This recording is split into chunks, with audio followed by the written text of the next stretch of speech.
Good evening, everybody, and welcome to NA Div 2 DPC. I'm going to be hosting Nat T. Joining me is Sheep and God this time around. Sheep, how are you? We're almost done week 2. We're one day away of finishing our second week here in NA Div 2. My God, time flies when you're having fun. Am I right, guys? Woo! So right. Gods? Yeah. I thought she was talking to you. Sometimes in this, I feel like a bit of a third wheel here, but I'm loving my time. Look, we'll try and make the triangle will work, It might be a little bit clunky, but we'll get there. It is day number 3, though, in week 2. So we're nearing the end of this week, and it's going to be an interesting day today. Before we jump into today, I want to have a look at what happened 2 days ago when we had, who was it? It was Felt versus Eternity and Ant versus Penguin Squad faced up. So that Eternity versus Felt series was first. And game number 1, God, looked really good for Eternity, despite the fact that they had a stand-in. Yeah, it was the best we've seen them play yet. They had a really good start. You can kind of see here they're getting ages. They're in with a bit of a lead, and they have some good tempo. And so much of it was coming out of their mid laner. Blesskid was having a hell of a game on his Ember Spirit, and it looked like, he's rank 46 on the NA leaderboards, and he was really kind of highlighting it here in this game particularly, and, just punishing some of these squishy heroes on the Felt side and getting kill up to kill. Unfortunately, things kind of slipped later on. Just some bad team fights over extensions, and they just gave Felt ways kind of get back in the game. Say it out loud. Ursa did the lowest damage in the game. Yeah. Yeah. Look, I wasn't going to say it, but I'll say definitely... it. I don't care.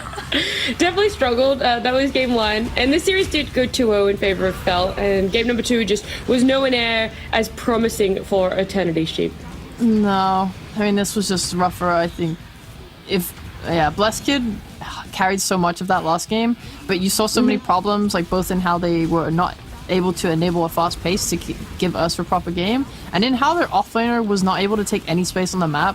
And then they come into this game with a draft on Eternity where you have a really greedy offlane and a really greedy carry, and there's too much pressure put on your mid laner to perform in that situation. Like, at least in the previous game, your Maz was rushing a Blink Dagger and just like wasting his life away to try and help fight with you. This time you have a Nature's Prophet who's being kind of greedy, so yeah, it just wasn't good. It didn't work out for them. Their drafts kind of suffered, and just oof. Yeah. And then the second series was Ant versus Penguin Squad. This series also only went to 2 games, and Ant really are stepping up. They're looking great. Yes, some people, gods, could say that Penguin Squad is a bit of a weaker opponent, but to come in and still look so clean against them is high praise. Yeah, they crushed them. 30-minute game, 23-minute game.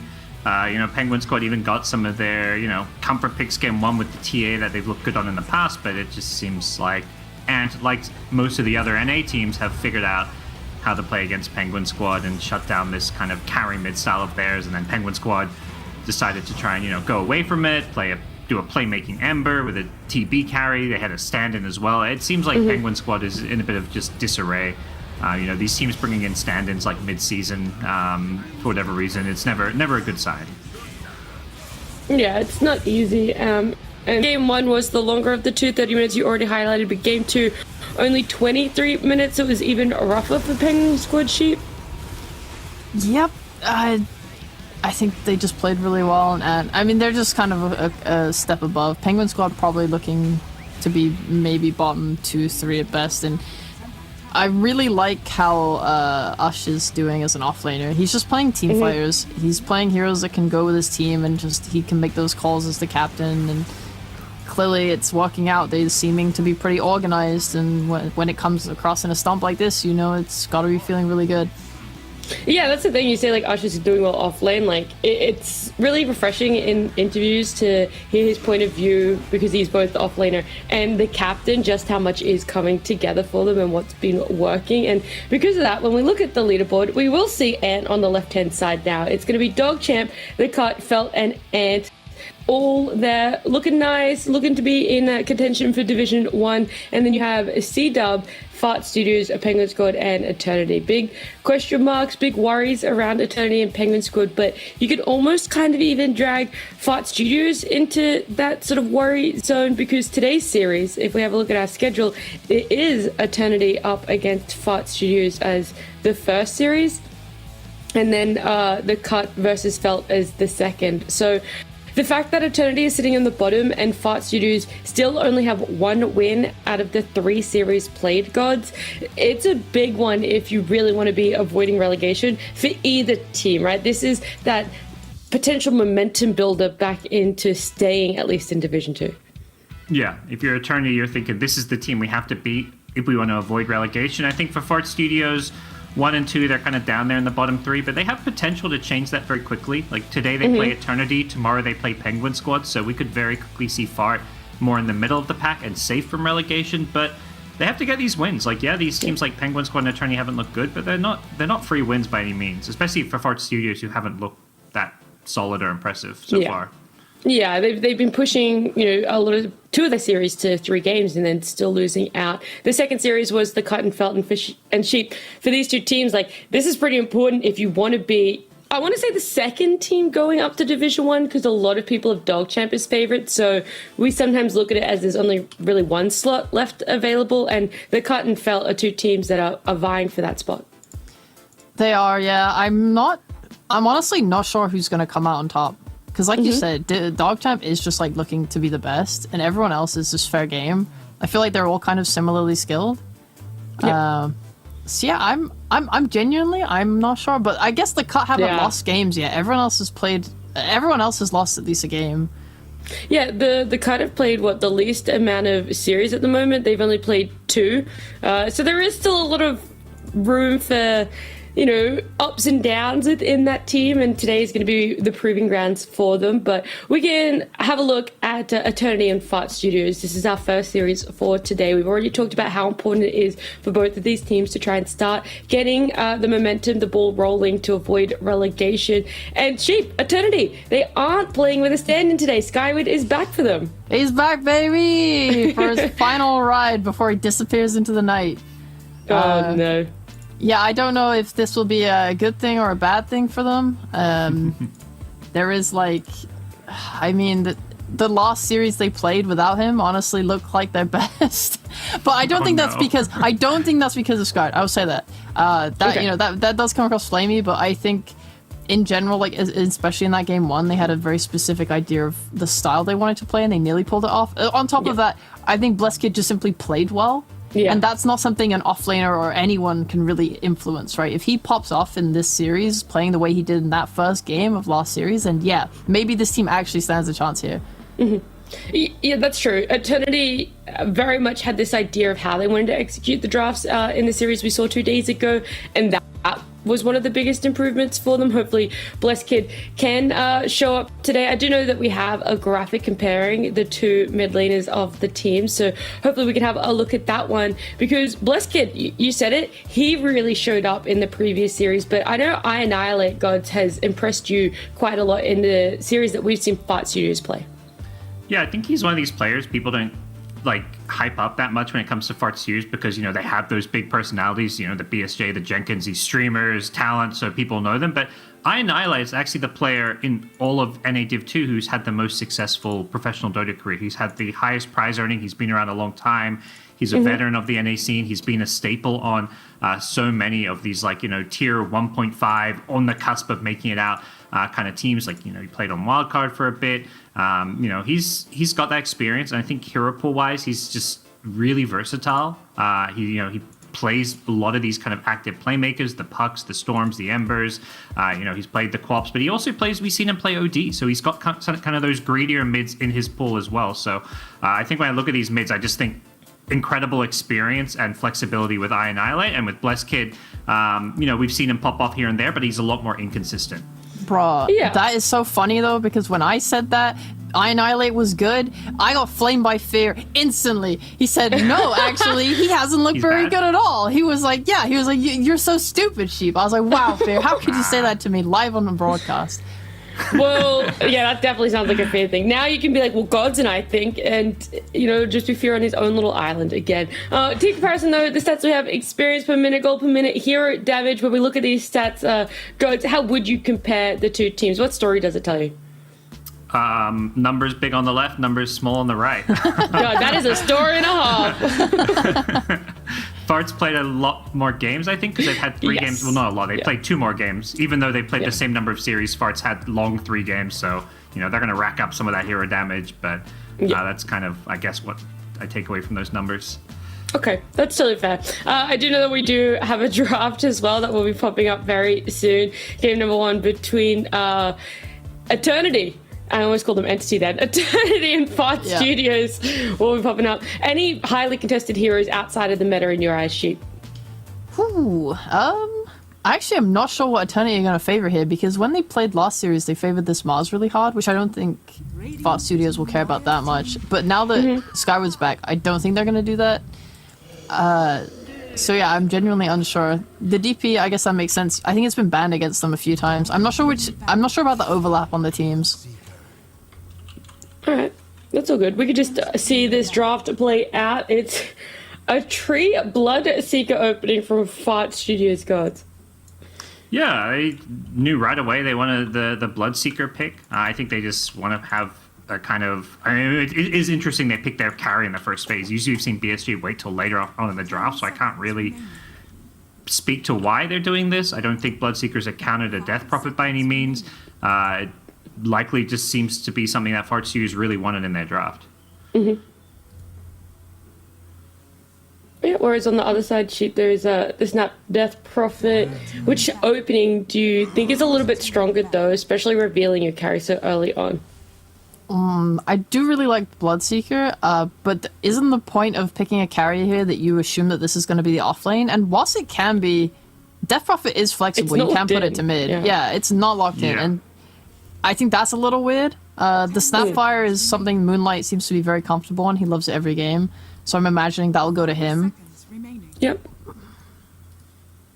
Yeah, I think I like Eternity's ability to maybe take advantage of this draft, considering that they also have last pick overall. So they're going to get 2 counter picks next phase. So yeah, they could really mess over Fart Studios depending on what heroes they reveal in the next phase. Do you feel like Fart Studios are even really protecting the Bloodseeker, or is there still a lot in the pool that could take advantage of him, Sheep? 10 seconds remaining. These are pretty bad core matchups for Bloodseeker, so I guess yeah. The thing is this is the sort of weird thing. When Death Prophet's flexible like this, you have to ban carry matchups that are good against you, but you also have to ban offlaners that can, like, ruin your game in lane. I'm not sure what that would look like, though, yet. I feel like part of the strength of Bloodseeker is, like, you can pick it first phase and there's nothing that completely ruins your game. Like, you have some slightly bad carry matchups, like the Ursa, which gets banned, but it's not like there's anything, like, you're picking this hero because it's just going to fit your game plan as this kind of fast-paced tempo carry. Like, it's not like that, okay, we're going to pick 4 and get some, cheese pick, like some Broodmother, and then ban out the counters. It's like, it's just a Bloodseeker. It's solid always. Yeah, okay. Oh, that was just an instant clockwork by Eternity there, Sheep. Yeah, it's not meant to be something... I mean, obviously it's nice to play against Treant Protector, as you're able to scout him in the trees, you're able to jump, you're able to start fights. That's kind of the main reason of why I think Eternity picked this hero. When they're playing with ranged like spellcasters like Snapfire, I think this team really values, just play-wise, having a support that can rotate or start fights for them and make plays, because otherwise they struggle to do so.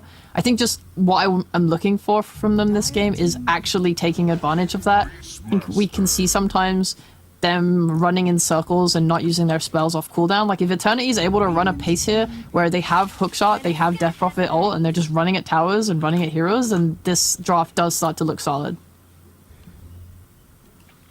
Well, Beast, Dark Willow there, that's looking like a pretty solid lane, Gods.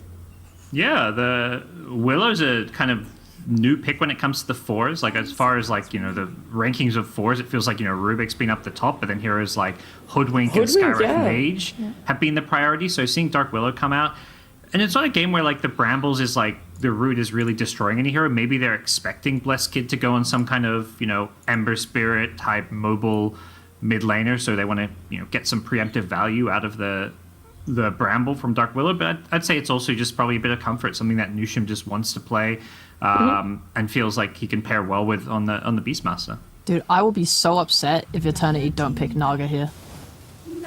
Thank God. Why would you have been so upset? What's the clear value that Naga adds?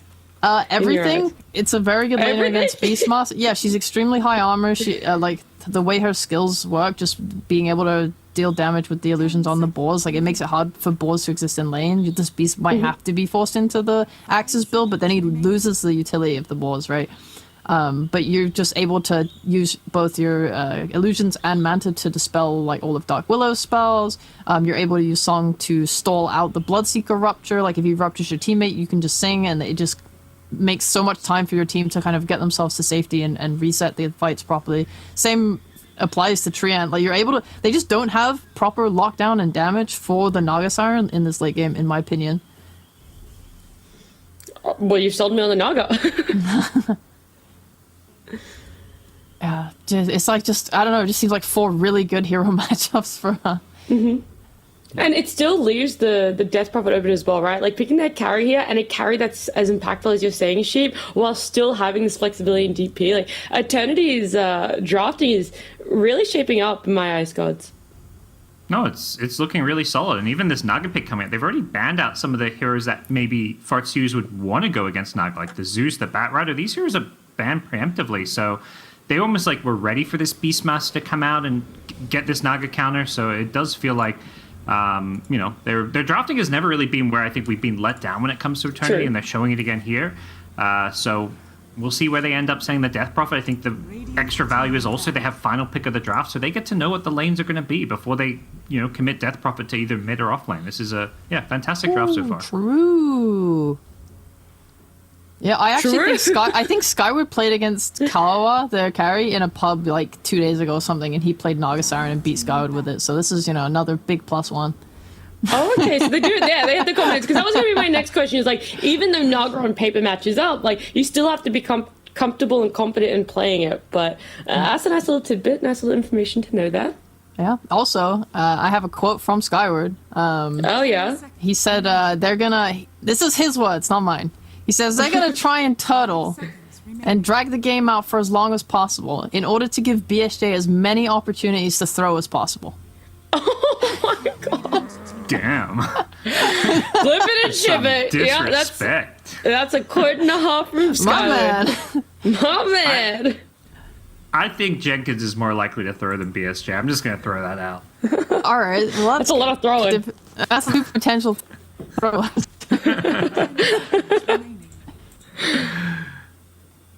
That means they need one more hero to hold some high ground. I want to see Coddle mid.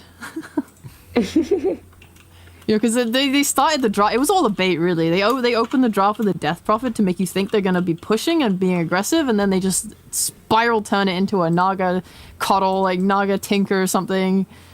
Hold that high ground for 10 years. Yeah, we're also holding this draft up. What's taking so long with the bans? Come on, boys. I think.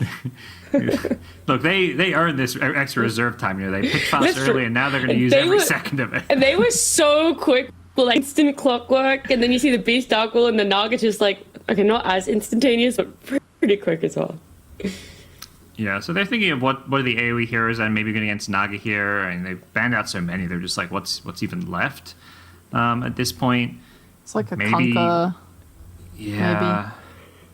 I think you really want magic damage though, or you want some building damage too with Beastmaster. But yeah, they banned Puck. That's an Annihilate classic. I think it's his most played hero in competitive Dota. Yeah. I do think they have choices. I don't think they're like stumped here. If they are looking for a mid hero, you can play with some Invoker with Vessel against the DP and just try and run them over before Naga gets their items. You have the option for like maybe Shadow Fiend's not even that bad. And you just play to like, you have a Beastmaster, Bloodseeker, all these heroes that can fight, and then you're just covering their fight with your ult. I guess Dark Willow can do that though, so. I definitely like the Invoker idea or something with burst damage. Like if there's Beastmaster Aurora, like what follow-up damage is there? Like Bloodseeker's like this, slow damage over time. There's Willow, which is decent, but outside of Willow, like having some burst damage just seems to be lacking from their draft. Yeah, I want that, or just something from range, because right now they have to get very up close to do all of their damage, which I think feels bad, especially into a Death Prophet. Okay, they still have that. Okay. Interesting. Yeah. What? Me and was it me and Fear or me and you that talked about the matchup between DP and Pudge? I think it was Fear. I think it was Fear. I had a Pudge versus Naga game, but not the Pudge DP. Yeah, we were just talking about the heal reduction on the Pudge. Dude, I did it again. I predicted for the wrong team. You called it for the wrong team. every time. It's impressive. But that's good. That should pwn the lane, right? Yeah, that's what I should be asking you guys. Now that we know all the lanes, yeah. SF into Pudge. Do we like that more than if they had to run the DP into Pudge? I think both can work. But SF gives them, their draft also lacks some damage. I think SF gives them, this kind of good mid-game timing. Although, if they want a turtle, like you said, Sheep, they've got SF Naga for late game, so that can work too. You have full faith? Is this the Eternity game? Is this it, Sheep? We see Eternity at full potential, most likely? By God, it is. It's time. Or, maybe they just Pudge fought all over them. Who knows? I mean... Well, you have to pick here. Are you gonna have a favorite in Eternity, and how the lanes are gonna go for them, right? Because that DP does end up going into Bloodseeker now, but you have that SF Pudge matchup. I do like the SF Pudge. I mean, it depends. Maybe he'll get hooked 100 times and die to support rotations. True. There's a real chance. I think maybe I'll just put it on the supports and how they're able to have impact in this game. All right, and Gods, who are you gonna put it on here in this game? I feel like I shouldn't, but I like Eternity's draft. I'm too scared. Do it for me, bro. Let's go Eternity. I think this may be their first win. This game 1. Okay, I like it. Look, it's not 100% confidence in Eternity, but the fact of liking the draft, liking how they showed up today, it makes me excited for this series. It's Eternity versus Fight Studios game number 1 with Beakoff and Lacoste. Thank you very much. Coming into game number 1, it should be fun. It's 2 teams that I think have been having some interesting games. Lacoste, what do you see from both these teams? What stands out at you? Generic question. Go for it. Very generic indeed. I don't like that Jenkins is not playing Pudge. This man has 2,000, 3,000 games on Pudge. It was last pick Pudge for Studios. I like it. I like... that this hero counters both Naga Siren and Death Prophet once you get to that, Aghanim Scepter timing. This time around, it's gonna be mid Pudge, so they instantly pick Shadow Fiend. If we go way back, a couple of years ago, even 5-10 years ago, Shadow Fiend was always one of the heroes that gets bullied by Pudge. This time around, it might be a bit more difficult considering you have raises with the slow, so laning stage for Pudge not gonna be as great. But yeah, I'll look at the other heroes. I'll hold that thought. Let's see the hook. I annihilate. Could be a big 5-on-5. Hook actually hits on a Moonlight. And they've got the Bramble Maze down. This should be a very dead clockwork and will be. So Fartus J getting an early start with that first blood. And I'll let you continue your point that you were trying to make while they were looking to fight. Yeah, I think Pudge in this type of a game can easily pop off. It also comes down to rotations. I think Dark Willow very underrated as a position 4. I think... during the Lima Major, we're going to definitely see more of the hero. This hero just feels very good. It received a lot of the buffs. It's all about that Bramble plus Cursed Crown, Shadow Realm. Not as much. Got ourselves a quick pause for some lag and a little bit of a disconnect.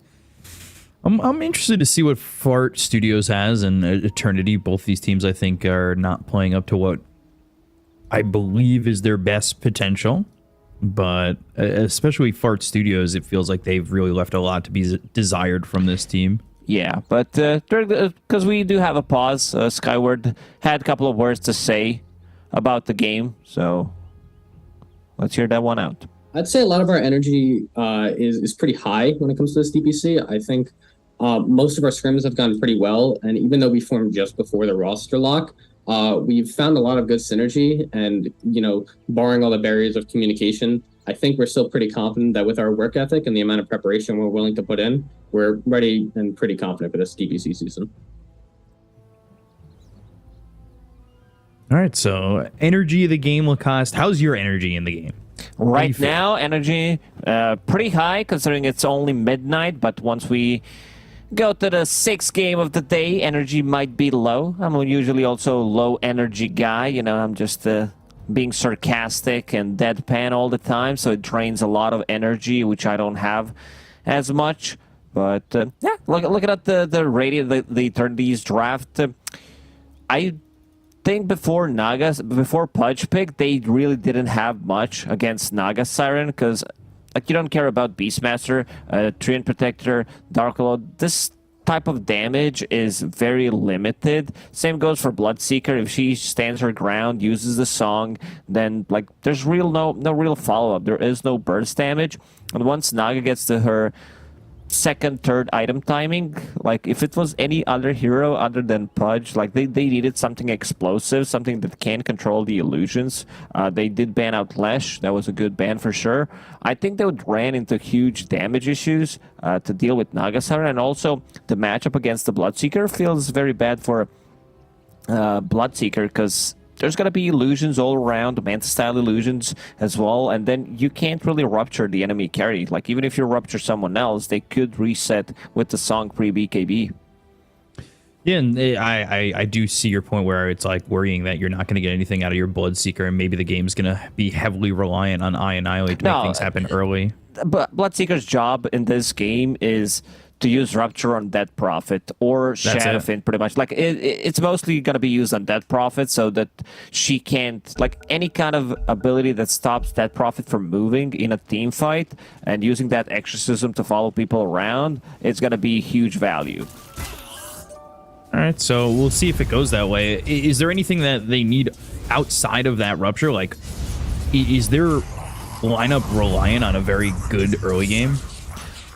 They started with the First Blood on Bloodseeker plus Treant Protector. This type of lineup, this type of lane can't sustain, even though there is a lot of damage. Moonlight plus Skyward, Clockwork Dead Prophet combo. If this Treant Protector is not careful enough, and one of the reasons why Sonic did start with the Boots of Speed, so he can run away from Spirit Siphon, run away from Battery Assault. But the matchup I'm looking most into is this mid, how I Annihilate is going to be able to... Hook under tower? Mango a raise. He has the short range raise, but actually long range. Getting out there and getting the kill. It all came off cooldown at the right time. Ended up trading though by being under the tower.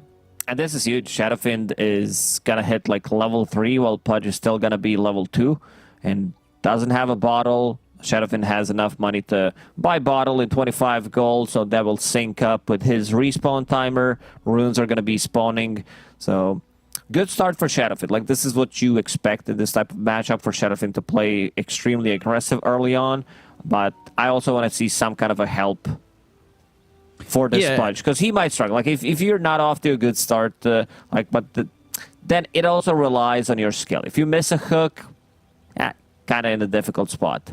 Go when ready. Skyward 2 times already disconnected. One more time, and we might have something to say about it. I'll click F9 if he disconnects one more time. You can do that. They took that power away from me. Couple of years ago. Yeah, maybe even 5-6 years ago.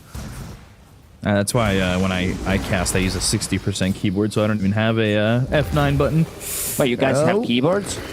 Yeah. You got to get yourself one of these. Hopefully, help you be a better gamer, yeah.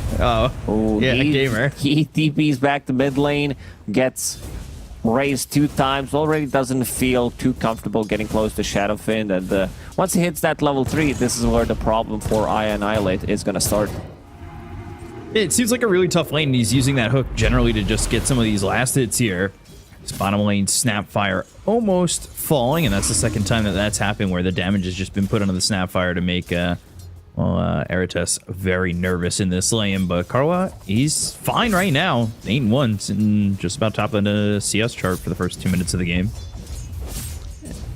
They do have access to spam, but then again, playing Nagasiren into Dark Willow, having ability to dispel, use your illusion, like it's just a difficult matchup for Nusham. I think Nusham has been playing amazing so far in the DPC. He had some really nice performances, like especially his Rubik performance. I think if you want to play Dota right now as a position 4 player, you need to know how to play Rubik.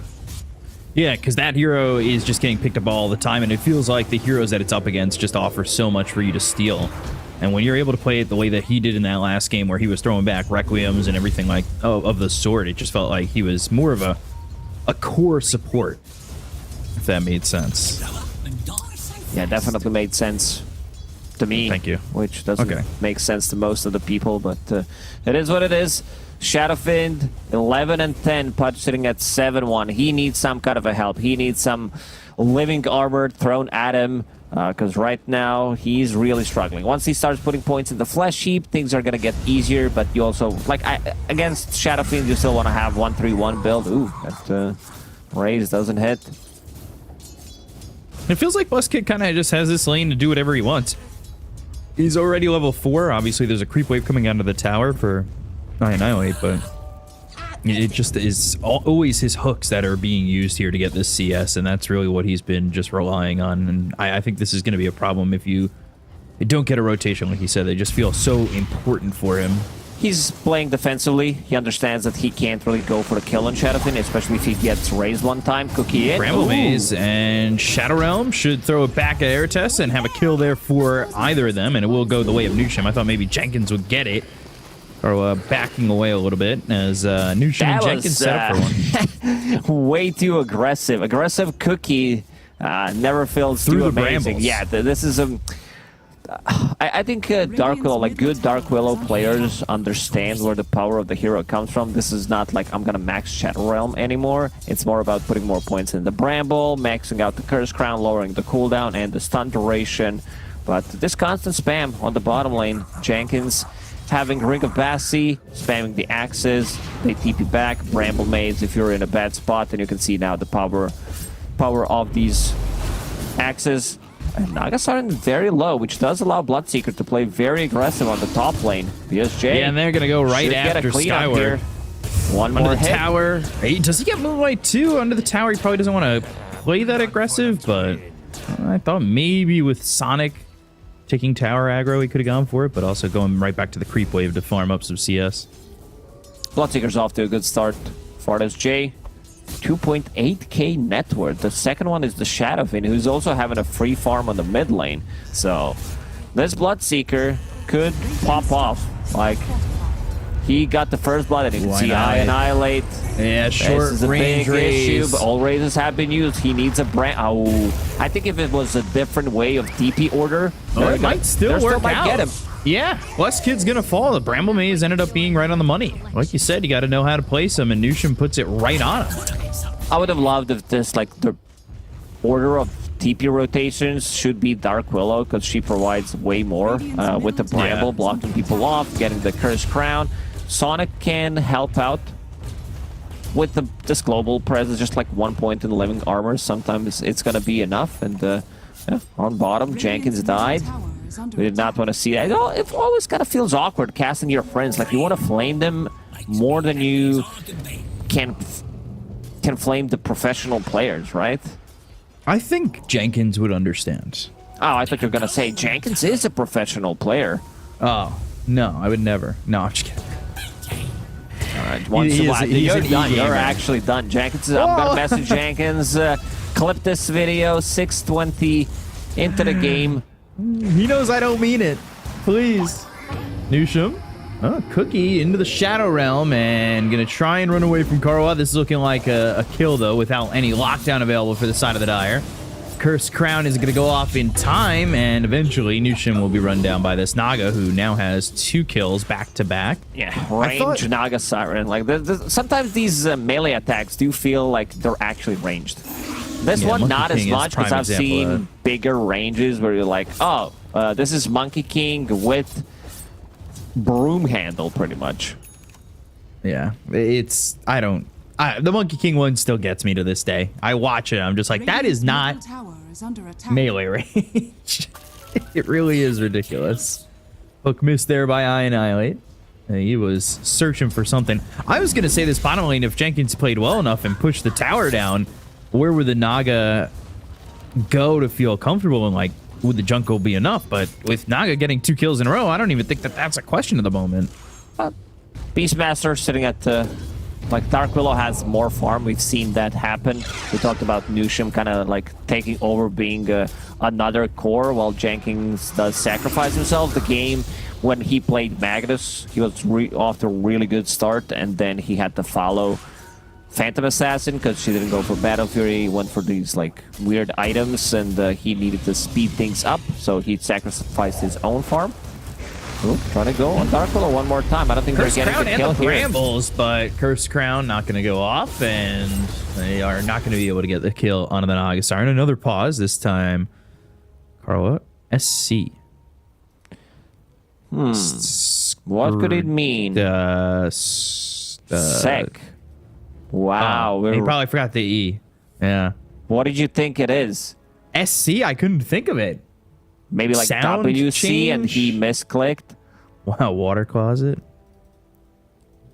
That never made sense to me, water closet. Still doesn't. Yeah, because just, before we like- didn't use water for it. Well, like, do you just put water in a closet and then close the door and hope it doesn't get out? Like, what's going on? You guys need PC sponsor. Jenkins is like getting tired of these pauses. Yeah, you know, maybe get one of those PC sponsors and start from there, and then get the streaming careers underway. The sponsors come first, right? And then you start streaming? Oh yeah. The sponsors are like, yeah, who wants to stream? And they give away free stuff to everyone, and then they start streaming. That's what I've heard. I keep trying, and they're just like, dude, you have to stream first. See, Jenkins. That's a good point. Check. Yeah. To get caster money, you have to cast. He's a streamer. This man's so versatile. Professional player, professional clown, analyst. Is there Caster. something that he can do? I don't know. He's a good bubby, too. Yeah, he is. He really is. He's a nice little bubby. Like, we can see him on camera laughing. He can play the tuba He well. can hear us. Yeah, he just joined our team speak. Look at him. He's probably got a, you think he's got a Diet Coke with him? Ready for this matchup? Oh, yeah, he has the Jenkins juice. He makes his own. The Jenkins juice. Naga Siren reconnected back to the game, 5 versus 5. Considering how farm Bloodseeker is. I mean, it comes down to Beastmaster not having as much Rupture farm. top. They need something to stop the TP with. Oh, BSJ. They didn't read that it doesn't stun. Like, even if there's Trid Protector nearby, they can still stun him. But, yeah, I guess that's one way to stop him from farming. Like, you use this...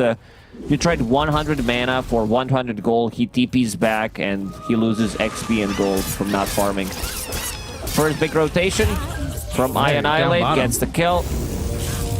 They'll get that kill, and, well, let's see if they're going to go for the tower. Next, they've got Jenkins putting pressure on it, but they sent Annihilate back over mid immediately.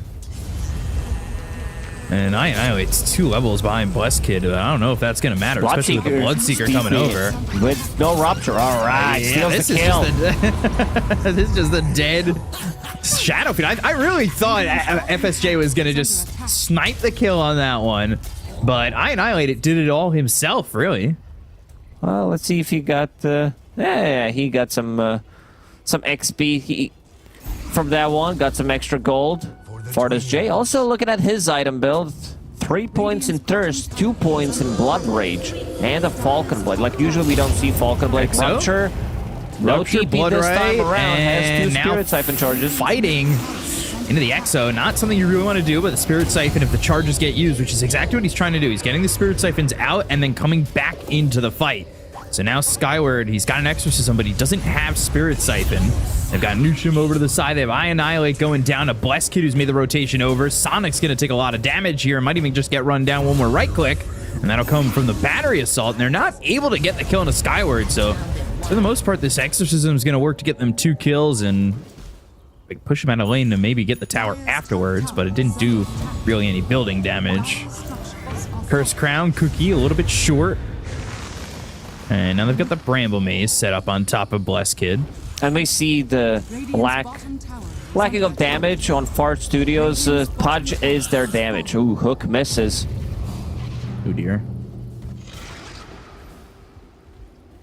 Don't want those hooks to be missing. Just run them down, wait, chase them for 5 seconds, use a Rupture, they stand, land a hook.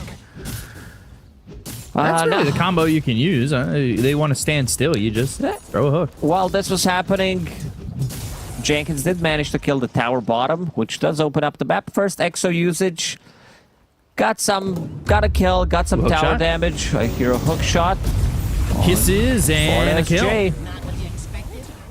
So they put it all together to get a kill there, and they've got this ward that's not on the cliff. It's actually right by the steps, which is a bit of a different spot. Hasn't been dewarded though, and it would miss a sentry if it were put on the cliff. So it's a cool spot to have that ward in. Really is. Man, I'm really worried. Like, Bloodseeker was off to such a good start, and then he builds a Falcon Blade, which is like, it gives you HP, gives you damage and mana regen.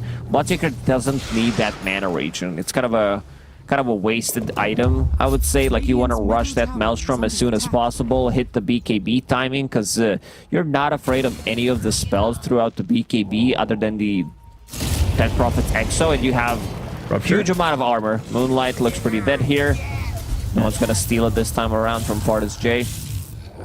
Easy kill to get, and he's able to just do that and be right back into the jungle. Not a bad start for Eternity right now, though. I think this game has been pretty close up to this point. Both the moves have been pretty much matched from either squad, right? Yeah. This could be the first W. Like, first, just put it on board, because they are sitting at 0-6, but the way they're playing, it doesn't look too bad. Like, big timing for Fart Studios is going to be Pudge hitting that Aghanim Scepter, reducing the healing from the Dead Prophet, having extra damage against Nagasaran and the Illusions, and also Beastmaster. Oh, once he gets that health creep, like the Overlord creep, if he gets a big one, they don't really have much. Like, sure, there's Dead Prophet ulti, some right clicks from Shadowfin, Nagasaran, but it's not your job to focus the creep. Like, you get the dragon, the black dragon, and it deals really well against the Illusions. We can potentially fight over mid. They've got 4 heroes set. Hook shot. Hook shot, that'll start it off. And Kisses again into the Shadow Realm, but never able to make it out, so he'll join Yugi's grandfather. And they'll go after Moonlight. They hit the hook. They've got the Exo. They'll look for the Rupture onto Skyward. Backs away and keeps these ghosts near the tower. While Blessed Kid's going to throw some right clicks out. This Rupture duration is going to be over. And that was, well, Carwalk getting a kill there on a Sonic up in the top lane. While all this is going on over mid. Blood right down again. Jenkins coming over. Maybe wants to throw out a Primal Roar. Uses the Hurricane. But they've got the Cookie to throw him back up onto the high ground. So Fartis J, Spirit Siphon taking a lot of damage. Cursed Crown on a Skyward. And they still just can't get anything going on the side of Fart Studios. Fart Studios, the hook. Lands again, this time on the Clockwork. And finally they get that kill. They do defend the tower. There is 3 points now in living armor, so this tower could potentially be healed. Fartis J dropping very low. There are no stacks being made for him, and using living armor on him so he can farm the jungle, because he doesn't have that Maelstrom. Things are slowing down for him. Oh man, I got worried there for a second. What did you get worried about? Because what's worrying me right now is how close this game is and where we're going to see these odds at for esportsbet.io. And they're still leaning Fart Studios' way. Not as heavy, but still leaning their direction. Hook shot on Anushum. They've got the hook to save this Dark Willow. And just digs up a free bounty. He's picking it out. He wants him to refill the bottle, maybe give him a bottle sip. Or not. I guess he won't. He's got a full bottle. He's got a full he should've just bottle. given him Could a have sip. healed Nusham, who's sitting at half HP. Jenkins trying to look for an opening, but doesn't find anything. Like, we've seen this power of Snapfire plus Clockwork, where hookshot initiation into cogs, which is a good setup for Mortimer's Kisses, so they can always get a kill. There are still no force staffs being made on their side. The only one who can save them is pretty much Pudge.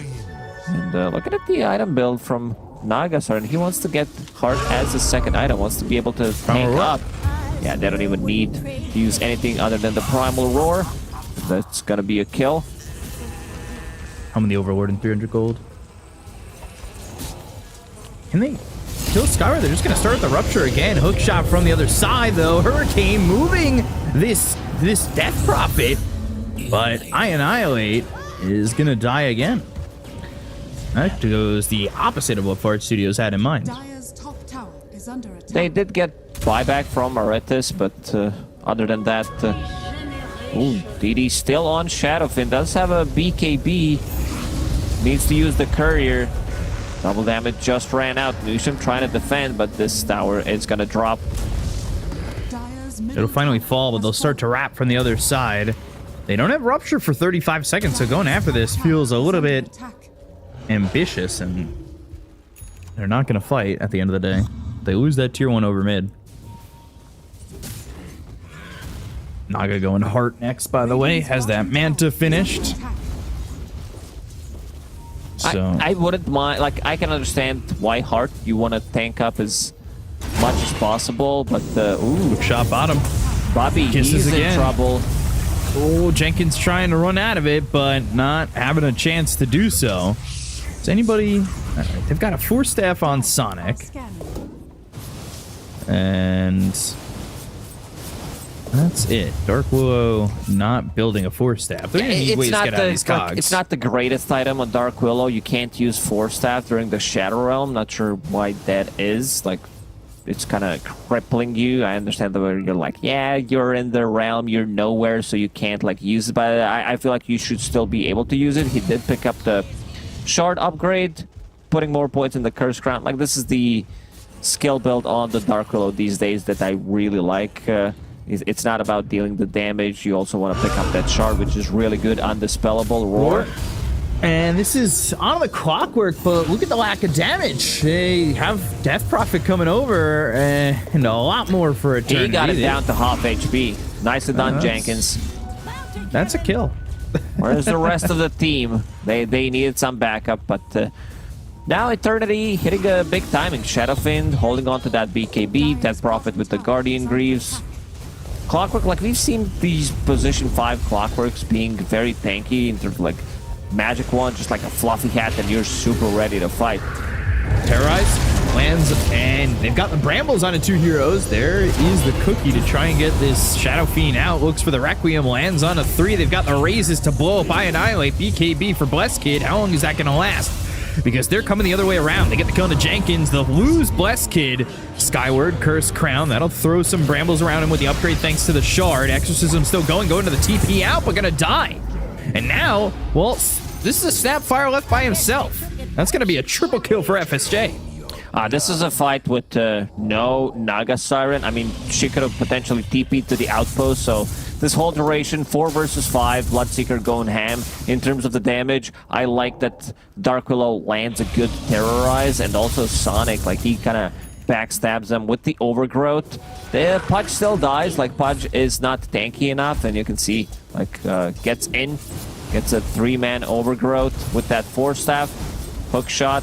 But, yeah, Pudge still in the end dies. He's not tanky enough. I want to see what his item build... It's just an Aghanim Scepter for now, but once he gets to BKB Blink timing, Like he might even need another like a casual plate. Maybe might need to skip a blink dagger so that he tanks up, because all 3 cores pretty much deal heavy physical damage, and that's a good way to protect yourself. Like even Bloodseeker in this game, I wouldn't mind seeing him pick up Assault Curious. AC wouldn't be a bad shout, and right now he's got that BKB, so we'll see what's next on the agenda here for FSJ. Manta style. He's a big fan. He just loves Manta. First item, Manta on Phantom Assassin. But yeah, Manta style. I guess here it's again not great, but you can like remove silence from the Naga Siren. You know that she's gonna build into that item. Remove end snare, soak up some damage from the Exo. Remove that silence, but maybe he changes his mind. We'll see. I wouldn't mind to see like a shard pickup and also a basher, so you can man up and fight against Shadowfin, stop him from using the Requiem during the BKB. Yeah, they really don't have anything to stop that unless they hold the Primal Roar. And there's Trade Protector ulti as well, but like they do have abilities that go through magic immunity, but in terms of execution, we still haven't seen them like prioritize the target Sonic. They go for both targets. Hook shot in, Kisses coming across. FSJ gonna eat that damage and trying to fight here. Goes to the BKB. They get the kill into Moonlight. They'll end up losing Sonic.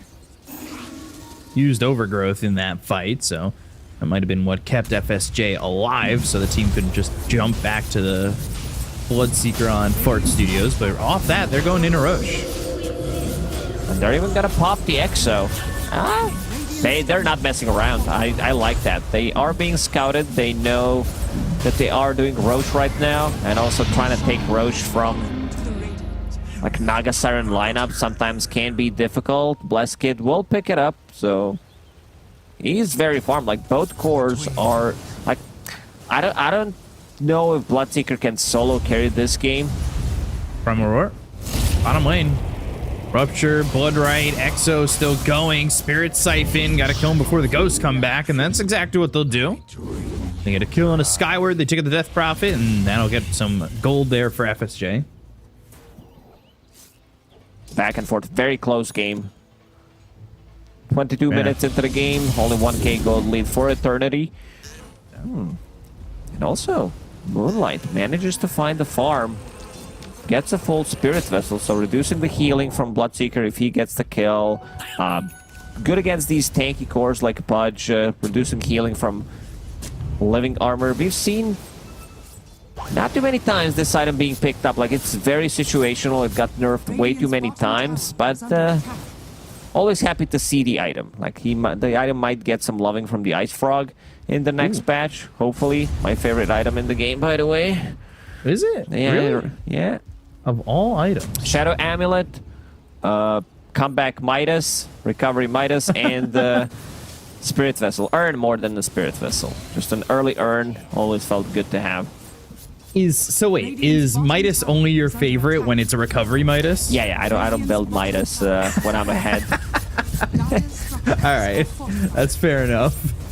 Bottom lane's getting pushed in while this top tier 2's going down, and they've got these creeps up at the tower on the bottom lane. So Ancient tier 3 Ice taking some Shaman. damage. Shaman, look at that damage. That feels like one of your favorite. 174 damage. And it deals 25% of that damage to buildings. Requiem? Oh no, they have the dive bomber. So they'll get Wait, what is that the Requiem for? Off? Let me just check real quick. Requiem, yeah, it can be canceled during the cast. Okay, all good. Yeah. I don't know. Maybe they thought they're gonna commit. Like, they're not even the ones holding the Aegis. Like, he has the Aegis himself. Okay, very interesting. You're trying to put A and B together, but I think you're missing a couple of letters there. Feels that, I don't know, that Requiem was... That was kind of sus. Speaking of letters, GWR. Go in ready. Fart Studios, they don't seem to understand what it actually means. It took them like 30 seconds last time to decipher that. Well, what do you think GWR stands for, if you didn't know?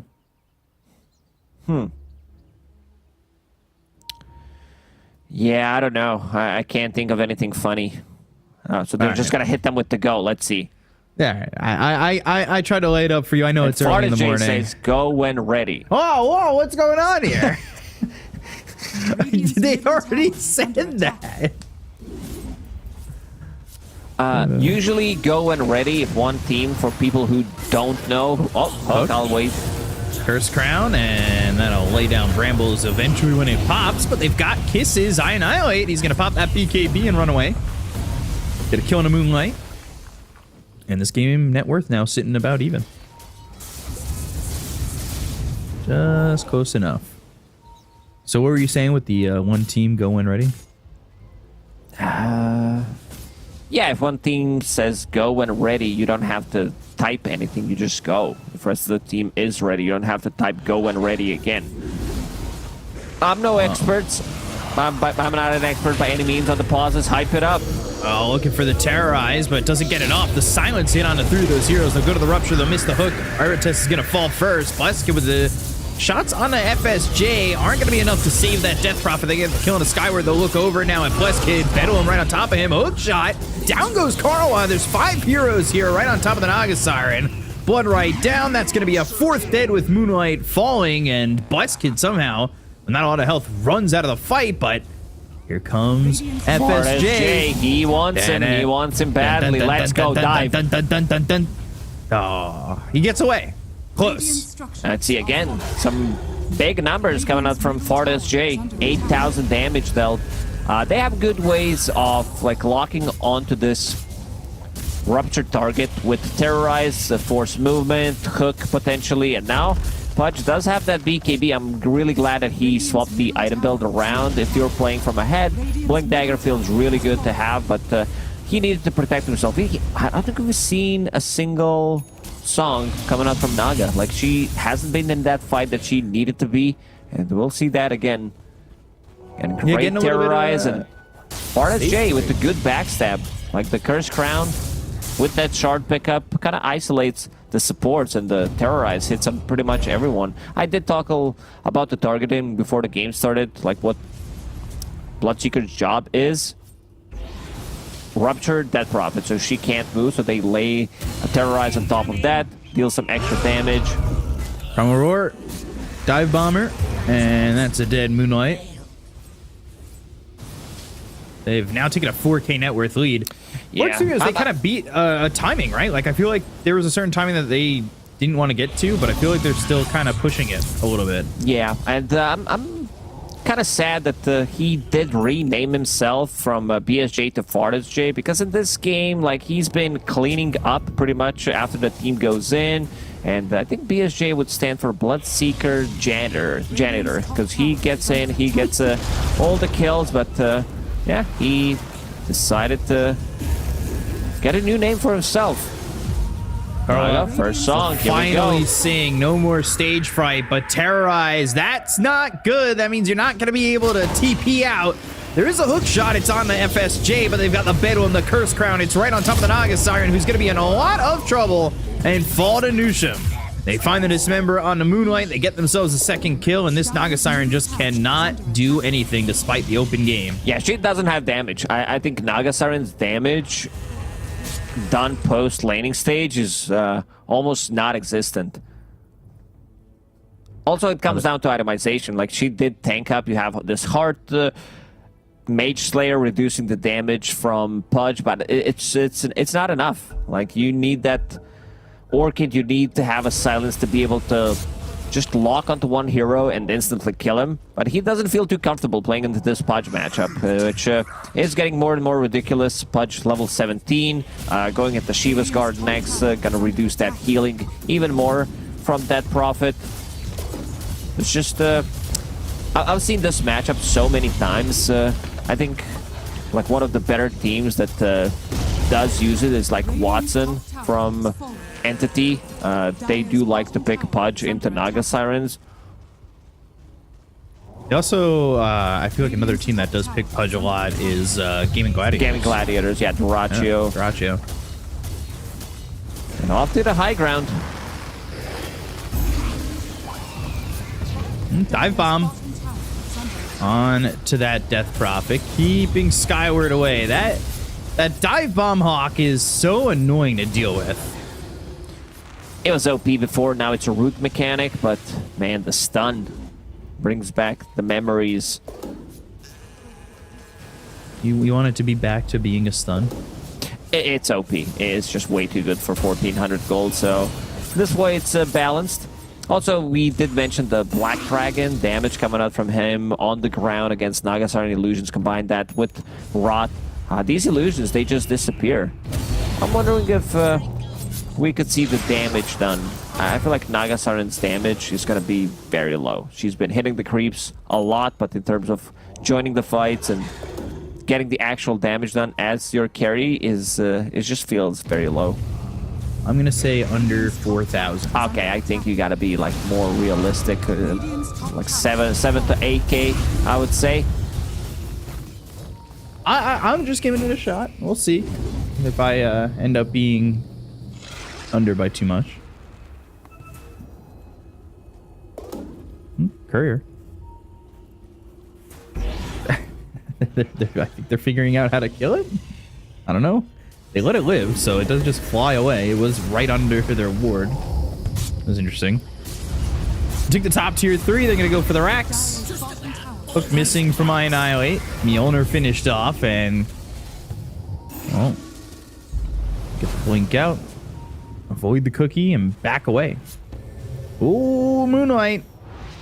Well, TP and jetpack to safety.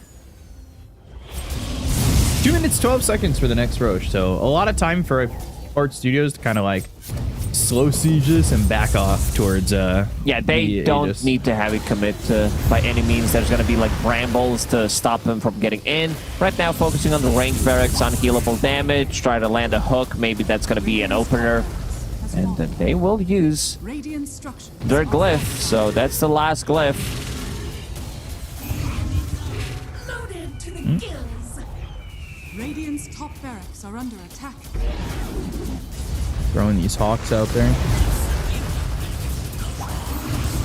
Avoids the hook. Cookie gets thrown forward. They'll lose the set of racks. And they're just unable to really answer. They're doing a lot of spectating of their base going down. Meanwhile, well, Korwa almost has Scotty finished off. It's also not a damage item. In terms of healing reduction, something against the Bloodseeker. No Rupture this time. He does not want to pop it. It would be cool seeing Jetpack, Clockwork, not being able to control his movement, just straight up dying. But want to hold that Rupture for something else. They throw a Rocket Flare over towards Roche, not up yet. Still 50 seconds. Now they've got the Scotty, though. So, Radiant are scared. to see... That'll be the damage item Naga will get to start going the other way around. Primal Roar, Blood Right, Cookie getting out of the Blood Right. Right clicks though from Fart SJ. BKB is popped. Well, the Cookies come his direction and the Kiss is laying down. They've got Overgrowth. They're controlling up the Nagasar and they're going to buy back. Hook shot with the song, setting up Requiem. Alright, well, that was not exactly what they wanted, but it's going to work out and get the kill onto FSJ. But Blessed Kid getting low, healing up just a little bit, fighting Jenkins, and will get the kill on the Beastmaster, but end up losing his own wife. I Annihilate is also going to go down. So even with the botched combo, Eternity, they're making this work. And this should also be the Roche for them. Like, they did manage to kill the Shadowfin, but yeah, things are going to open up with the Nagasar, and she can't tank the Roche. There was no Rupture being used in that fight. There was no, like, Pudge came in slightly too late, like that Requiem clipped him for a second, but yeah, this second Roche belongs to Eternity. How'd that fight go so wrong for Art Studios? Look at, like, they didn't even get the song Requiem combo They that used they wanted. BKBs like relatively early on. I think they also found the real Naga Siren. They just didn't use Rupture on her because, like... Whoa! Newsham tried. Sorry. A little bit of fake hype. He went for it. Yeah, these cogs kind of blocked them off. You see, you're feared, rooted, and BSJ just straight up dies. I Annihilate did have a hook available. I think if he like just lands a hook right there, Shadowfiend dies. But I don't think the fight would matter that much anyway, because you have Naga Siren sitting at half HP, Dead Prophet with the Exo running. So like that fight, if you lose Bloodseeker, you're gonna die. Finally, Bloodseeker picks up the shard for himself and going into Basher next. So these two items is gonna be like a lot of damage and also a lot of control, especially for Shadowfiend. This is the play that you got hyped up for.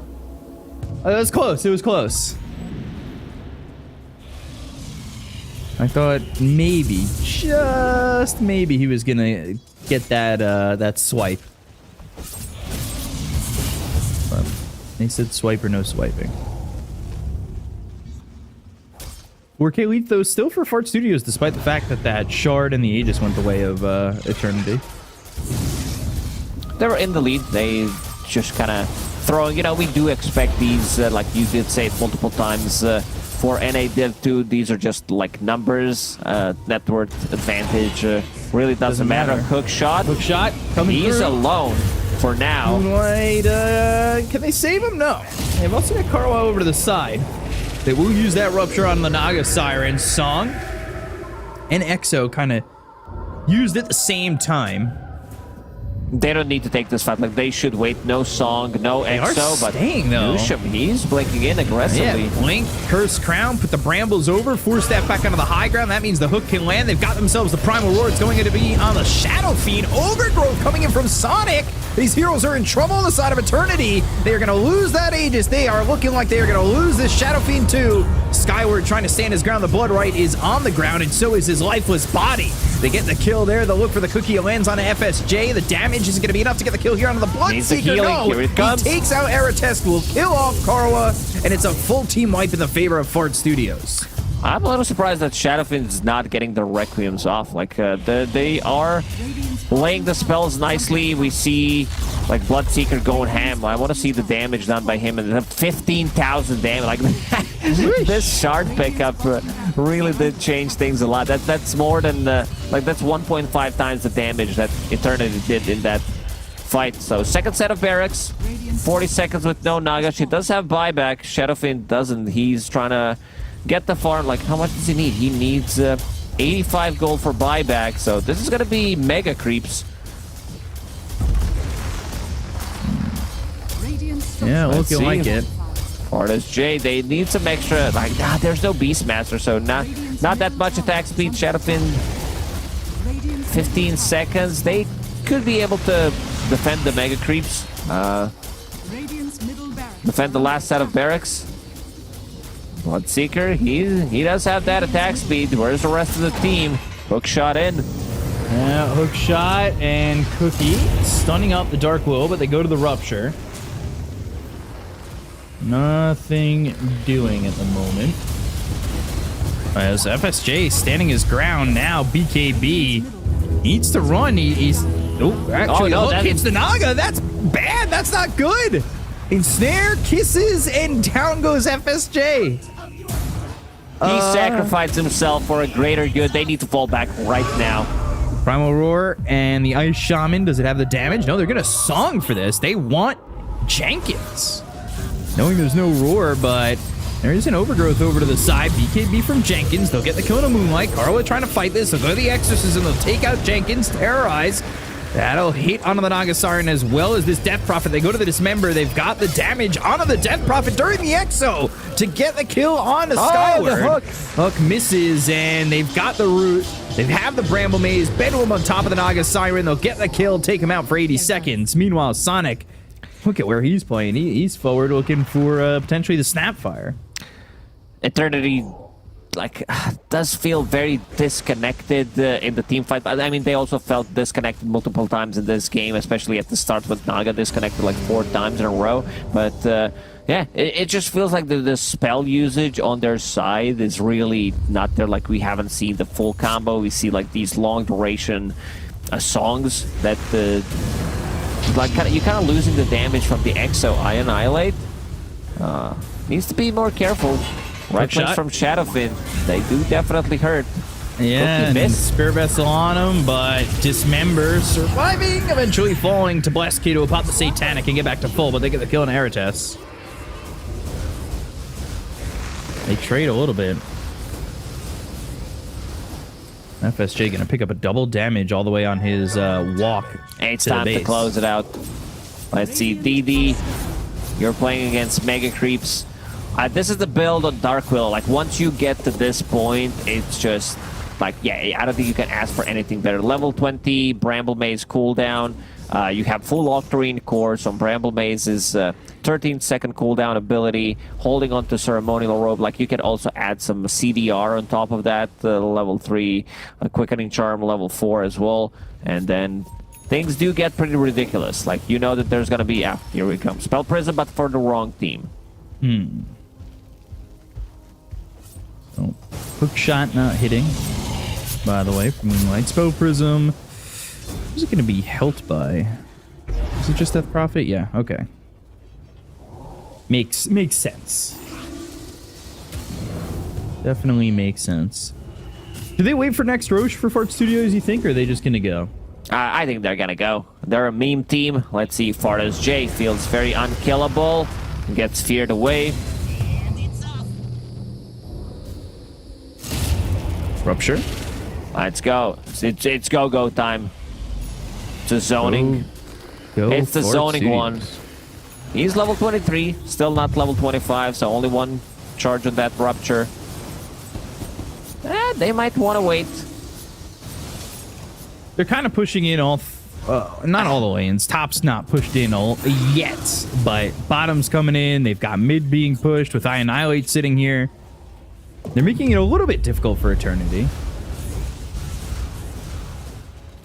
At least for right now.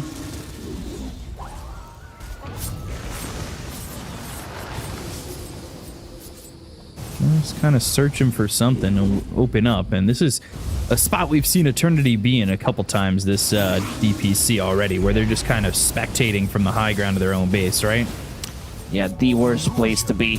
You know, you especially when you're playing against Mega Creeps. 15 seconds until potential roast spawn. They did smoke. Let's see who they can find. To start, they'll go after Jenkins, Primal Roar, but Illusions are not going to be too bothered from that. He'll pop the BKB. He's running the other way. They've got FSJ coming from the other side. He puts a Rupture on Arates. They get the kill on the Moonlight. Now they've used the Abyssal. They should kill the Snapfire. Blessed Kid trying to take out FSJ. They have the root once again on the Death Prophet as well as Karwa on the Naga Siren. I Annihilate. Can he find a hook to get out? No, he is just going to blink away. Get somebody out of the exchange. These right clicks, they do hurt. Like having Shadowfiend, having Naga Siren. Also, these heroes deal well with Mega Creeps. Having Shadowfiend with Satanic going into very interesting. Divine Rapier next. I don't know if he can afford to farm it, but these right clicks, they do definitely hurt. Next Roche is up. Let's see what he's holding. A Refresher Shard. Alright, so big one. I think you give it to Treant Protector this time around. Like, you can even give it to like one of your cores. I don't mind the double BKB, like double Dismember. I think on Pudge is also really good, maybe even better than on Treant. Right. And also, they might also give it to Fardas J. He wants to build Refresher for himself. Double Abyssal, double BKB. Multiple charges on Rupture the whole team pretty much. Could Rupture the entire team? That would be pretty interesting. We'll see how it ends up going down. Really taking a look as Fart Studios. Roche is up, but they have not gone that direction yet. A little bit surprising, but I guess they're just kind of farming up their next items, right? There's a pause from Skyward. One more time. Will it be the last? As I said, I mean, they can defend the Mega Creeps. Tier 4 towers are dropping low. One is sitting at 400. The other one's at 2k HP, so it's time to close out the Roche. Fart Studios, they do have Beastmaster Hawk, so they can scout things out if they're not smoked. Let's see if they have any smokes left.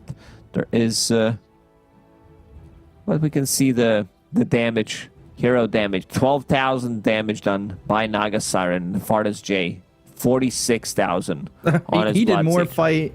He did more damage in that one fight. Yeah.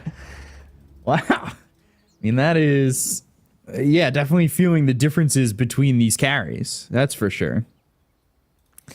This type of performance reminds me of old Naga Siren, where she farms until you lose the game. I feel Right. like you need to be more active with the hero. And this was the last item, Bloodthorn. He finished off. I think he finished it off at 38, 39 minutes, which is kind of late. You want to have that damage. You want to use it on potentially Dark Willow, Treant Protector, kill it immediately. Looking at some of the neutral items, it's what would stand out? Okay, Pudge. I Annihilate does have Timeless Relic, so Overwhelming Blink plus rot damage, extra slow duration from the Overwhelming Blink as well, plus Shiva's Guard. Things are getting ridiculous at this point, but Pudge, even though he's sitting at 30 armor, he still does die to Shadowfiend right clicks. Yeah, he's going to be getting that heart next, but that item is not anywhere near the future at the moment. And we'll see if they end the game before that, because like you've been saying, there's Roche available, and, well, they could get the Aegis cheese and Refresher Shard. Certainly would help I Annihilate. Just eat the cheese and continue throwing the rot on these heroes. Yeah, eating cheese and Pudge doesn't feel great. You replenish maybe 60-65% of your HP. It's not terrible to just do that, though, right? No, definitely not. But I think he wants to be able to jump this Shadowfiend, eat him, maybe get that refresher, eat him one more time, and then Bloodseeker comes in and clears things up. Eternity, you have 1 minute of pause left. Yeah, they did pause this game for a very long time. I want to see what happens. Is Fart Studios gonna just unpause the game? I bet Jenkins set the timer on his phone. There's an app for that. How much pause time does my team have remaining? And you just click it and ship it. My ISP hates me. I understand the feeling. Not going to say which ISP, but my last one was really bad. Sometimes, you just can't get a good provider.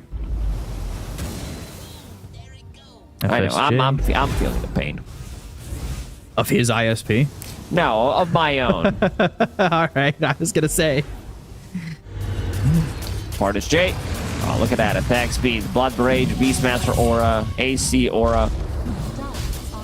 Just in a rush, and I mean, they got to make a move soon. It's probably going to be dependent on Moonlight getting a hook shot in there, and they are not blocking the spots for him to throw said hook shot yet. Jenkins finally stepping forward, but the hook shot in, and he's right in on it. They'll go to the song. Oh, Moonlight's going to stay there, and He's the trying Aegis to going to be pick on it the up. ground. He gets got it. it. He picks it up. There's still a refresher there. Get the Aegis onto this Naga got it. Bloodseeker. Oh, man. Refresher's going to be on the Naga. They get the kill to Skyward. They'll take out the Death Prophet, but God, that did not go well for Fart Studios. Someone needed to blink in and stop them from doing it. Someone who does have a buyback. And let's see what they can do here. Bloodthorn on Pudge. Gonna run. Has the hook. Cheese eaten, I believe, by Moonlight. Not gonna keep him alive, though. They still have the damage. They're looking over at Blessed Kid. They've got the overwhelming blink as well as the rot. They're doing a lot of damage. And now they're gonna look over at Carla, who, with that refresher, has the second song. Oh, gets Bramble caught by Maze. Bramble. Oh, on the edge. Newsham. He's too good right now. Curse Crown. That'll put some extra brambles. Goes into the Shadow Realm. Good job with the Manta, but it's not going to matter. It'll go, and, well, they'll get the kill and take out the Naga with no buyback. They'll call GG right off of that. Oh man, these Div 2 games are Sonic. pretty wild. I gotta say, yeah. So some of these performances back and forth. Fartis J, he was off to a really good start, then like died once, slowed his game a little bit, came back madman mode. Like his damage throughout the game has been pretty nuts, and like I think Sonic, like also if we look at the scoreboard, Sonic, he's at one point he had 0-4-33. That's his score. Yeah. Wow. It's a weird looking score, but the one I'm looking at is Newsham. Like his bramble placements have really been on point, and also the ultis to stop them, like splitting up the fight, splitting up the how they can approach it, picking up that shard. Very well done by Newsham. Yeah, so a good ending for Fart Studios after they gave up the Aegis Cheese and Refresher Shard in a Roche attempt that they had to the last 5 health. But they end up taking the game anyway off the fight. So they will be up 1-0 and to break down this mess. Well, we've got the panel. Take it away. Thank you so much, Beakup and Lacoste. Yeah, we'll try clean this up as much as possible, make it a little bit more understandable in how this game ended the way it did. Sheep, I don't know if I've ever seen a team get all 3 Aegis yet still lose a game in this sort of fashion. Dude, I have no idea. Gosh, they had loads of problems. I just want to point out again, Carrier Batani has the least damage in the game, but you know, that's neither here nor there. It kind of is here and there, though. If you ask me. That is pretty important. That's pretty important. Yeah, by what, 100 damage? Sheer damage? Yeah, he was the lowest. Less than the tree as well over on Fart Studios too. Oh, Bro, that's how rough. do you do less than a tree? I'm crying. Yeah. I think they just really struggled to bring him into fights. It's like when they took that fight bottom as 4 heroes and all just died, and the casters pointed out, yeah, Naga Siren's just gone. Like, she doesn't even TP to the outpost to try and be a part of it. And felt like there was no real timing for Naga where they were like, okay, we're gonna go with our Naga, be really strong and just win the game. It kind of, everything sort of was just very messy. Yeah.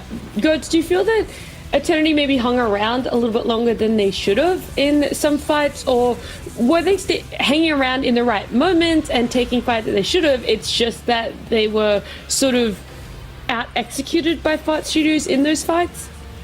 I think Fart Studios did like a really good job of drawing out these fights. I think it's hard to just like say, okay, this fight's over, let's just get out, because you're up against heroes like Dark Willow, against Pudge. You can't just TP away. There were fights where, Naga's trying to sleep and TP out, like we just see in this replay. Gets caught by a bramble. There was another fight where Naga was terrorized during the sleep, so she can't just TP out until the terrorize needs to kind of wear off, and by then she can't TP out. So there's multiple fights where these long range like disables and terrorizes stop the Naga from being able to just like reset and get out of a fight. BSJ, absolutely insane performance from him. He was doing a great job like running in, running out, like he was baiting out the exorcism duration. He'd get spirit siphoned, he'd run away, come back in. Like they were just doing a really good job of like extending these fights on Fart Studios so that Eternity could never really get any momentum.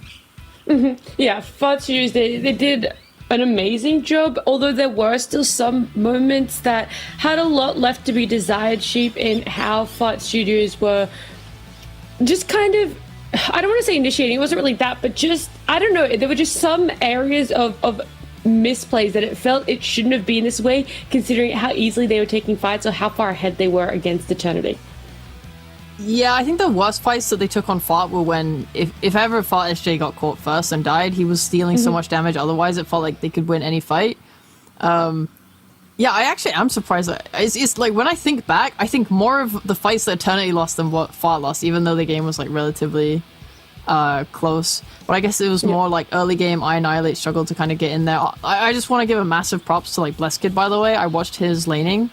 And like straight off the bat, level 1, like he didn't even care about the creeps. He just used all his razors on an Annihilate, stood between him and the creep wave, and wouldn't let him get a single like he just wouldn't let him get anything. And then getting that first blood, like by diving tower and then dying after him, so that the lane resets. Except he's closer to level 3. Like I was so impressed by this guy and how he did his lane and how he played the early portion of the game.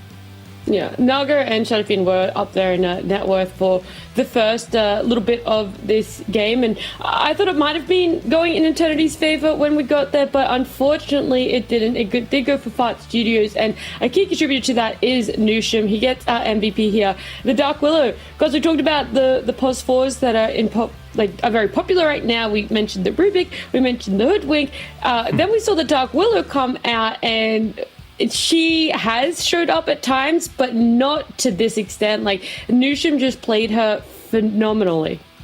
Yeah, did 27k hero damage. I think the 2 plays where he stopped Naga from sleeping and TPing out were pretty game-winning by themselves. So I think when you're making clutch plays like that, well-deserved MVP. I think it was definitely either Nusham or BSJ for me on this one. And I think, you look at the Naga's inability to do damage, and I think a big part of that was Nusham this game, with just how annoying and pesky he was being in every single fight.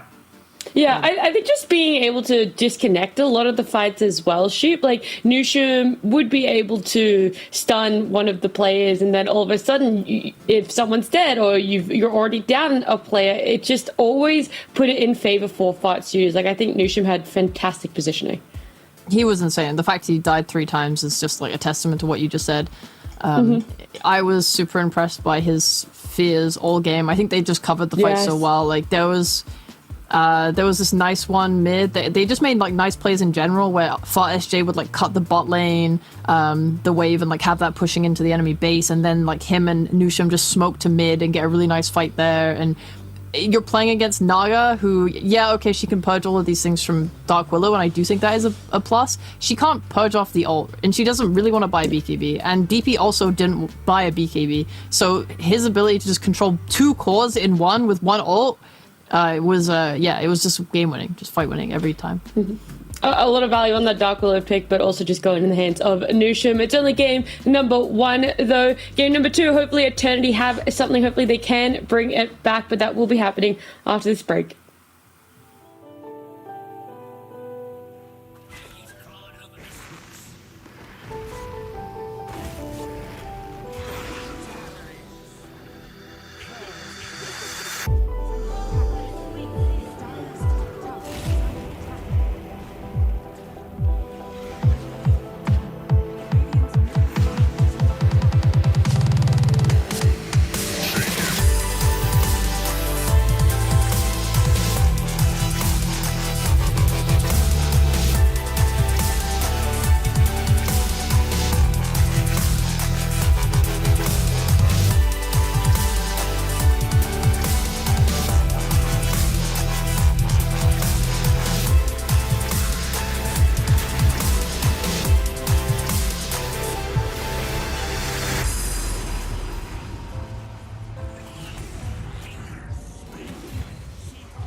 Welcome back, everybody. We have game number 2 now between Fight Studios and Eternity. Before we do jump into it and have a chat about the draft, hopefully it pops up in a little bit. Game number 1 was a lot closer, Sheep, than I think people would have expected. And I want to know what it was from both teams that kept it this close. Like, what was occurring that enabled, or like what plays enabled Eternity to still have an impact in fights, to still be able to take down quite a number of Fight Studios heroes? It's a big question. It's a big question. A lot to unpack here. Yeah, no, I mean, they did little nice things around the map. Obviously, like, one thing that was really nice was when Fought showed Pudge on the bot lane. I think Annihilate went back to push the wave. He didn't have boost of travel or anything like that. And I think the speed that Eternity, like, brought their heroes together and smoked up to look for a fight, and that fight led to a win. Like, they were keeping pretty on top of that type of plays, and that's the sort of speed I've been looking for from them. Because, they lost the game, and it wasn't, like, consistent throughout, but we've seen them play way too slow in the past, so. Yeah. That is My actually boys. something, I wanted to ask, Gods, do you think that this is, like, the fastest we've seen Eternity be in terms of rotating and doing those sorts of punishments, just sort of being an active team? Like, is it a different Eternity in your eyes that's turned up today? It's a little of what we saw in the last series in game 1, I think, but it was like a glimpse then, and I feel like we got it a bit more consistently here, and the fact it's happening again is a good sign. And I think a big part of it is they got Death Prophet. It's a great hero that simplifies just any team's game plan, and it's something that Eternity, I think, play well around, so they're going to get it again here in game number 2. I think this is, a good sign that they found a hero that works for them and works for their kind of game plan. Yeah. I believe this are 4 exact same openings. I think even the bans are the exact same, but Eternity this time making a slight adjustment. Sheep, they ban Beast out here now in the second phase. Yeah, I think that caused a lot of problems for them. I was sort of looking at the matchup as well throughout the game, and it's like when Eternity commit a bunch of heroes top, because Fought Studios did a really good job of having the other lanes pushed in, it meant that they do just push faster. With this Beast, like their ability to quickly go onto the high ground of Eternity and start to pressure their tier 3 tower meant that Eternity just can't commit to anything. Like, they have to use DPL. If they don't have DPL, they can't push. And their push is, they can, but it's so slow. The Fought were able to just trade way more efficiently than Eternity. And it was also the same thing, even in the early game. Bot was taken by Jenkins. He had 1 point in Boar, but he had a helm, and he was able to take the tower because as soon as Eternity left the lane, it's just gone. The impact of Beastmaster can have is so punishing, I think, to a team like Eternity, who aren't really sure how to deal with map pressure really well. Well, then I like that adjustment for Eternity there. Anything else from the last game that you'd like to also see banned out? Or even just changed up in the second part? Like, the Nagra paper sheet you said worked really well. Do you feel that Eternity would even want to go back to that? Obviously, I know it depends on everything else that gets picked up, but... Yeah, it does, Nat. It does depend on everything else. See, I just talk and then I answer my own question. Yeah, see, I knew where you were going with that one too. Goddamn. I could just read your mind, actually. I could do this panel pretending to ask you a question and then answer on your behalf.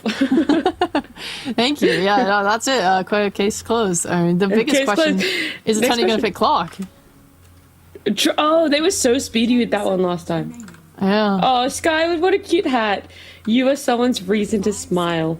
Oh, he loves that brand. Dude, he has so many of their, like, shirts and stuff. Dude, was the pause really because of internet issues? The Super Bowl is going on. I'm just saying. Oh, I thought you were going to say the brand was dropping new like merch or something. Nah. And he had to quickly check out. I was just thinking about his American lineage for a second there. I was like, oh.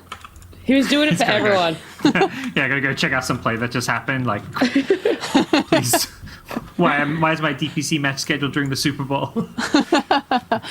He's looking for Hail Marys in the Super Bowl and also his own Dota game. Yeah, Yes, sir. He needs some inspiration if they want to win game 2 here, I think. Yeah. That's my only NFL reference, sorry. Yeah, I don't know anything about this shit. That and Madden. That's all I got. I can play Madden and that's it. Noise. Speaking of this draft, I would like to see Karyua, I don't know how to pronounce his name, on something he can feel comfortable on, because he's definitely the player that's looked the I'd say worst on this team, to be completely blunt. He's yet to have a game where he's really played well. We've talked about now a couple of games where he's been the lowest damage in the entire game. A 45-minute game as a carry player, that's, there's no excuse for that. Play whatever hero you're most comfortable on, regardless of whether it's the perfect game. Just put him on something, that he plays all the time in pubs. They didn't go back for the clock there. Sheep. Enchantress been picked up. Sorry, were you going to say something about what he's comfortable on? Oh, no, I was just thinking about, I was like, what does he like? I think he likes PL. Yeah. So that's not a good sign. Yeah, maybe don't go to comfort then. He likes Lifestealer. He likes Bloodseeker, but that's gone. And maybe that's one of the reasons why Fought really love it. But the Enchantress is definitely, I want to say, makes Eternity, it makes it hard for them to play their game. Because they did. That's not what I want to hear. I'm sorry, but it's like, you look at the Clockwork last game, and whilst I don't think they fully utilized it to its max, a lot of the good things that happened on the map were because of him. Like when Beastmaster was just pushing bot, they found it with the Clockwork. The heroes that Eternity have now, no one does that for them. They need something in this last pick here that either goes all in on pushing with DP or finds a way to start fights for them. Like you saw as well, some of the problems Eternity had was when they smoked, they didn't lead with Clockwork sometimes. I don't know why, but like your Death Prophet can't be walking in with a smoke because you run into someone with a BKB and nothing happens. 5 seconds remaining. Yeah. Okay. All right. I see what you're saying. Now I'm just like extra worried for Eternity. Where do they go with the draft gods to try and fill in that void then? The good news is Fartsu's picked Dragon Knight, so I think the draft is already looking a little better for Eternity because of that. They go with TB, so I think we saw one game of this. I believe it was Eternity who picked it. No, sorry, it was Penguin Squad who picked TB. This does feel like a game, that's a hero that doesn't maybe care about getting ruptured. You just kind of stand your ground and fight, and ideally, get a Sunder off too if you get low. So this is a good carry matchup versus the Bloodseeker, but I feel like they had an okay carry matchup last game and it didn't work out for them. So we'll see how they fare. It's not an easy TP game against like a DK Mirana kind of combo where they just chain stun you and burst you from full to zero. That's, I think, the idea behind Fart Studios' 2 picks here. Put Nushim on another hero he can kind of pop off and carry on. And obviously the Mirana against the Enchantress, being able to deal with those creeps helps out a lot in the laning phase. But they could just put the Enchantress in the other lane and then put Snapback bot again. That's what they did last game anyway. Yeah, they can just dodge that. It's not bad. I would like to see a alteration from Skyward's Death Prophet this game, though. Last game, he went 2-0-1 in lane and died to Bloodseeker as a result of not having 2 points in Siphon, and I got so upset. I was so mad. Who does that? So this game, let's not do that. Let's get some heals going. Let's keep yourself healthy in lanes. Yeah. They have overall last pick on Eternity again. Remember, so maybe the Death Prophet does shift off the off lane. Still a chance. It might be like 1%, but there's still a chance. I mean, the lane was fine. It's just I think his skill build griefed him a little bit, but I don't think overall they were super unhappy with it being the matchup there. I'm not sure what would be better anyway, especially playing into tree. Yep. 10 seconds remaining. It's totally fair. 2 last bans for these teams. Anything that we kind of really need to focus on taking out to protect... I guess on the side of Eternity to protect the Terrorblade, is there enough to protect him so far, taken out? Or are there still some really big counters? Maybe Zeus. I don't know. It's not like a massive counter, but it is a tricky hero for TB to play against when nobody can jump the Zeus. Definitely Fart Studios want AoE magic damage, I think, to help deal with TB illusions. Leshrek's another that comes to mind, but yeah, they'll ban Zeus. That there's like a 0.1% chance that they just put the DK to mid and take out Darks here. Damn. The 0.1% didn't hit, guys. What can you do? Such a high percentage and it just didn't hit. I don't understand. Yeah. I mean, we covered the Invoker concept last game. Last game's draft against the DP, going this Vessel, being able to just control the game through that. I mean, Ench is another healing support, so I think this Vessel build's going to be very impactful. Lots of magic nukes against those TB, hard for him to take fights. This Deafening Blast will be very good there. Do you think for sure it is like a Quaswex Vessel build? Like, is there any merit to the Sunstrike Exort build with the DK Mirana sideline? Like, there's a lot of good setup for that Sunstrike, I feel. True. Do you think you could go Exort with a Vessel? I just really like... Oh, maybe not Vessel into Legion. Yeah, the last second Legion commander pick up. Oh, guys, look. Would you look at that? DP Skyward going Legion. mid, Skyward picking the Legion commander. Oh no! Would you? Oh, don't make that noise, sheep. You're supposed to be like, yeah, eternity. I don't know, man. My boy's kind of notorious for being out of position. So I'm not sure how. And he also doesn't have anyone with nuke damage to help him win duels outside of a Kisses. And Moonlight also tends to run off on his lonesome and not be where he's meant to be. So I don't feel good about this at all. No, I got it. This time around, Moonlight's going to lead the charge, and Skyward's just going to follow him instead. I don't think that one's happening. I don't think they I'm have trying the to- quarter. There is no. I'm sorry. I love you, Skyward. I love your team, but there is no way they have the coordination to pull off a lineup like this. Ain't no way. Okay, all right. And quickly, Gods, can Eternity do it? You very much in favor with Fart Studios? I think Fart Studios are probably going to pull this one off, Matt. It's a good draw. I'm trying so hard to, have an equal panel here. But look, both of you guys favoring Fart Studios. You think it's going to be a 2-0 to lead us through game number 2. It is going to be B-Cop and Lacoste.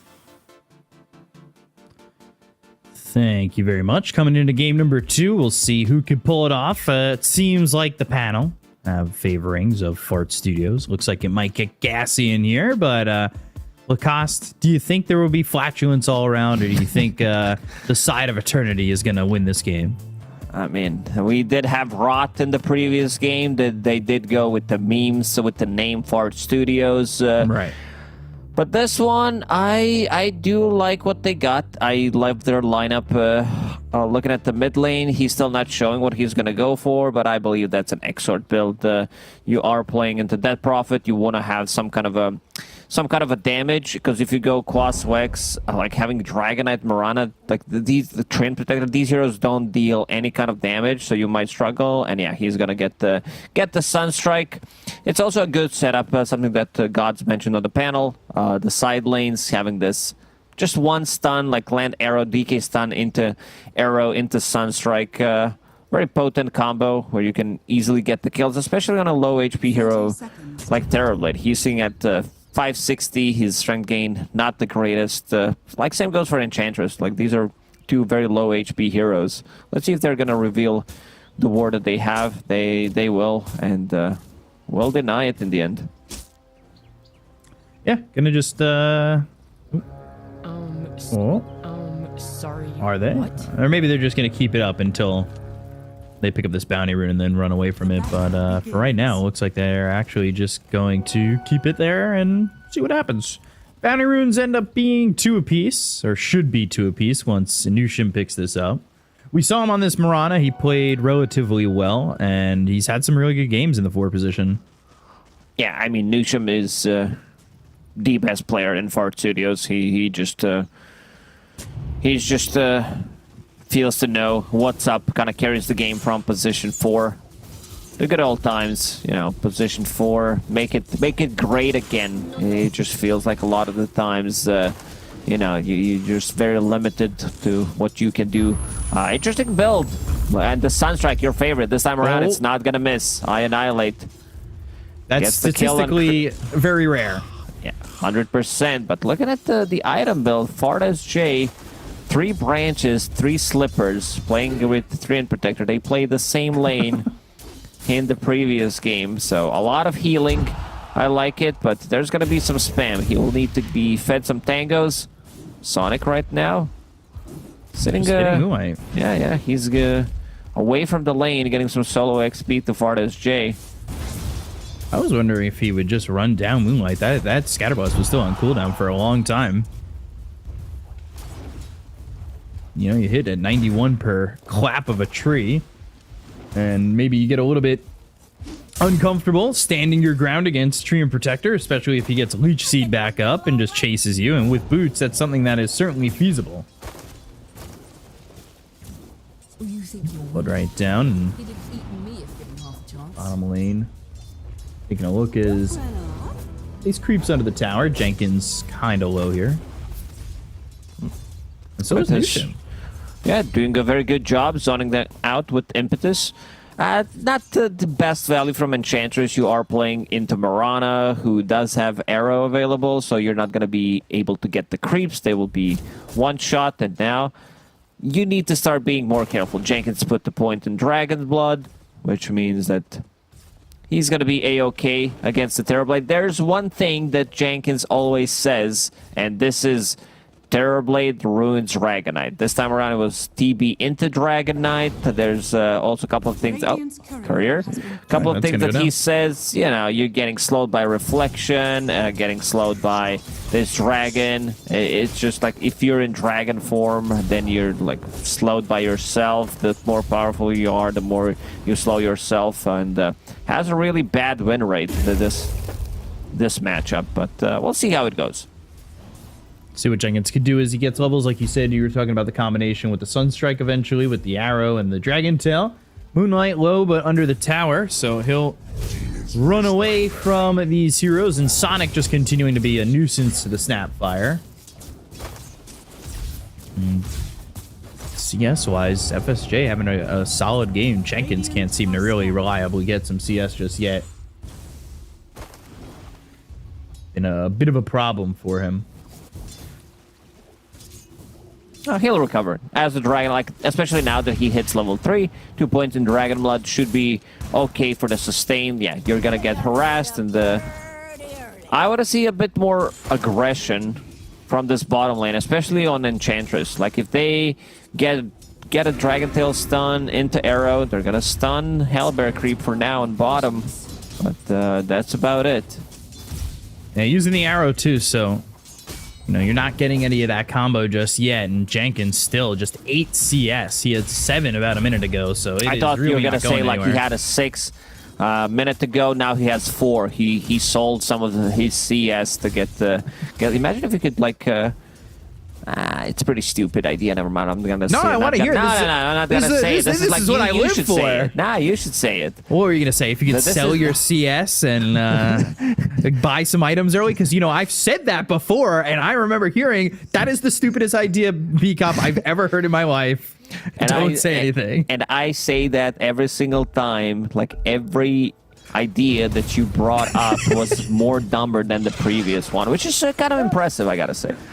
You know, you gotta keep the chain going, and that's exactly what I do with my ideas. But I'm telling you, you can invest early, have a hero that just buys item early, gets into the negatives, and his respawn time's effective. Boom, easy hero making. Fresh ideas. I annihilate over mid. 21-5 to the Death Prophets 27-7, and that's not too much of a surprise considering Crypt Swarm, and you know, it is level 3, should be able to grab that CS pretty reliably and do some harassment onto Annihilate. Not the greatest harassment. You're playing into Quas Exert Invoker, so does have that sustain sitting underneath the tower. He can also be the one controlling the runes with his Force Spirits, and he also does have a kill threat on this Death Prophet. He can keep the distance, break the Spirit Siphon with the Cold Snap, and once you get 2 Force Spirits, that's going to be enough. Skyward in trouble. Boy. Let's see if they want to continue chasing. Seems like that's going to be a no. I was thinking maybe a Sunstrike. I'm always hoping to see one get dropped down. Bottom lane again, we're taking a look, and now it's 15 for Jenkins, so he's starting to get a little bit more out of this. He also bought a raid band on Dragonite. He also had another one queued up, but decided to go for power treads. Like investing in these like way too many small items could kill your game, but always funny. That's like, look at Dragonite. 2 points in Dragon Blood with raid band underneath the tower has exactly 50% physical. Sunstrike got Sunstrike on a blessed kid. And they've got the stun. Annihilate's gonna go down for first blood. 3 heroes here. So Blessed Kid comes over. Spirit Siphon, some help with the Scatter Blast. Veritas with a level 1 impetus shot. Like, that is no joke. That was nicely done. Like 2 supports rotating and also like getting the rune for Blessed Kid. He doesn't have a bottle. Like one of the reasons why he didn't go for bottle in this matchup and he decided to go for Falcon Blade is something that I mentioned. Like you play into Quas Exert Invoker, he can kill the runes with Fort Spirits and like you don't get the value. So pretty smart thinking. It same goes when you play against the Lone Druid, where you like a lot of the times if Lone Druid is mid, you don't get a bottle. Right, cold snap on him. But nothing doing. 3 heroes still just sitting here, and I think maybe want to just put the pressure on once they get the exorcism off. But Fire Snap Cookie, Spirit Siphon, Scatter Blast, I Annihilate might die back to back, and with the Crypt Swarm, they got him. Hey, we'll lose Sonic to a neutral creep. Sorry, what? That is happening while they, I think, maybe were going after Skyward? Dire's middle tower. This should be the tower. They didn't even pop the Exo. They just have 3 heroes constantly hitting the tower. It also comes down to Invoker not having Raindrop. He's going for very greedy build, just like straight up rush. We see like an item in between, something small, like I don't mind a Raindrop. Like I don't mind something that gives you a bit more sustain in the lane, but this time around it's not gonna be it. He thought that he dominated the lane, but if we check the net worth, you know, he's even below Dragonite. That Prophet has 1,000 net worth advantage on him. And Jack did go for the second Wraith Band. Oof. Yeah, really wants it. So he's gonna have the Wraith Band go to the treads, go for Blink afterwards. We are still yet to see the Dragon Tail Arrow combo with the Sunstrike. Saving those combos for later. They don't want to use, you have very limited, like 5 combos that you can execute throughout the game, so they're saving it for when it's really gonna matter. This is gonna be another tower. There's no way they're gonna defend this, so really good start for Eternity. Game 2. Turblade is in jungle. He didn't die a single time. Means that he's gonna be like on top of the network. He hasn't really been pushed out. Going apart SJ Moonlight. Getting credit for that kill. Jenkins gonna TP away and oh dear. A limited amount of stuns on Eternity. Dual Cookie. Maybe creep for Enchantress, but that's about it. Are you happy this game with the change for FSJ? Sorry to cut you off. No Falcon Blade this time. Straight Maelstrom. Yeah. Like he needs to be able to get online as fast as possible. First duel, but where's the follow-up? Speaking of follow-up, here's the Sunstrike. There's follow-up coming in from Fart Studios, and they're going to get that kill onto Skyward. A bit too aggressive. Something that panel did mention is Skyward loves to be out of position, go for these type of plays. I love players like that. You know, I respect it. Respect the over-aggression. I would say maybe comparable to MS, as Jenkins getting run down by this Terrorblade. He's got the living armor, and he's got the health to survive. Just barely. That was pretty close. This is going to be another tier 1 tower. They do have a ton of damage. Meta, Exo, just like when they group up, like they have a decent amount of sustain as well. Sunstrike, Moonlight. Oh, Sonic. He's got the kill, but he's probably dead here to Blast Kid. Some damage shared from that illusion. Let's see the win probability from Dota Plus, 52-48 for Eternity. So looking really good. 2k gold lead already. I think they can start to put more pressure. Like they already killed tier 1 towers. The map opened up by quite a lot. It does allow them to play a bit more aggressive. You know, these TP rotations are not gonna come out. Right. What are you expecting coming from the next, like, 10 minutes or so? Is either team really looking to fight too much? I think for Eternity, they could be looking to, like, take a fight in the next couple of minutes and just take Roche. Like, you smoke, you take the fight at the top part of the map, you're near the Roche pit, you get a 1 pick off, use meta, use Exo, kill Roche. Jenkins, he might be in trouble. They pop the Exo. Let's see if he Very decides early. to TP out. If they use Cookie, he can try to TP out. Goes into the Elder Dragon form, Dragon Tail, TP, and he's gone. Nicely done by Janky. Understands that this is the only thing that can stop him from TPing out. So uses stun on Moonlight and TP's out. What a Chad. Yeah, you were saying in one of the other games, tanky janky. So he's staying He is. alive, he's being tanky and TPing out. Yeah. Also looking for a Blink Dagger, it seems. He wants to be able to like get some initiation going. Right now, they have very limited amount of damage. Invoker picked up his Hand of Midas going into the bots. So this type of build, like we've seen it for European Invokers mostly, it does take a lot of time to build it up, where you get like a BKB, Blink Dagger, and then like your next item is going to be very impactful. But yeah, right now, these heroes, they just don't deal much damage, especially to Terrorblade. Like, it needs to be Invoker. Other heroes can't really kill him. He's going into Manta style next. Pretty natural progression, I would say, especially since you play against Treant Protector, so having something to dispel these things off of you does amplify your farm by quite a lot. So, you know, you're looking at these teams, and we'll see how close they are this game. With 3,000 net worth lead. Ooh, 1 second. We got the odds up from esportsbet.io. They're exactly 50-50. All right. No EE in this game, but it is 50-50, and they're going to look to get Annihilate, but he goes into the Ghost Walk, but the kisses are on the money from Moonlight. And, you know, Sonic going to try and run, but there's the dual Scatter Blast and a kill there onto the tree. Oh, nicely done. Oh boy. This like these kisses, this is the damage that they need to like get. An Invoker didn't have bots there. Maybe if he had bots, extra movement speed could potentially got him out of the trouble. Like, one kiss doesn't land, so 4K Right. gold lead already for Eternity.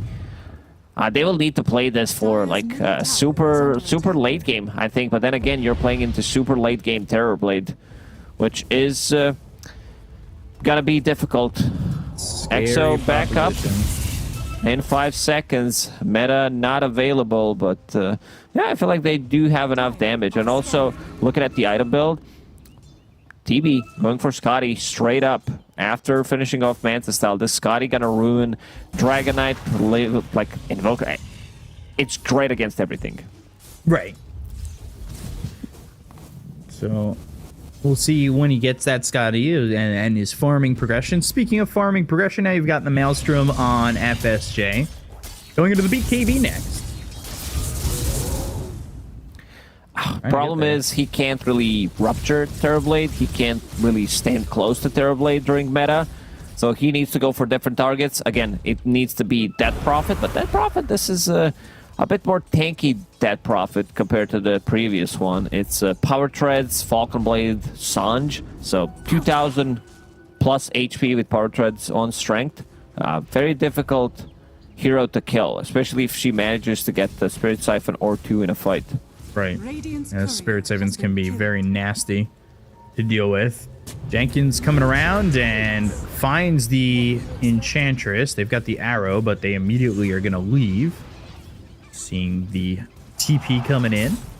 I want to get out of this one. They do not want to Only the fight. wary might find us. Even going to the Moonlight Shadow, and they'll look over mid for Skyward, who is playing a pretty forward position, but that was to farm up his Blink Dagger, which he now has.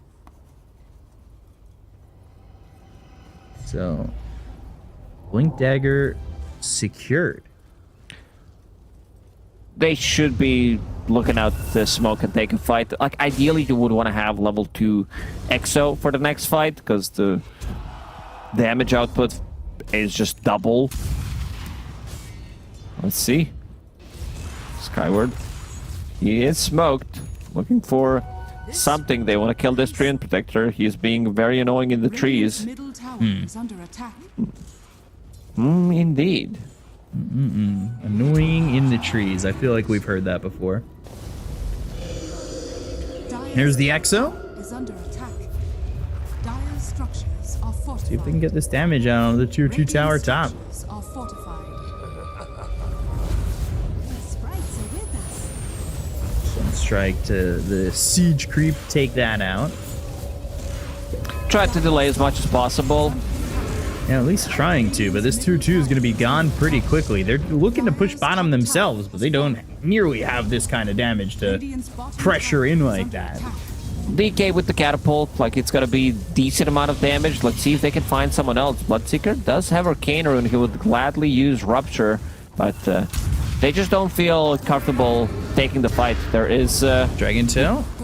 Arrow, and the Starstorm Sunstrike very late, so that will not land while Sonic's gonna die here to Karawa.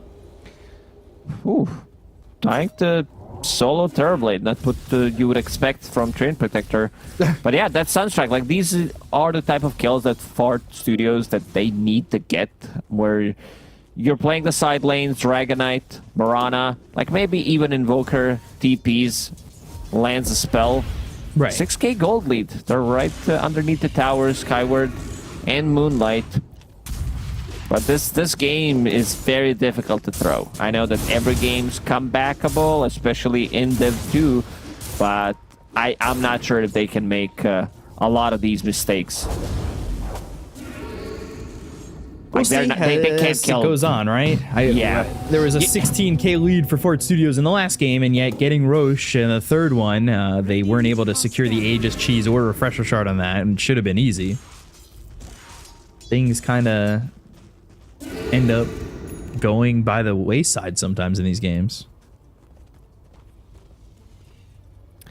A bit of a difficult task, I would say, right now. You are playing into Death Prophet, Terrorblade, who both are off to a great start. They have 0 deaths to their name. Like, look at Death Prophet having status resistance, 2.5k HP. Like, they just don't have enough. They need 3 heroes. They need 3 cores to kill this Death Prophet from 100 to 0. Stun Locker, it might not even be doable because of the status resistance. Right.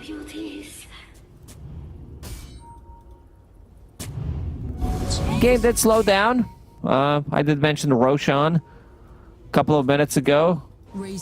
I think Eternity should definitely look for a fight Dust near the Roche. Dust, they found him. So he will take away the obs. Leaping, and he's got one more leap, but there's the blink into the duel. This should be dual damage. Imagine trying to hide with the Moonlight Shadow from a guy named Moonlight. It's just not going to happen. There's nowhere to hide when he's got a name like that. So Skyward gets himself to 28 dual damage, and they've got themselves a 7,000 net worth lead. Things continuing to look very difficult at times for Fort Studios. And it looks like Eternity with this level 2 in the Exo is usually a time where you go for Roche, you get that. Yeah, you want to force spirits. it. If the enemy does not want to take these fights, like, you want to force it. Moonlight, arrow misses. They've got the cookie, but the Ice Wall, Sunstrike, not even needed.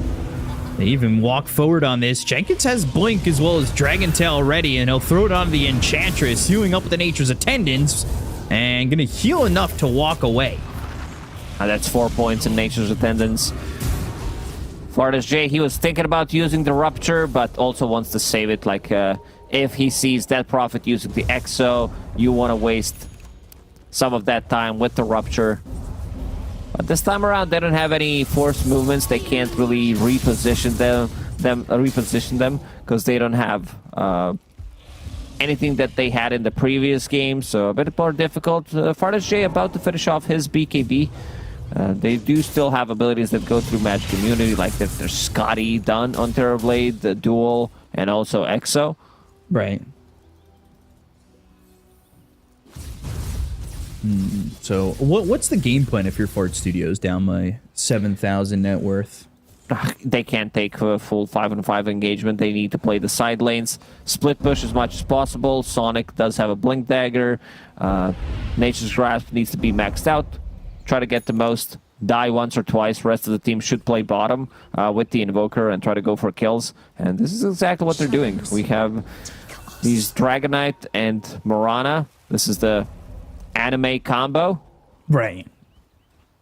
The only one who's missing is Marcy.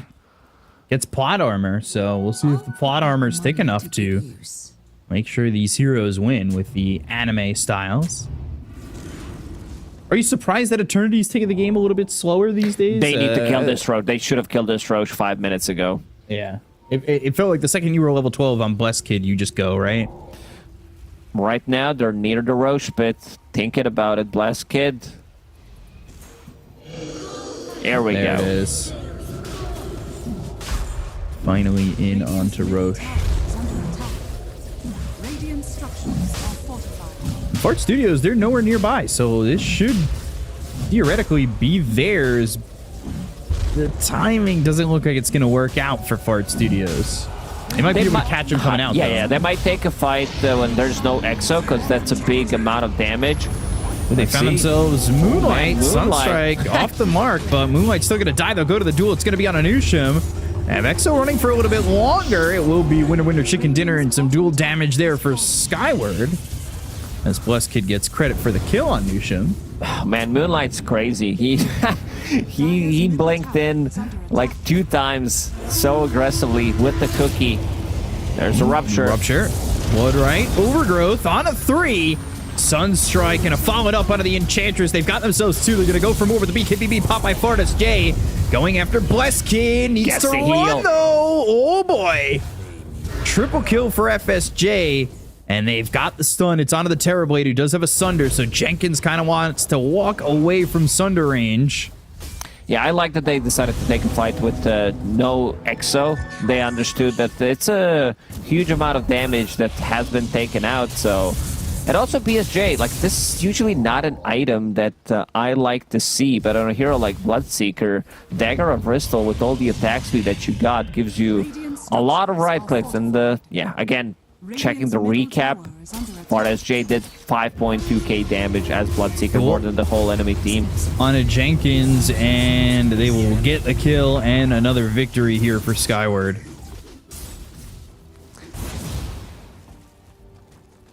Look at that. They get the kill again, and all of a sudden it's 84 dual damage for Skyward. It was a bit of a slow start, but he did manage to catch up, going into BKB next.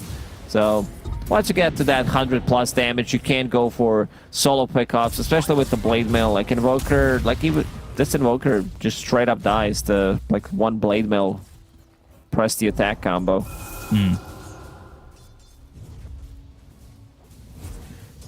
So let's see. Terrorblade leads the net worth by 4,000 gold. But the net worth is starting to close up a little bit. It was 7k, now it's only 5.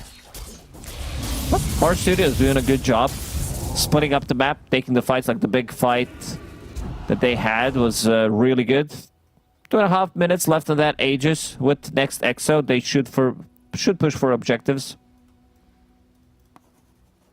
A little bit of a pause. You don't know that. Well, I know there's a little bit of a pause. I just don't know if it's going to be a lot of bit of a pause. I don't have those answers yet. A bit of good old chat while we're waiting. Nothing too spicy. I'm a big fan of all chat. What's your favorite all chatting moment? Do you have any? I don't know. That's a good question. I'm pretty sure we had some bangers out there. We saw, who was it? Monaspa the other day. Had some spicy old chat.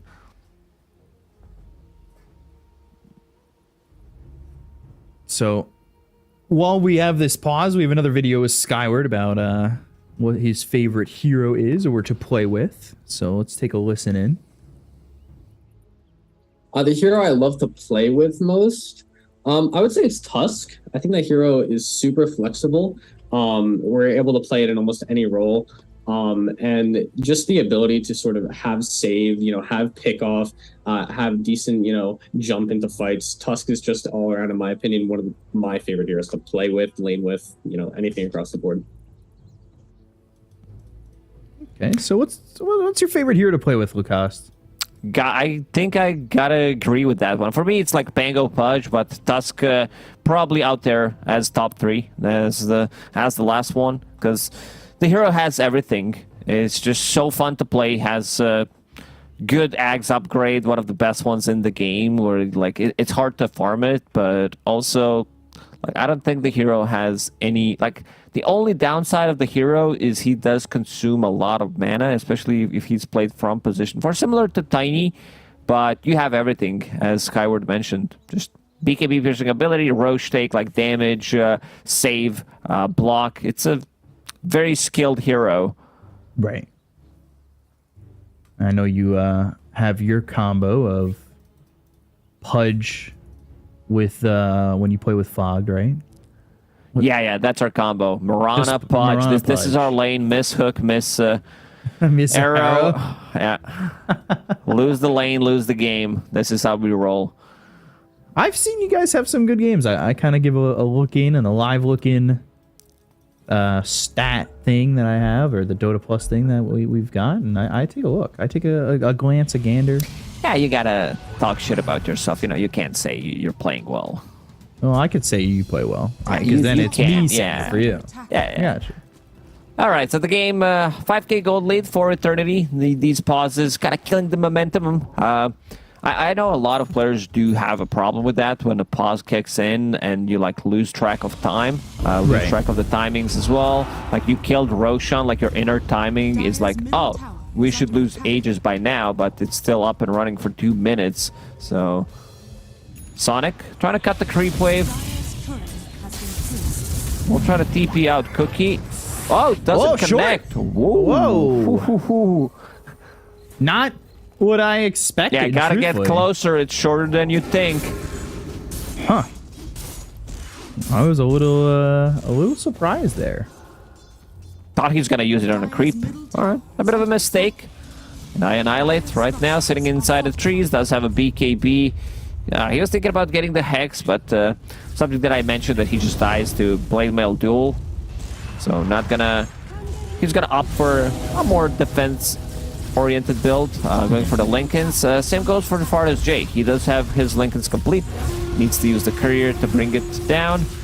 And off to the tier 2 tower they go. There is still Exo available. They've got Annihilate pushing bottom with Farthest J still farming up. The good old farm SJ. That's what the F stands for. Farm, and then S, and then J. He's going Lincolns on this Bloodseeker, so he's got the Lincolns. Fireball down as they hit the high ground. They've got creeps pushing into the bottom tier 3, doing a lot of damage, while they'll go for the Exorcism over mid. Here they go. Blink, Dragon Tail, Karwa hanging on to an Aegis. Sunstrike, and there he goes. Aegis gone. No creeps. Skyward's also TPing back. Yeah, they just use Exo. This is interesting. Karwa now without the help from this Legion. I thought maybe they'd go in a little bit further. But I believe the look is for FSJ. And ooh, can he find him? He needs someone that can't stop the TP with... oh, they've got Moonlight. That's the easier of the kills, and Jenkins is going to get credit for that one. They use that Dragon Tail with the Sunstrike immediately. Far Studios shot calling in the last couple of minutes has been really top notch, I would say. Whoever's calling these decisions has been doing a very good job. Split the map. We've seen Annihilate push the bottom tower. He almost killed it. 2,000 damage down on the tier 3 tower bottom, and they can't heal that. While Treant Protector can heal the mid tower, he should start using it. Definitely. I don't see living armor. There's no better priority because you want to drag this game. Like you want to get to that second. Lincoln's Dragonite is holding onto a gem that Moonlight bought. But yeah, should start using that living armor as soon as possible. So, see as this goes on, because Eternity kind of having a little bit of a difficulty getting onto that high ground and sticking it. You're able to take out the Terrorblade, who was playing a little bit too confidently, probably because he had that Aegis.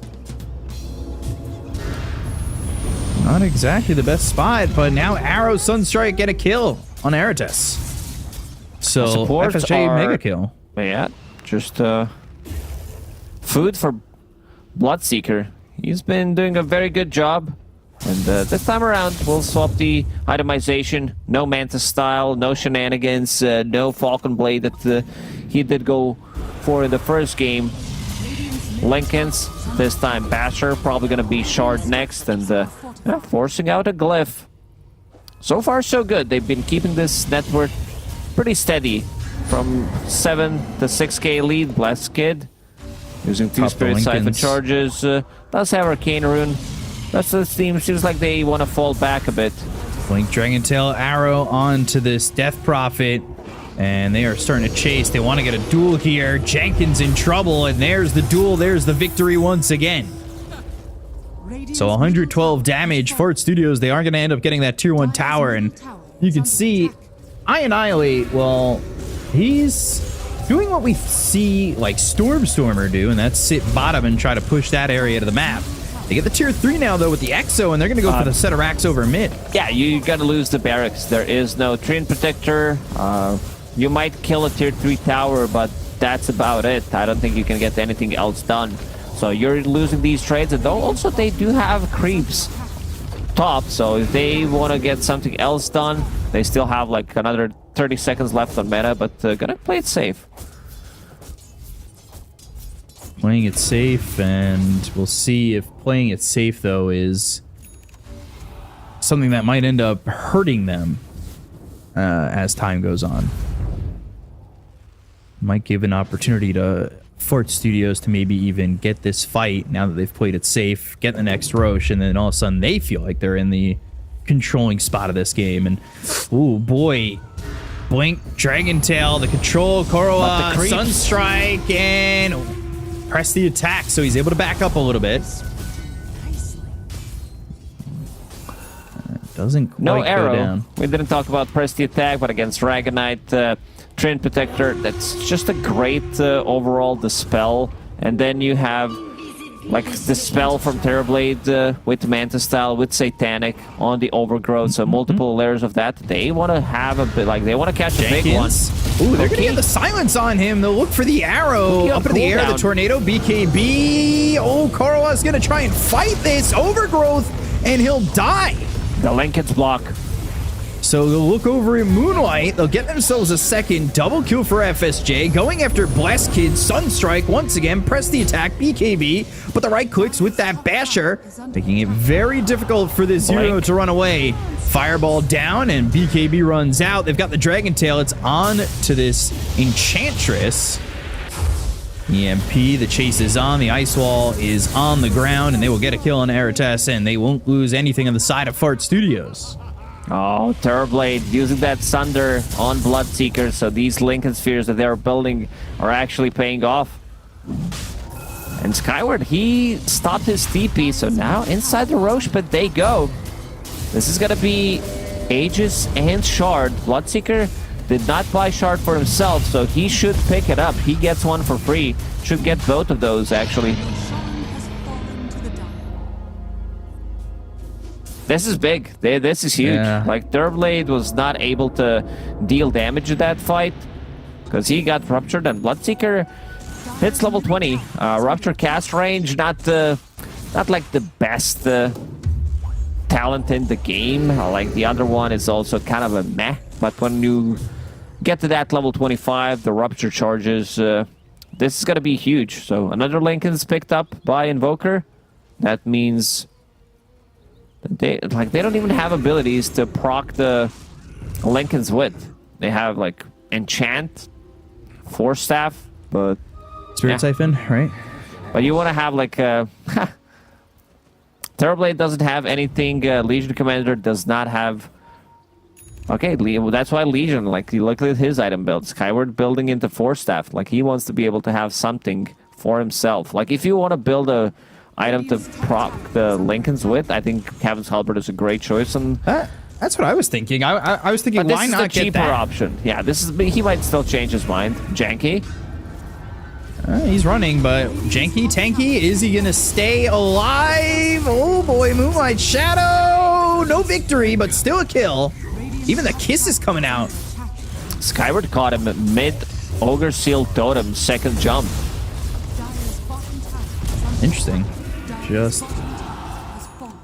just getting that. I think you need to trade here. I think you need to They're go. gonna try. Yeah, because I don't think you're taking this fight. No glyph for... Well, no glyph for the Dire, but there's about to be a glyph on the side of the Radiant. Oh! Right as it's up. And that's also... Another glyph. You lose yeah, that I mean, tower. you're going to lose the tower and go right back into a glyph. That timing is really perfect for them. But they have not glyphed yet. I think they're committing to losing that set of racks or knowing that they're going to lose that set of racks. And they're going to go towards the top set themselves Now you and need maybe to look take for that megas. fight. Now with no EXO, I think they should heavily commit. Blink out. And then- Where's the catch? Arrow. Arrow! Short. Rupture, that's the cast range. Can you get Can you a get close enough to bash? We No. can't. And Blink. BKB blink out from Legion Commander. And that's going to be full AC. I think Far Studios should smoke and try to go, or use, okay, Moonlight Shadows on cooldown, but should try to make something happen. They have a huge creep wave inside the base. Invoker did manage to take care of that, but the bottom is now pushing in. yeah, this is tough. Trading buildings isn't exactly the best option. FSJ, 1,400 gold. He's got that shard you were talking about. So we saw in the last game, the impact that made that shard. The thing is, it can be dispelled. Like, you dispel Blood Rage, you're taking away a lot of damage from Bloodseeker, because he's not getting that shard damage.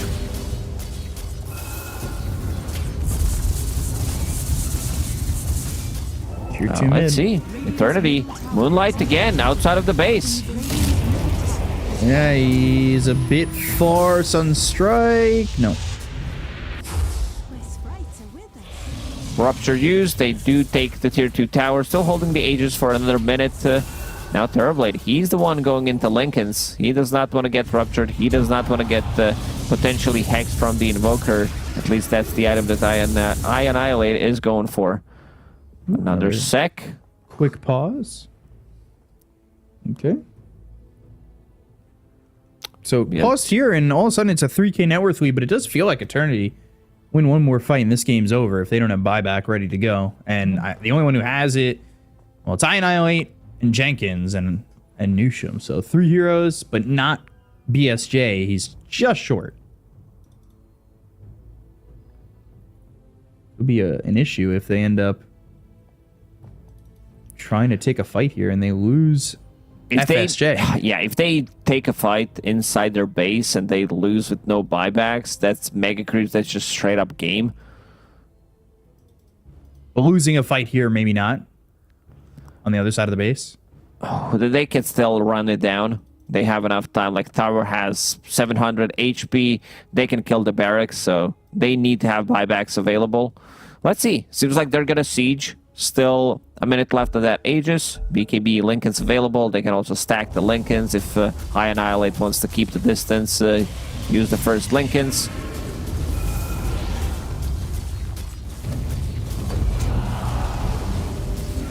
Tier 3 mid. 52 seconds left on the Aegis. This Shay is getting a little bit low. He's not really sustaining the way he'd like. Forced to even back up, go to the Ancient Creeps.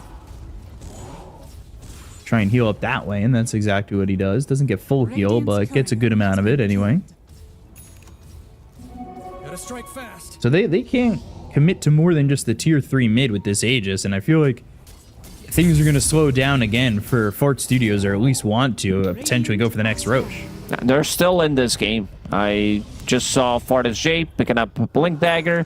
So with this item, he can close the gap, lock onto a target, stop them from TPing out. Smoke from Eternity. Let's Right see on what the they Aegis want to do. expiration. Fartis J underneath the ward. He's pinging it.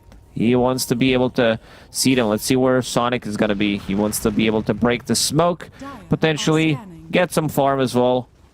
Dire are using a scan, but they're not there. Duel. Oh, that's a duel. cookie. Wow. Because Skyward four-staffed him and blinked, so the cookie ended up landing. I still can't believe Trim Protector is not healing the tower. Like, this tower has been sitting on 700 HP. Oh boy, they found Skyward and they'll get the kill. They're going to buy back here on the Tree Protector. They don't have buyback available on the Legion Commander. They go after Karawa, but FSJ is going to start to run on this. They go to the Exorcism. They've got him all by himself. I Annihilate now. Ooh, the bashes. Bless Kid needs to be careful. Lincoln's popping all over the place. The Exorcism doesn't do anything as they get the kill there onto the Death Prophet. This is a big issue as FSJ wants more. Moonlight trying to TP, but the arrow comes in to get the kill onto this Snapfire. Rupture, Lotus, and, well, EMP. Sunder, all right, stays alive just barely. Damage from Aratus is pretty decent, but Karawa still looking like he's going to die, and it's going to be to Sonic. They look for another one that should be a full team wipe, and will be. Everybody gone on the side of Eternity across the river. Man, that explosive damage from Bloodseeker. Blood Rage and Alacrity on top of him. I love that Bloodseeker didn't even use Rupture on Death Prophet. He just right-clicked him to death with the Basher with this attack speed, and now it's time to go. Like, their first time in this game, they do have a lead, 3k gold lead. Looking at the buyback situation, there is none other than Snapfire, who's gonna respawn. Creeps pushing in bottom, big wave.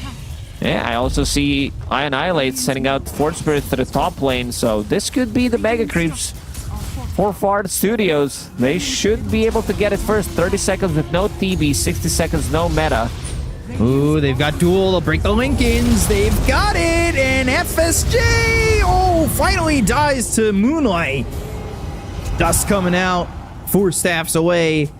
Sonic trying to run, and, well, Blink, Dragon Tail, press the attack. I Annihilate, trying to help out Sonic to survive. He'll stay alive. Blink with that shard. The root for a second into the trees with a Spirit Siphon will siphon his life away. Hex on a Skyward. That's coming through from I Annihilate. He's going to blink, but they've got the blink right on top of these heroes with a Spirit Siphon once again. 4 staffs away. Moonlight Shadow. Silence is not going to land. Blessed Kid's going to run into an arrow. Yeah, that 4 staff that Skyward bought to be able to proc the Lincolns. No BKB popped on Bloodseeker. Maybe with the BKB, he's going to be able to survive, but yeah, Roshan is up. It's also Aghanim Scepter, so let's see. They should scout things out, like they should send an illusion. They will take the outpost first. And this one seems to belong to Eternity. Really back and forth game. A lot of throws. So the question is, can they take a chance?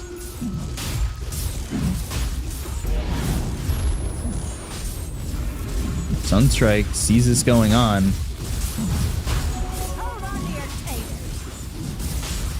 I don't think they're gonna. Oh, they might. They've got I Annihilate coming from the north end.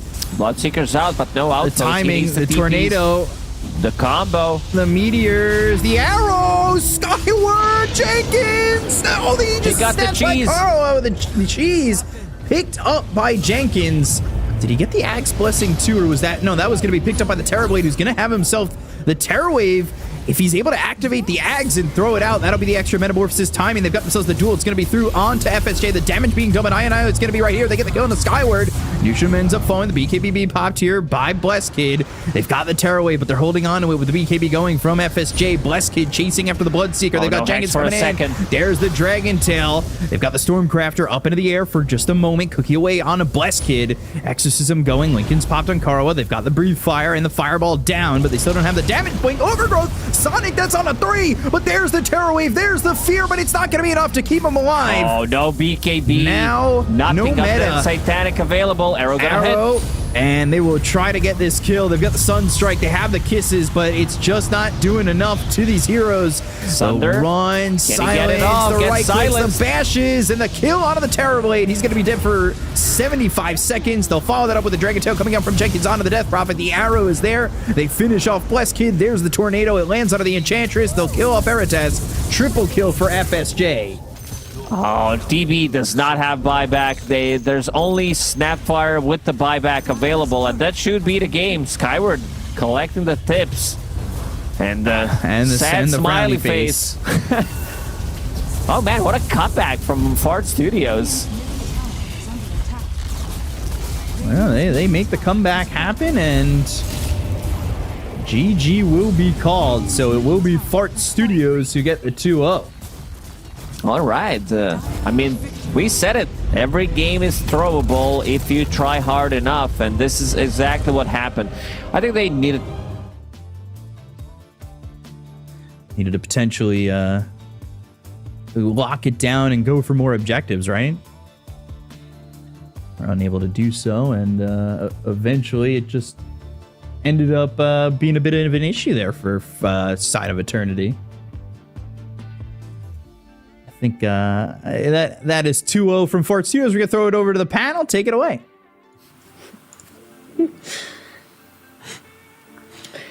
Yeah, that comeback there for Fart Studios leaving the cost absolutely speechless, just practically frozen in place there. But Eternity looked great. I know, at least from my side, and Fear, I saw him in our little Discord channel being like game number 3 ? A lot of people had faith in Eternity here. They looked fantastic at the start. They were holding on strong, but 35 minutes, and all of a sudden it's just the Fart Studios show. Yeah, I mean, take from the bottom. I mean, Eternity, I said they didn't have the coordination for this type of lineup, and for the first 20 minutes, they did. You were wrong. It was really good. Yeah, like 7 minutes with the timing. They come mid with both supports. They take the mid tower. They're able to give the mid experience and gold to the Snapfire while they they don't have. Yeah, it's to Snapfire while DP goes top. DP, like, they didn't even use EXO for that mid push. It was that well done. And then he's able to go top, use EXO on the top tower, and doubles the utility of that EXO to TP bot, get a kill on like Bloodseeker, and then they end up taking bot tower. Like, they just open the map so fast. Yeah, they really do. I'm looking at, the post game here. There were some unfortunate duels goods where Fart SJ does end up getting the dual victory damage, and I mean, he just comes online. He just absolutely pops off. Yeah, it's 2 games in a row. We get to see his Bloodseeker, and you kind of get a real feel of why they're prioritizing this hero. He just looks so comfortable with what's traditionally thought of as this more like, tempo early mid-game carry. He's scaling with it. He's itemizing, last game Mjolnir, 2 games in a row goes this like Mjolnir, Basher, outscaling a TB with the Lincolns to deal with the Sunder, just great itemization. And yeah, the sustain this hero brings to a fight is kind of tricky to deal with. If you don't burst him down from full, he's going to turn the fight on you. Much like a TP kind of felt like it was Bloodseeker who would get low and then just heal back up and win these long drawn out fights. Very similar story to game 1. Yeah, that opening, it worked for them last time, worked for them this time. I do have a question, Sheep. Sonic, he is always so high up on hero damage. Like, how as a tree is he having this much impact? Bro, I have no idea. Like, that is such a curveball question. How the hell am I meant to answer that? I'm just so shocked. Like, he almost matches hero damage on the side, like Moonlight on Snapfire, Yeah. I'm so shocked. Like, he even beats out Nushim and Morana. He's hitting his spells. He's very much in the midst of it. I think, honestly, my biggest criticism of this game was, like, when they would push his base, he just wasn't healing it. I feel like this man's mind is just focused on blood or something. He just doesn't care at all. Like, buildings? What are those? He starts punching. Yeah, he's like, I'm only focusing on the heroes, they're doing damage or I'm healing the people on my team. But look, Fart Studios 2-0 here. Our MVP is going to be Fart SJ on that Bloodseeker. God, you already talked about him. You can hype him up a little bit more, but also any honorable mentions on the side of Fart Studios to be able to have this comeback that they did. Yeah, obviously, I think I said most of what I need to say about BSJ. Yeah. Fantastic showing from her game. I think honorable mention also goes to the 2 supports. Nushim is just like the rock of this team. I don't think we've seen a bad game from Nushim, and he's showing a lot of flexibility with his hero pool. He's had many games where it feels like he's carrying the team. Sonic just, controlling every single team fight, having all this extra mobility for the team with the 4-stop, the blink for the initiations.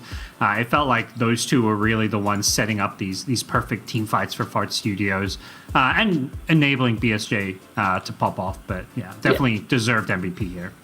Yeah, I want to focus on the mid lanes a little bit because they were the 2 players that we highlighted coming into this series. We had Blessed Kid really step it up in the previous series for Eternity, and he did the same here in this series, especially in this second game, Sheep. Like, he did so well mid. Like, I Annihilate on Invoker had a bit of a rough start.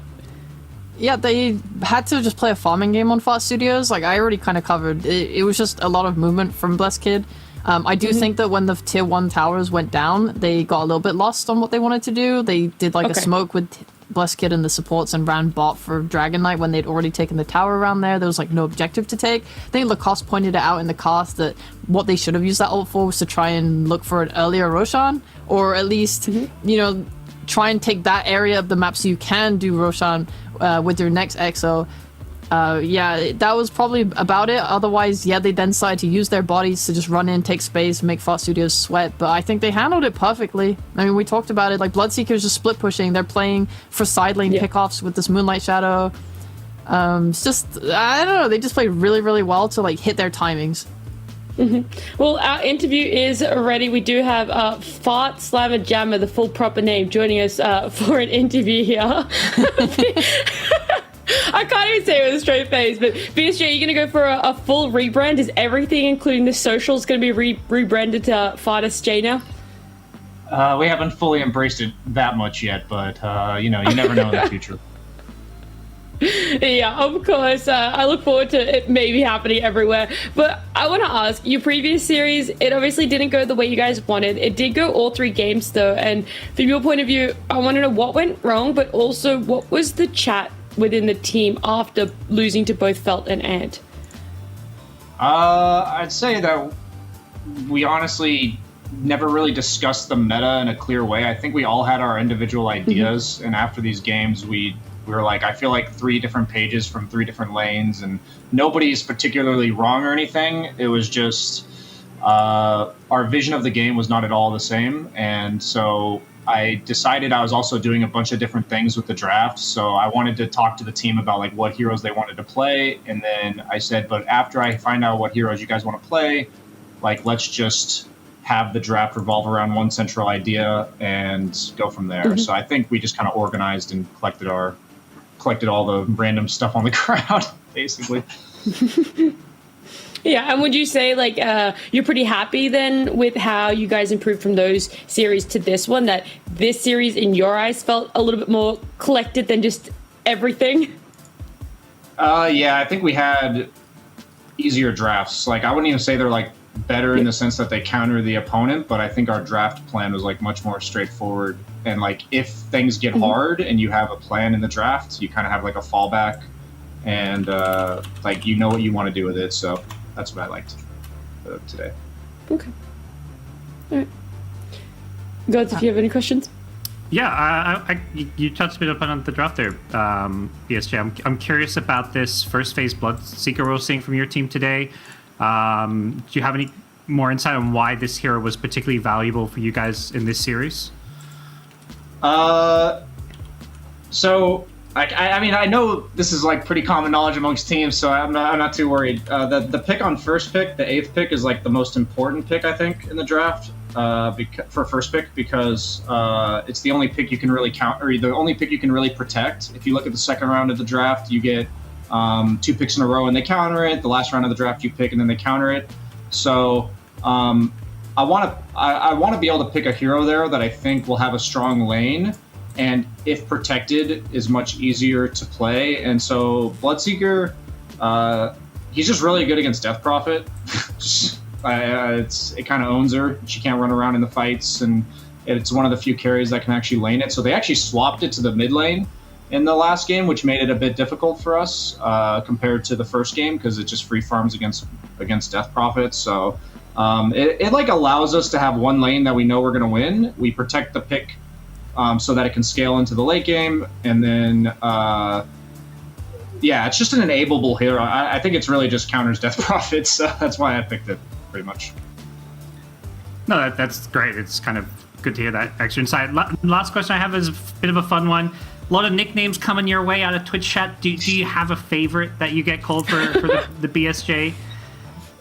I'd probably say the Bias J was always my favorite. I think that was the funniest one. But the Fart SJ, I don't actually have a favorite nickname per se, but I really like the people that that flame you guys saying, why are you dead naming BSJ? Like his name's Fart SJ.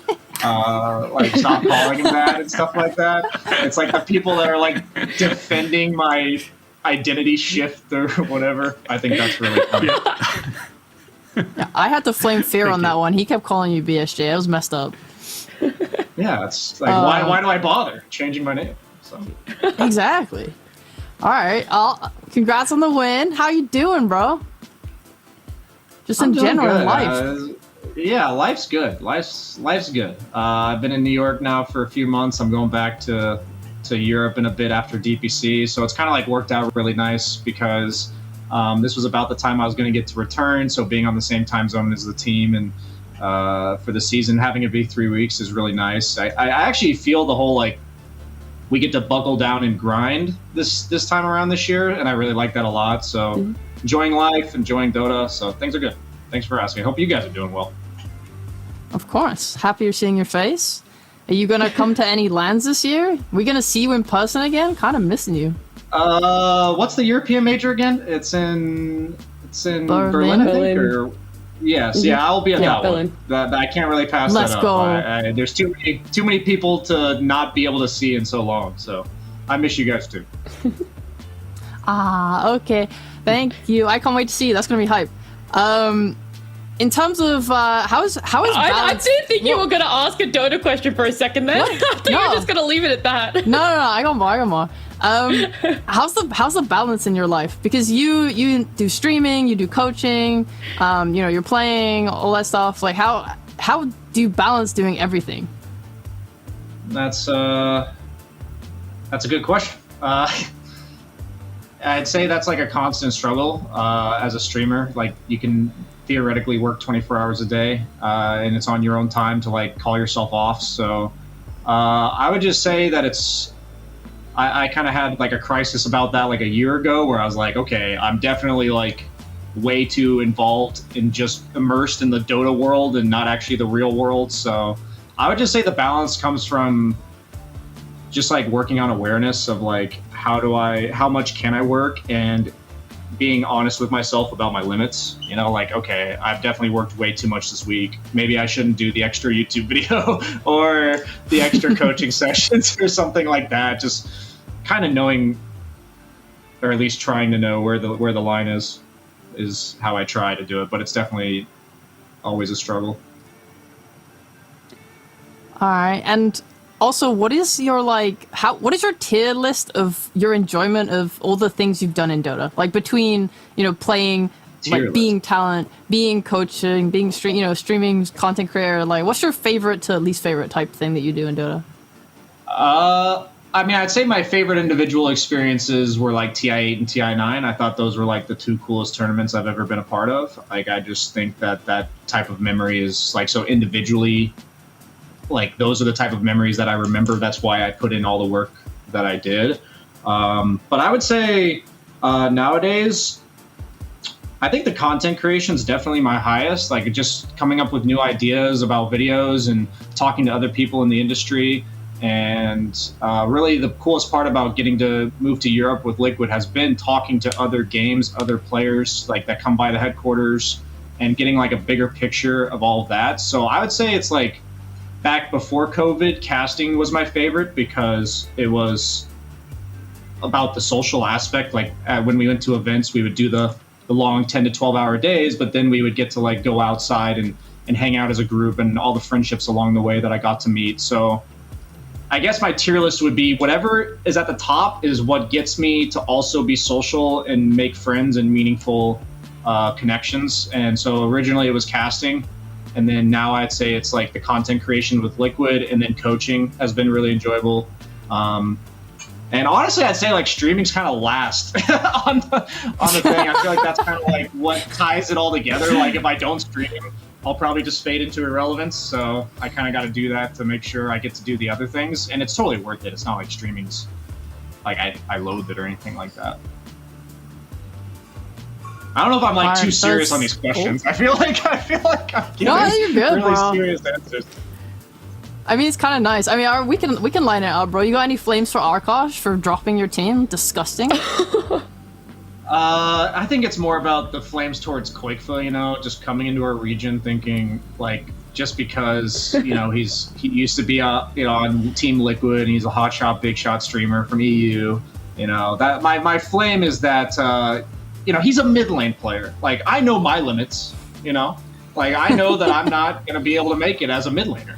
And, it's time that he, maybe has the same recognition of the carry role. So that's my flame for today. All good things for Quakeful. I don't actually have any beef. He's a good dude. Nah. If we could just cut the clip there where you start praising him. Alrighty. Well, I think that is all of our questions. FSJ, proper name here. Thank you so much for joining us. Congratulations again on the win. Thank you. Appreciate it. Have a good one, guys. You too. See ya. Thanks. Bye. See you, Brian. Brian? Who's that? Jeez, oh no. Jeez, do you know him like that? You guys friends or something? Look, I was like, okay. Cringe. No BSJ. Brian's okay, right? I hope Twitch I don't chat's okay know. with that. Brian, Nah, that's his new name. Yeah. Brian, that's true. No, that was a great little interview there. It was nice questions, by the way, Sheep, asking about the balance between everything that he's got going on. He's always delivering on the content. You even got free content for a tier list out of him in an interview. Easy clap, easy clap. Easy clap. All right, it was only our first series. It was an easy clap for Fight Studios, a 2-0 there. We're going to have a look at our leaderboard, see where all the teams are shaping up to be with their win. It actually doesn't really change too much, unsurprisingly. It just puts Fight Studios tied with C-Dub there, and also Ant, 2 wins, 2 losses. So maybe a middle of the pack really forming for themselves. And Eternity, unfortunately, they were already on the bottom with another loss. They stay there on the bottom 4 out of their 7 series. It doesn't mean it's fully over for them, but it's starting to become more and more important each series as we do progress. And the day will progress with a second series, Felt versus The Cut. It's going to be the second series. I'm not too sure which one of you two is leaving me. I think it's I'm Sheep, leaving. right? I'm leaving. Yes. So we'll get your thoughts now on the Felt versus the Cut series. I know you said there wasn't really going to be a clear winner, but you've had a couple hours now to try and form more of an opinion between I was the two not teams. Thinking about this matchup the last few hours now. I was thinking about the Fart versus Eternity game. Damn, she was doing her job. She was so good. God damn. Yeah, no, I don't know. I'm sorry. I think Felt, their strength, I guess, is in their offlaner Fade. So I think if he's able to have a good game, that's probably what will give them the greatest shot. Okay. The Cut, I don't think I've seen a lot of their games, so I don't have like a strong opinion on them. They've only had 4. Yeah, they've only had 4 games, so it's a bit hard. It is, yeah. Not much I can do there. I mean, all I have are parting thoughts on Eternity. Rest in peace, brothers. You lost to Penguin Squad and Fart Studios, the 2 teams at the bottom of the chart. There ain't no way you're making it out of this one alive. Yeah, you're saying it a lot more straightforward than I did. Before we do full closing thoughts though on this series, I do want to give our sponsor a quick shout out, esportsbet.io. If you guys are a fan of the DPC, then you'll love what esportsbet.io have to offer. They have an exclusive $100 risk-free bet. You have the chance to get 100 USDT worth of crypto back if you lose your first bet. So it's a chance with a no risk involved win. You can join esportsbet.io now and start placing bets on your favorite DPC team with more confidence. If you want more information, you can join their Discord. A link for that is below in the panels right below where we are on the Twitch channel here. But closing thoughts now, we can do that for Eternity. You've already said your rest in peace, Chief. It feels so sad, even though they have 3 more series. It feels so sad here. God, they lose against Fart Studios is a much more, you could say, a little bit of hope for Eternity. No. They played their best Dota today. That's the one thing I will say. Yes. So there is a little bit. They did, but I don't think they're continuing with Skyward further, so they're bringing in more stand-ins, I believe. So things will probably just get messy again. How do I make it this positive? Freshen things up. Blessed they Kid can is try new things. Great. Yeah. Yeah. That's about all I've got for them. But Fart Studios put themselves back in the running. Gosh, they looked great today, God. They did, and they got another potentially easy matchup tomorrow. They play Penguin Squad, so this is like the bounce back. This is where they start climbing their way back up and reassert themselves as contenders. We've been saying, Fart Studios, they're down at the bottom, they're out of this, but I don't think they're done yet. They got this BSJ Bloodseeker that's been absolutely poning. So we're gonna see more of Fart Studios, I think. The hope of NA. What did you say, Starship? The hope of NA. That's it. That's absolutely it. Well, look, one rung at a time for Fight Studios. They get the first little bit up here today. But remember, it's felt up against the cut for our second series. That one's going to be happening in, I want to say, actually a short amount of time. I'm going to say 20 minutes, less than that. We'll see you guys then.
Welcome back. We have our second series here in NA Division 2 of DPC. It's going to be Felt up against the Cut. And Sheepo out, Fear in. Fear, how are you feeling? How's your day been?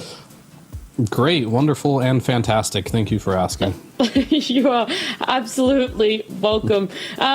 With this series, this upcoming series, Sheep said that she couldn't really decide who was the favorite, that they were pretty even in terms of who could be winning this one. But Fia, do you have someone that stands out a little bit more than the other one between Felt and the Cut? This series is honestly going to be pretty great. I think both teams have shown that they are contenders for that second place in this division here. Potentially first place if things go weird with DogChamp, but yeah, these are like the top 3 teams I'd say in this Division 2 here. So we'll see today. I mean, the Cut, they have very unorthodox drafting, but they make it up for by just like a very strong laning stage, and they seem to farm a lot and don't get punished for it. The Felt, they have pretty generally like good, well-rounded drafts. We'll see if their execution can punish the Cut, because I see the Cut as a very greedy team, but they seem to pull it off quite well. Yeah, we don't really have too much information on the Cut for this tour so far because they have only played in 2 series and it's only been 2 O's for both of them, so 4 games for them, whereas Felt, we have 7 games. Gods, do you have any more information on the Cut, how you see them as a team and how they've been playing? Yeah, I think when you look at the Cut, you kind of have to maybe look, obviously DPC-wise, I think teams don't have a whole lot to evaluate, but they are a team with a kind of long history, and even though, they did bring in some new members, some of the players they're playing were the players who used to be in the team, like B-God. So there's info out there on individual players, like, B-God's showing that he loves his Skywrath Mage, for example. I think there is a pretty clear identity when it comes to the Cut, picking these like 3 cores that are a bit greedier, come online in the mid game, they push, they don't really have a lot of stuns or team fight, they just kind of overwhelm opponents. So I think there's enough to go on that Felt should be able to prepare pretty well, but I think that can also go both ways. Yeah, of course. We do have our player comparison as we do at the start of every series, and it was a player that also Sheep highlighted, the position 3s, Fade, on the side of Felt. He is someone that really shines, really stands up, and he's gonna have to do better than Chives, who's playing on the side of the Cup here. Yeah, I mean, we had the interview with Fade, and something interesting that he said is even though they did lose to DogChamp, he said he felt like he played better in that series than he did against the Fart Studio series, which they did win versus Fart Studios in 2-1. But he looked really good in most all his games that he did play. He's playing heroes like the Death Prophet, Legion Commander. We've been seeing a bit more Legion Commander, but he makes a lot of plays for the team. I think he's more of like the shot caller. He's made the transition from mid lane to off lane some time ago, but he's looked like a very, very solid player.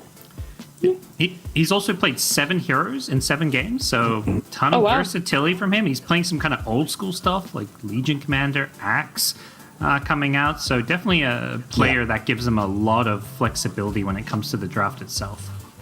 I don't know how my brain forgot about the Axe, but yeah, that was actually a very impressive sort of game to see an Axe. It was last picked and everything. But the Cut, this is what we have information on for both of the 2 teams at the moment. Again, take it with a grain of salt because the Cut haven't played as many games as Felt, so there is a factor of that. But when you look at these numbers and these stats, Fia, how do you see the Cut play as a team? What do these numbers reflect for that? I mean, I don't really have to let's try to. I'm looking at the numbers, but the games are like not even, so it's kind of hard. But I can tell you how they do like play as a team. Like a lot of their drafts, like they don't care too much about picking stuns. We saw a lineup where they had a DP, a Bristleback, Silencer, Lycan, and Hoodwink in one draft, which is pretty much you just have a Bushwhack. They went into game number 2, right? They picked Necro, Spectre, Silencer, Lycan, and, yet again, B-God on his Hoodwink. This team doesn't really care so much about playing that type of standard Dota, picking heroes that are necessarily, good in the meta. They just want to play what heroes they're comfortable with, and they want to win the laning stage, and they just kind of want to play a bit like a pub. We heard, Scourge McDuck saying, like, he just kind of shows up to play the officials here. Like, they just kind of play their strengths, they play their style, and they're not really too into, like, the whole drafting phase of trying to outdraft someone or having a stable lineup. And it's kind of their strength. They're just playing stuff they're really good at. Yeah. How do you break that, though, Gods? Like, how do you, one, prepare for a team that just kind of wants to play more of a pub style play, whatever they want to play? And outside of the preparing, how do you actually draft for yourself, right? Like, are the meta heroes enough to be able to break apart a team that's just playing comfortably and confidently? I think absolutely. I think if anything, it's probably a weakness of the cuts that we just haven't seen get exploited yet. But to me, it's one of those areas where if you're playing like heroes that are just stronger on the current patch and your opponents are, that gives you an advantage. We just haven't seen the cut really get tested, partly maybe because of some of their opponents, whatever it may be.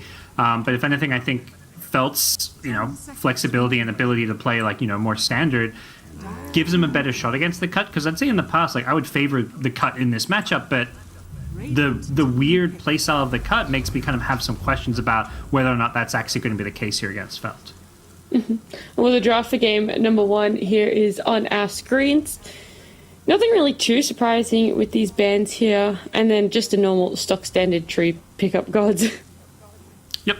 Just let's pick a tree, and then you kind of want to reveal as little as possible. I think the big pick is the pick coming up for Felt. That's the pick 8 that we heard from Fard SJ. Like, this is the pick that when you're first pick, you want to like kind of build your draft around. It's you get counter picks to protect it.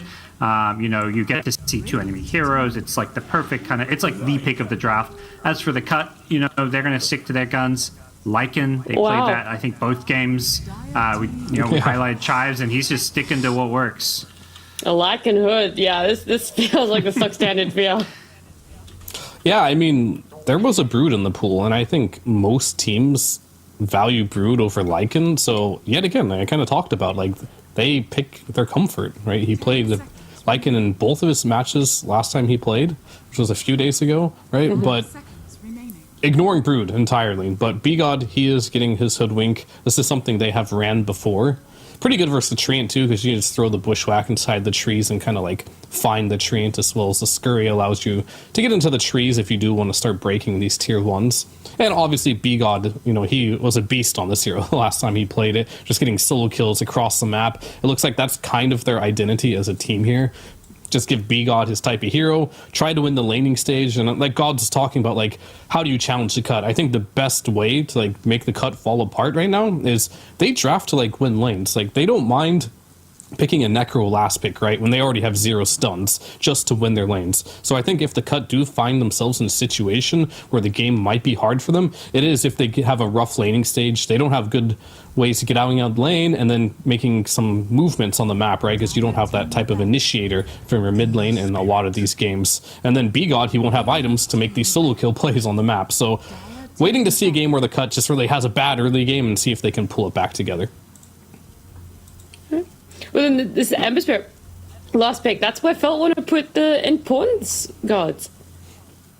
Yeah, I think they probably, the debate there is like, do we pick out carry? Like, you kind of know your matchup as a carry. You're playing into that Lycan, so you could first phase something into the Lycan, but the heroes, like first phasing Naga Siren or Troll Warlord, we saw him play in another game.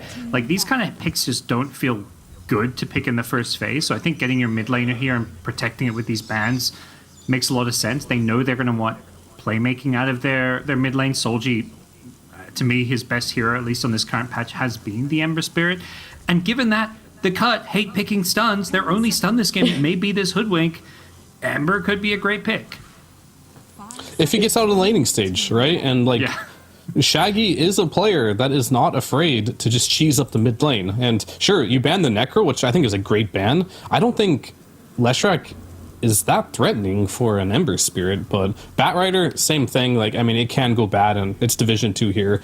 You have to be a really, really good Ember Spirit to be able to deal with that matchup. But I think Shaggy plays heroes like OD. He can play Shadow Fiend. Like, we've seen this Ember first phase time and time again just not have a good laning stage. So, like, even if you do have no farm, if you don't have any stuns on the enemy team, if you have no farm, you can't really have an impact. Yeah, there's a lot of potential cheese picks. I know how you feel about first phase Ember, and yeah, it could definitely still be the case here. There's a Huskar, there's so many things that will dumpster this Ember, and like, have we yet seen a game where an early phase Ember like looked good, or I dare even say win a game? I'm not sure.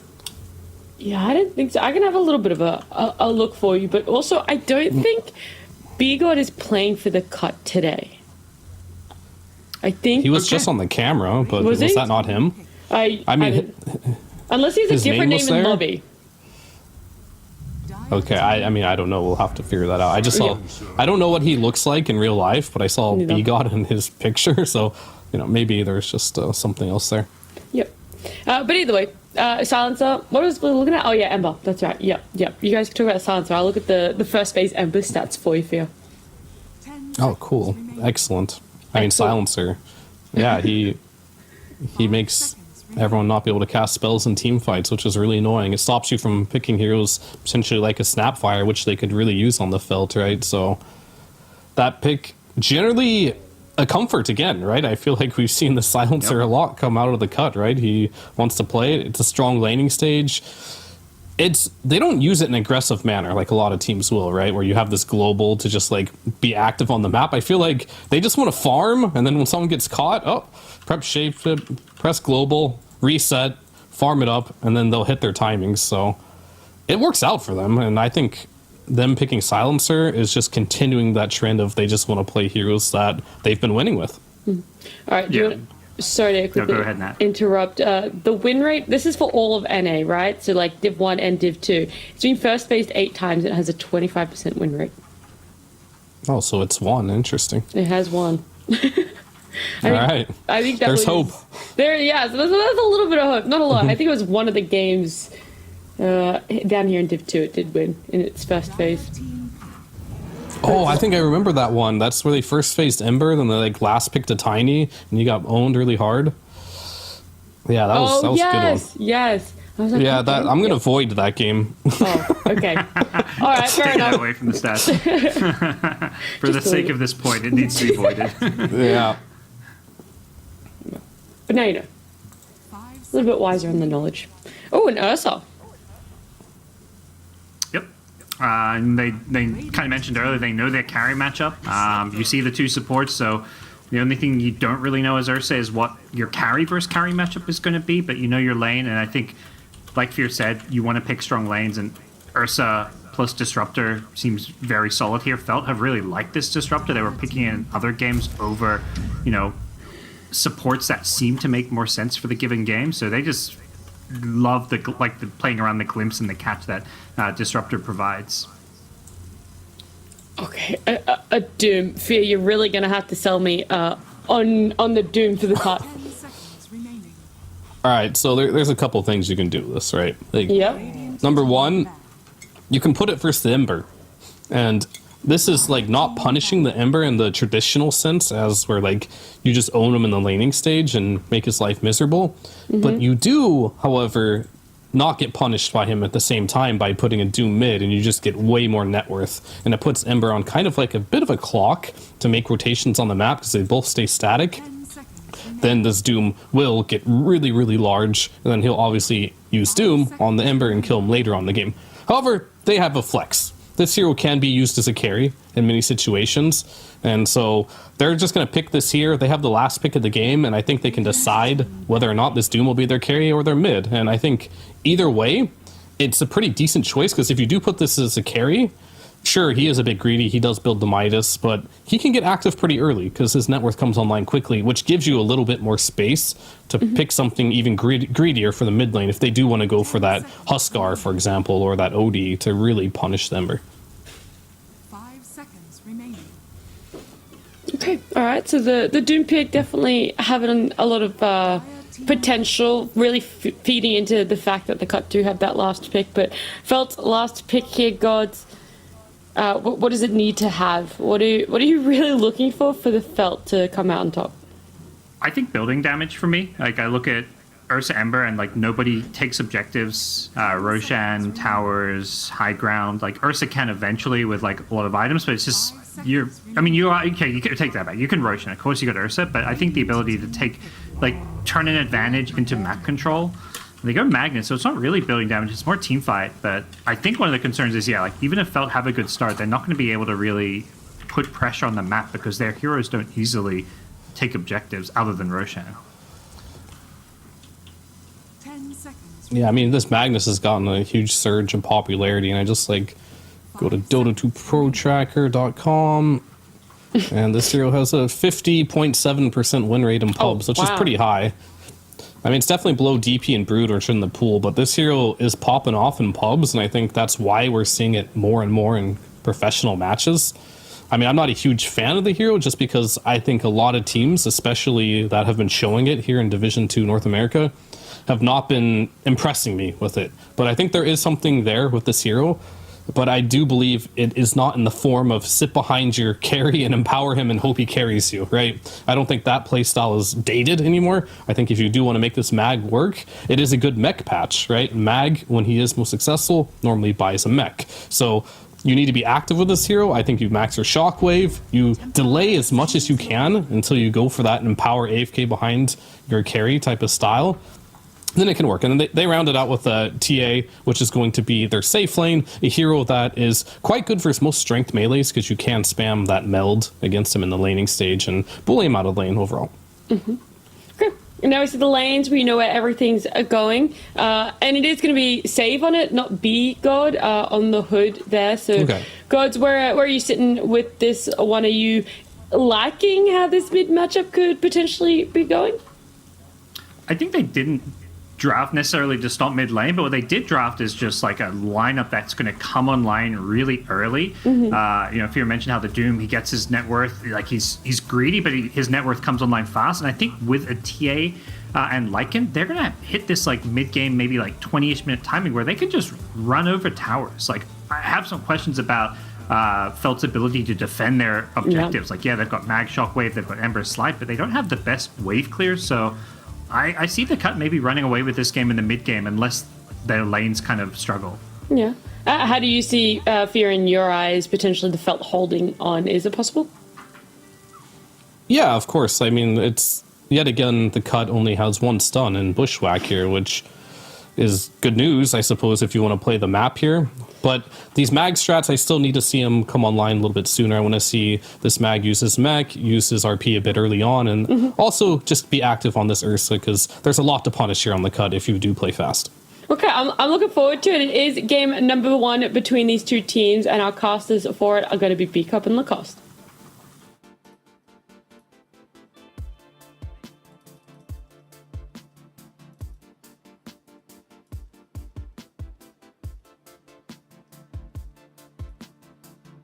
See if the cut and Felt can go up against each other and make it a 2-0. Will we see a 2-1? Will we see this game go 60 minutes, Lacoste? What are you looking for exactly? I like the cut. I might be slightly biased because of their logo ever since they showed in Div 1, like in Div 2. I don't know, something about this logo makes me so happy to see it, but the draft definitely lacks control, but I feel like it can be like very active. It does provide a lot of tempo with Templar Assassin and Lycan as your duo, and also like this is the type of lineup that you could potentially steal Aegis from Ursa, which this hero does heavily rely on. And Panel talked about Felt not having enough tower damage. Like this I see as one of the big issues where you like might go for the pickoffs, might go for the kills with Ember and Disruptor like skewer back you, Ursa providing you with the damage later on. They do have enough. I feel like they might struggle a bit at the early stages of the game. If they can, like the only thing they need to stop is stop this tempo from the cut in the first like 25 minutes, I would say. So we'll see who can get ahead early on, and we'll figure it out as both these teams like Roche, right? Like you get the Deso on the TA, could go for Roche then. Obviously you said Ursa lineup. It'll be interesting to see when the timings line up for that first Roche and what we're going to see from both these teams. Any lanes really standing out at you? I feel like it's kind of weird to see Doom v Ember mid. Yeah, Doom was popular mid during the last DPC season, like even back in 2020. I haven't seen him, I'd say, at all, at least at the games that I've been watching, played from the mid lane. It was like one of the Southeast Asia specials, I would say. Like the Carl comes back to my mind immediately when I think about the mid Doom. Doom should be able to get the farm here. He does have an ability to get the Flame Guard off with his Scorched Earth. And I see Vanguard. Oh, bottom lane. Yeah, Silencer getting low, gonna fall. Emp dies to Shu. What a great Just name choice. Shu. Yeah. Shu. He'll evolve from Shu to Sneaker soon enough. And then Boot. I'm just naming things that go on your feet, I guess. Alright, Scrooge McDuck. Let's see how he could do up against Fade and Shu. This lane, well, you could see some early damage from Emp, right? But for the most part, is it really going to be aggressive at all? This is not a killer lane by any means. I also watched Empyrean play in previous DPC tours, DPC seasons. He does tend to have a lot of deaths early on. Needs to be slightly more careful about positioning. And yeah, now you have 2 repositioning tools. Magnus still doesn't have. Never mind, he has Skewer, so that's okay. Having Glimpse and Skewer, you need to be careful. Let's see. Skewer back right. was thinking about it. It took a bit of damage there in the rundown from Imp on a Shu. Arcane Curse doing a decent chunk of damage, but he's got tangos to work with. Should be a-okay. This is keeping Scourge McDuck kind of open. 9-2 at the moment to 8-3 of the Magnus, so at least staying equal for the moment. Yeah, I'm not looking at the bottom lane anymore. I'm looking at the mid. 16-4 against 8-3 on this Ember Spirit. Wow. So well, I'm not I doubled. haven't seen this matchup, but I feel this is also Division 2, so some of it might be slightly inflated in terms of performances, some of these numbers, but I feel like Ember Spirit shouldn't have this low CS. Doom as a mid laner, he's strong, and looking at what he's going for, Vanguard first item. That's a baller item right there. Is it going to be Vanguard into Midas, like the typical Doom build we see in terms of the Midas? Obviously not the Vanguard to start. I would prefer if it's not a Midas, because you do get solo XP. Your Devour is going to be maxed out relatively early on. So I would prefer if it's something like Panel did mention that they do have a lack of stuns, lack of control. So I wouldn't mind seeing a BKB into Blink Dagger pickup. You get that creep, get that Shockwave extra scare stun. onto the tower, bottom lane. They were looking at Scourge McDuck, who's trying to get a kill on Shu, but the tower shots will be enough to get the kill. They almost got the kill on the Shu, but it works with the kinetic field. It kind of makes him unable to get away from the Shockwave Spear combo. We see this more often. I think, who was it? It was Entity Fishman who kind of started this trend, I would say, getting Glimpse level 1 as a disruptor, where you get oh, you know what? Thunderstrike, it's a lot of damage. It's a good spell, level 1, but what if I just right-click you down, I get some stats, then I glimpse you back, and then you take 150 damage. So pretty good thinking. So no points in Thunderstrike now with 2 points in Glimpse on Disruptor and a point in Skewer. You got to be very careful, especially if the lane's pushed in. Then you can easily get skewered underneath the tower. So Scourge McDuck needs to be very, very careful about how he approaches this now and how far they're kind of allowing this creep wave to be, right? With the creep equilibrium being so close to the tower, I feel like it's asking for trouble, right? Yeah, most definitely. And they're looking for it. There's Glimpse. the Glimpse, not the best Kinetic one, field, but and it should still, wind up skewer the back. skewer on both, but the kinetic field actually ends up messing it up. They get caught on the other end. Anti-combo. This is why I'm here. I don't care about the big vombos. I'm down for some anti-combos. Ursa 40 CS, 21 on Lycan, so good start for Ursa. Shen gonna fall here to save. I think just going in a little bit too far. Also, Ember still getting out CS by quite a bit. 37-9 to the 22-4 of this Ember. Mid is certainly favoring the cut. Net worth-wise, well, Doom is at the top. No surprise at 3,200, but the next three are all on Felt. Yeah, this Ursa's getting way too much from the lane. Doesn't care about the harassment anymore. Does have that ring of health, magic one charges, and a full phase boost. So I don't think he's gonna die unless they rotate with the Doom. Doom doesn't have a point in Doom. I always love these cool abilities. Never mind, I just said that, but there's gonna be some pressure on him.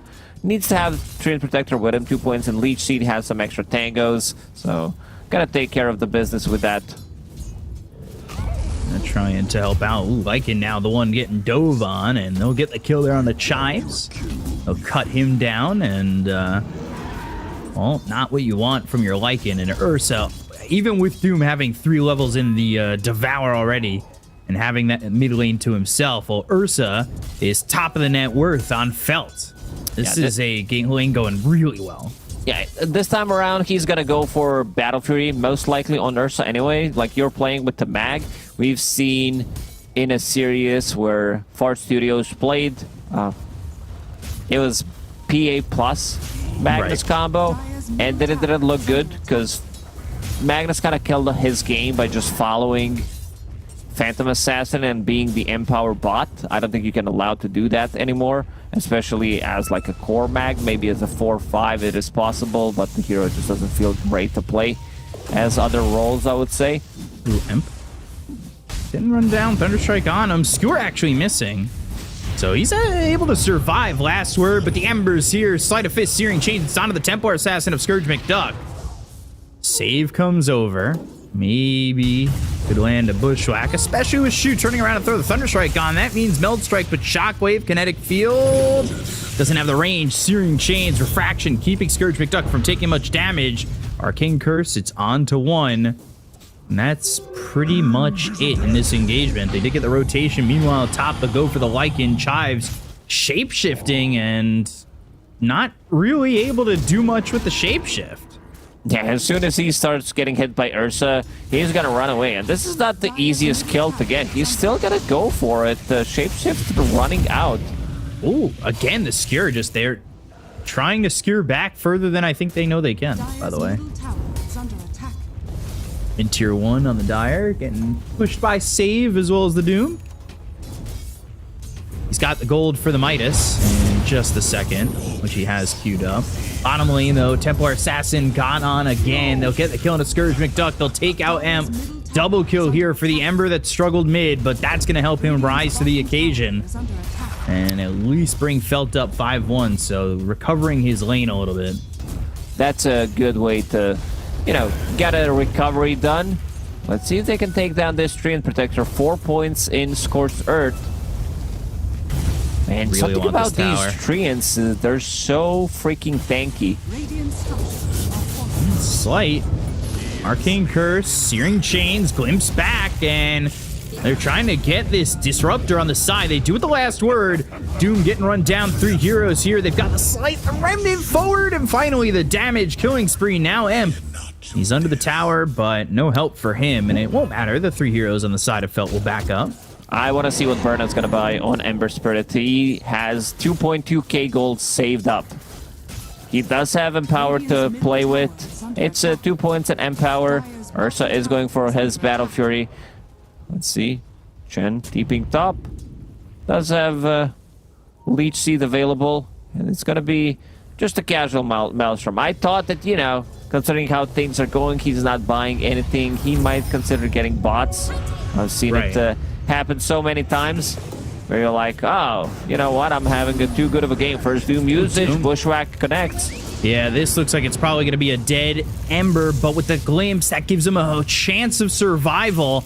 They're over to the side. They've got the Hoodwink save, though. No Sharpshooter, so Doom, it's going to tick him low, but it won't tick him out.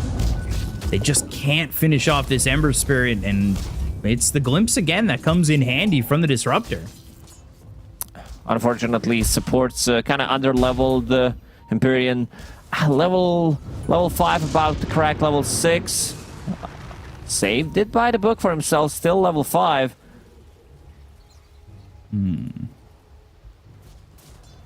really like to be level 6. I think that Sharpshooter nets them the kill.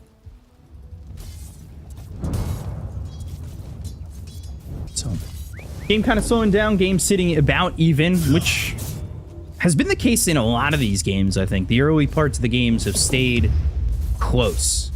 We rarely see, like, just a lot of kills coming up from the laning stage anymore. I think, like, teams overall got better, and they don't want to risk anything. They understand the timings, that they can't afford to feed in the lane.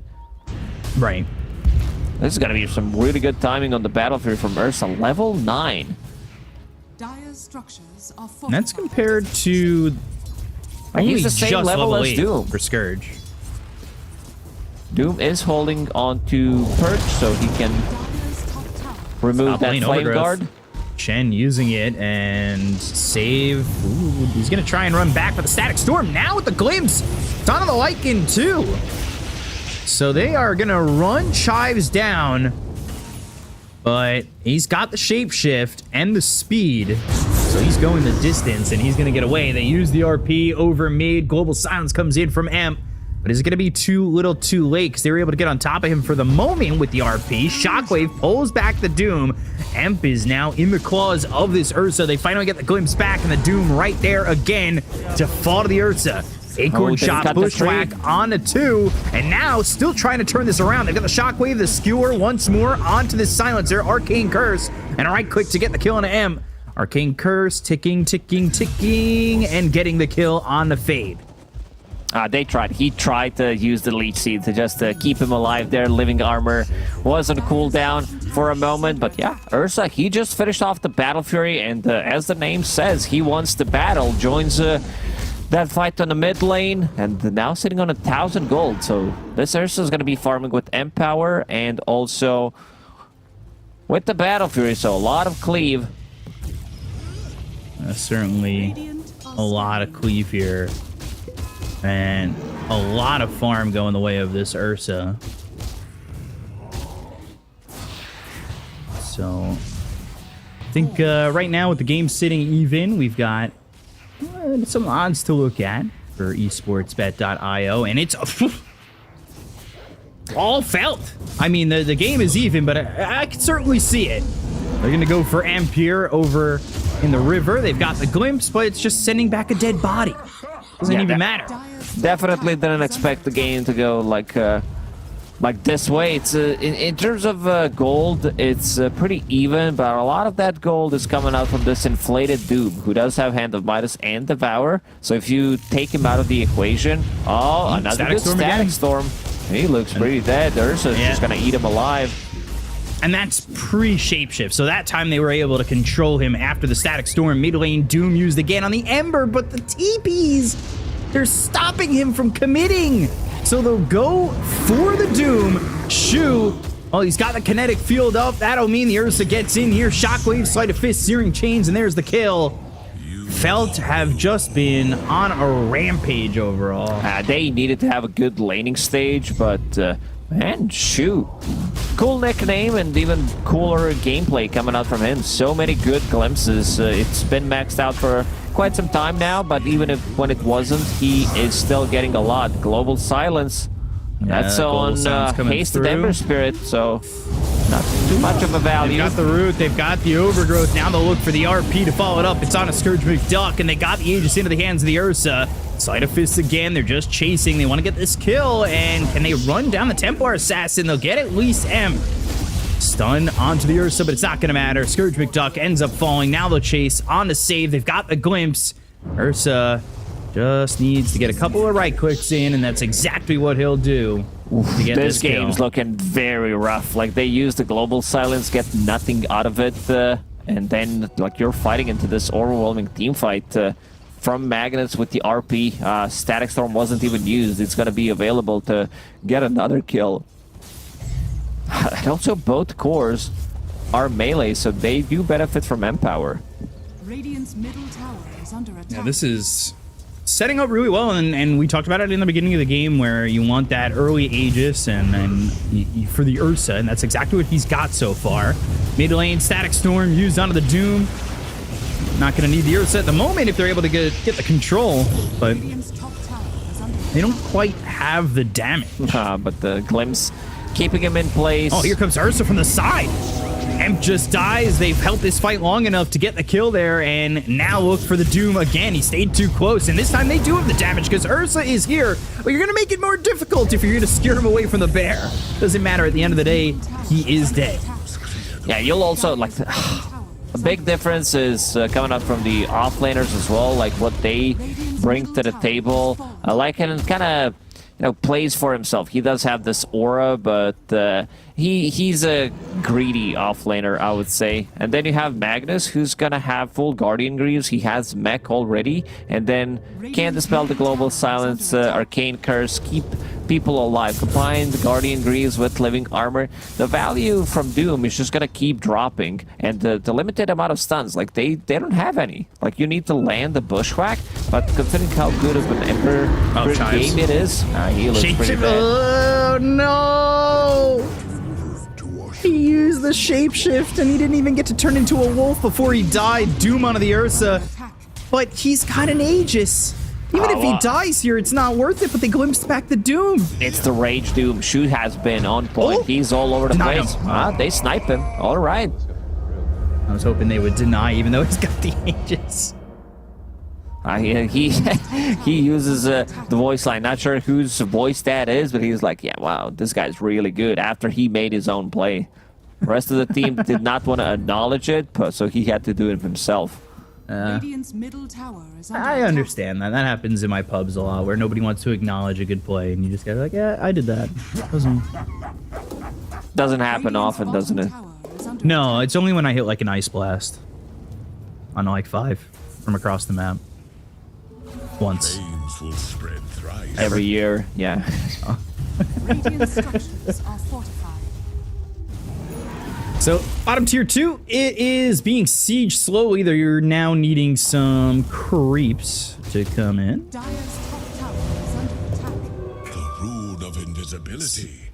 Just sit down here, and meanwhile, look at where the Ember is. He's just chilling, invis, thinking, maybe M's level 7? Radiant's bottom tower is under attack. Well, things are not going well for him. And this is something that I mentioned. Like, he gave away the first blood, is struggling to find his own place in the game. It's like, you're pretty much global silence at this point.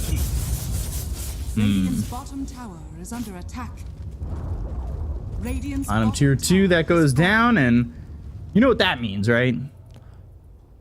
Outpost. Outpost? Okay, I thought you were going to say something mind-blowing that I'm not aware of. Never. You know that. But I can tell you something stupid. This hero, if you just have a hero idea. Not again. Alright. So, I mean, Felts have just been playing across the river for a while now. There really hasn't been much stopping they've been them. really aggressive finding the... Like, look at the wards that they have. They have 1, 2, 3 observer wards scouting things out pretty much every lane. They do have, like, vision of the outpost. And that means also a bit less experience coming the Cut's way. Still, though, I will say it's only a 3k lead, but to be honest, it's more. because of the feels Doom. Like, yeah, definitely. It feels like 6, 7k gold lead at the moment. Ursa finished off full Satanic. Shu did buy a gem for him, so he can see the wolves. They can D-ward. He can see Templar Assassin even during the meld. We didn't talk too much about TA, Scourge McDuck, Desolator, and Dragonlight Stun. I mean, the reason why we didn't talk about him because he's sitting at 0, 3, and 0. Literally hasn't done anything but hit creeps and died 3 times. That's pretty much it so far. But now he has the Deso. Maybe he'll get involved, especially once he gets that BKB. But that BKB timing feels very far away. Like, it is not exactly close at the moment. That's also not gonna be like the best item Save. Ripped apart. They wanted him. Maybe they could get the vision for the glimpse. Yeah, there it is. There's the glimpse. And right back to the Ursa. So yeah, and even like if Templar Assassin finishes BKB, you're still playing into Ursa, Overgrowth, RP. You're not gonna have a fun time. This is gonna be another tower Last tier 1 tower taken. Radiant's top Things are looking very good for Felt. This game's been Perfect so far. pretty much, and this tempo that Cut was supposed to have, it's not there. This is mid-Doom that we haven't really seen accomplish much other than getting network for himself.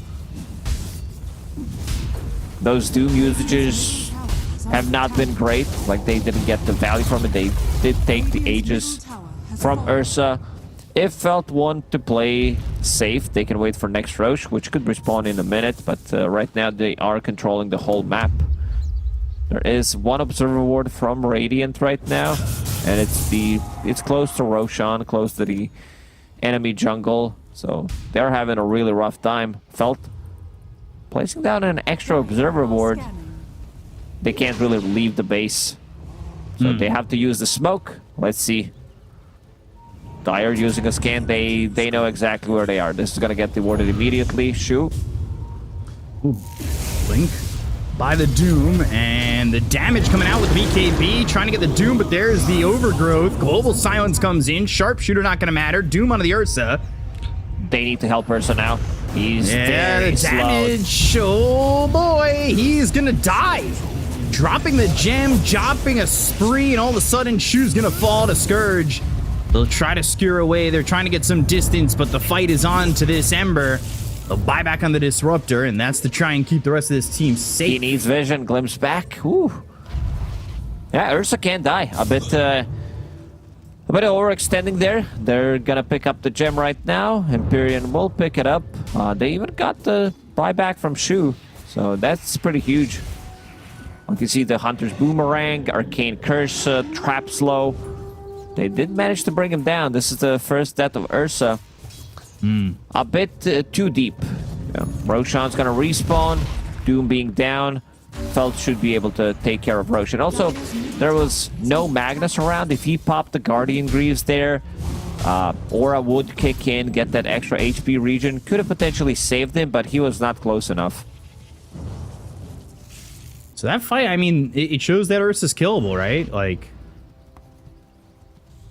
not just an unkillable bear. He's now got one death in the column, but now look at this. Sees Roche as it's basically spawned. So that in terms of like meaning, they did get some big chunk of gold from killing Ursa, but now they get Roche for free. Cut will not be able to contest it. Ursa will pick up Shard and Aegis, and this is gonna be his way of getting inside of the fight, like with that Earthshock, having the status resistance. Things are gonna get difficult, and also having a way of dispelling like the global silence with Satanic. We still haven't seen Satanic in action, like they're getting the real value from it. That's full Shiva's guard right there. Bots, Maelstrom Shivas on Ember. You like that build? You like the Shivas? Yeah, just to be able to slow them down, slow their attack speed, provide vision for Ursa so he can lock onto a target. I want to see if he gets like a defensive. I wouldn't mind seeing something like a Linken's. Oh, Doom did that. He doesn't have that stun, so unable to initiate with it.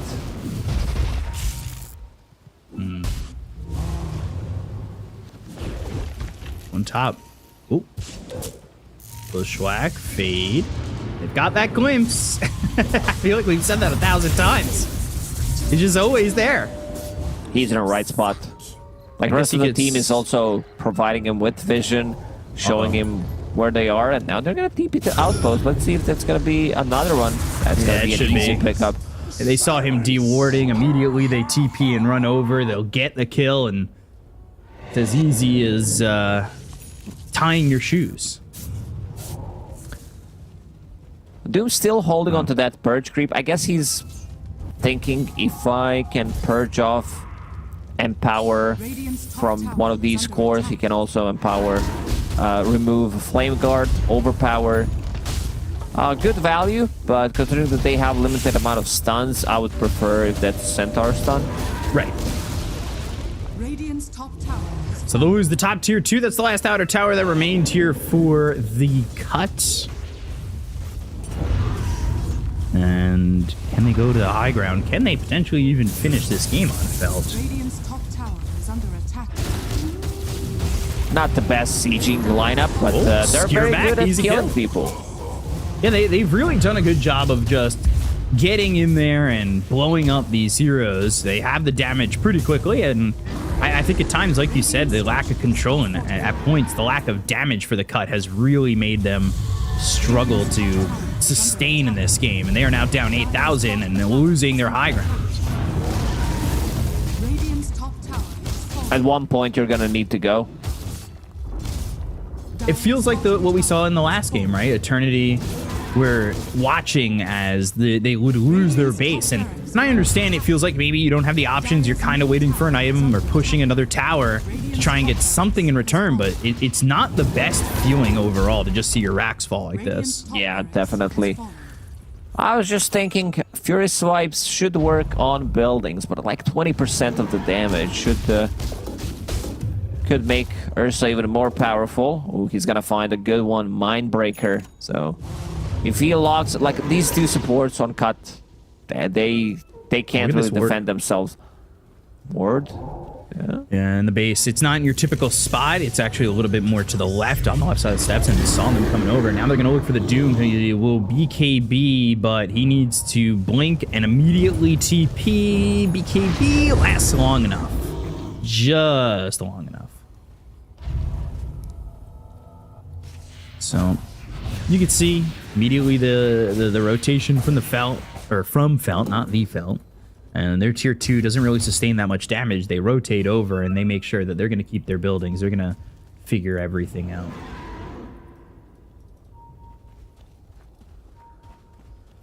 So, 8k lead this time.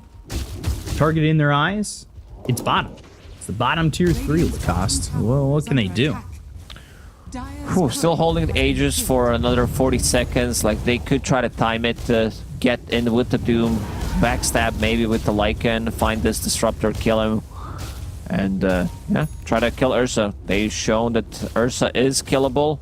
Ursa's career died, so he's not going to be able to get the items for 2.5 minutes. Let's see if they can time it correctly. Mobile Silence also available. 15-second timer on this Aegis. Like I said before, they've shown that they have the damage to get the kill onto the Ursa when they find him kind of alone. And I think maybe wising up to that, they know that this timer is getting to them, and they're going to back up a bit. Smoke. Let's see if they still decide to like slowly siege, because it could be dangerous. Let's see, Scourge McDuck. RP onto the TA, and they have got this TA in their sights. They pop the BKB. They'll take him out. 60 seconds. No Templar Assassin. They use the Doom, and that is on to... I can't see. He doomed himself. Doomed himself. All right. I was looking for a hero. Himself. And doomed himself. All Doom. right. That's me doing a good job of seeing these skills, but they're going to look for the Doom. All by himself. Doom or no Doom? Well, that's the question. And really, the Doom ability or the Doom hero. They get the kill onto the Doom. They've taken out 4. Embers on the back lines, and... it's going to be a full team wipe. Yeah, looking like it is going to be a full team wipe here as they'll lose save. I wasn't expecting him to have that Ags, and I looked for the Doom, and then it was on himself. It didn't work out. It can't be bigger, B-Cop. It's like literally half the screen. I'm colorblind. So this... I don't know if they have enough damage to just like take out the... Especially without Ursa, their damage is very limited on the buildings. Like you see Treant Protectors like, yeah, I'm going to take care of the business. But that's going to take a while. They even give him Empower. Boy.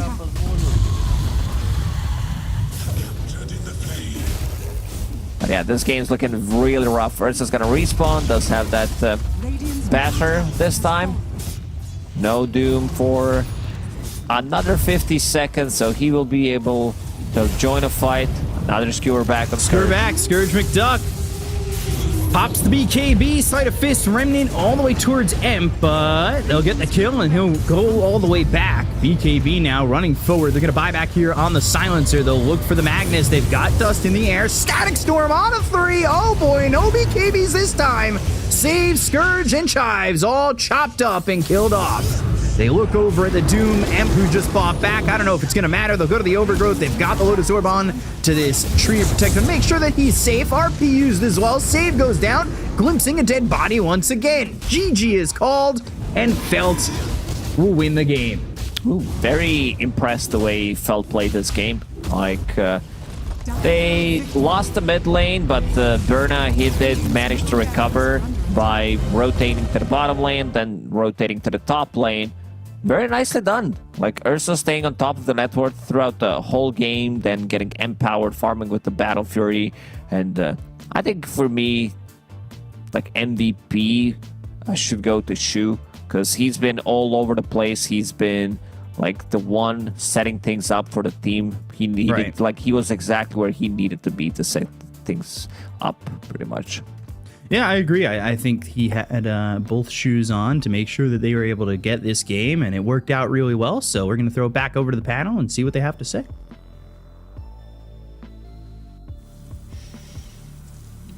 Felt with this game one victory, and it was fantastic. I don't know if it's this mix of the cut not really showing up today, if they've been figured out. It could be a bit of A, a bit of B, but something that was interesting was the Doom Ember in the middle Fear. I know that you said it wasn't, a lane that Doom was there to destroy or even on the side of Ember, but it ended up being a really, really tough lane for the Doom, and an amazing start for the Ember.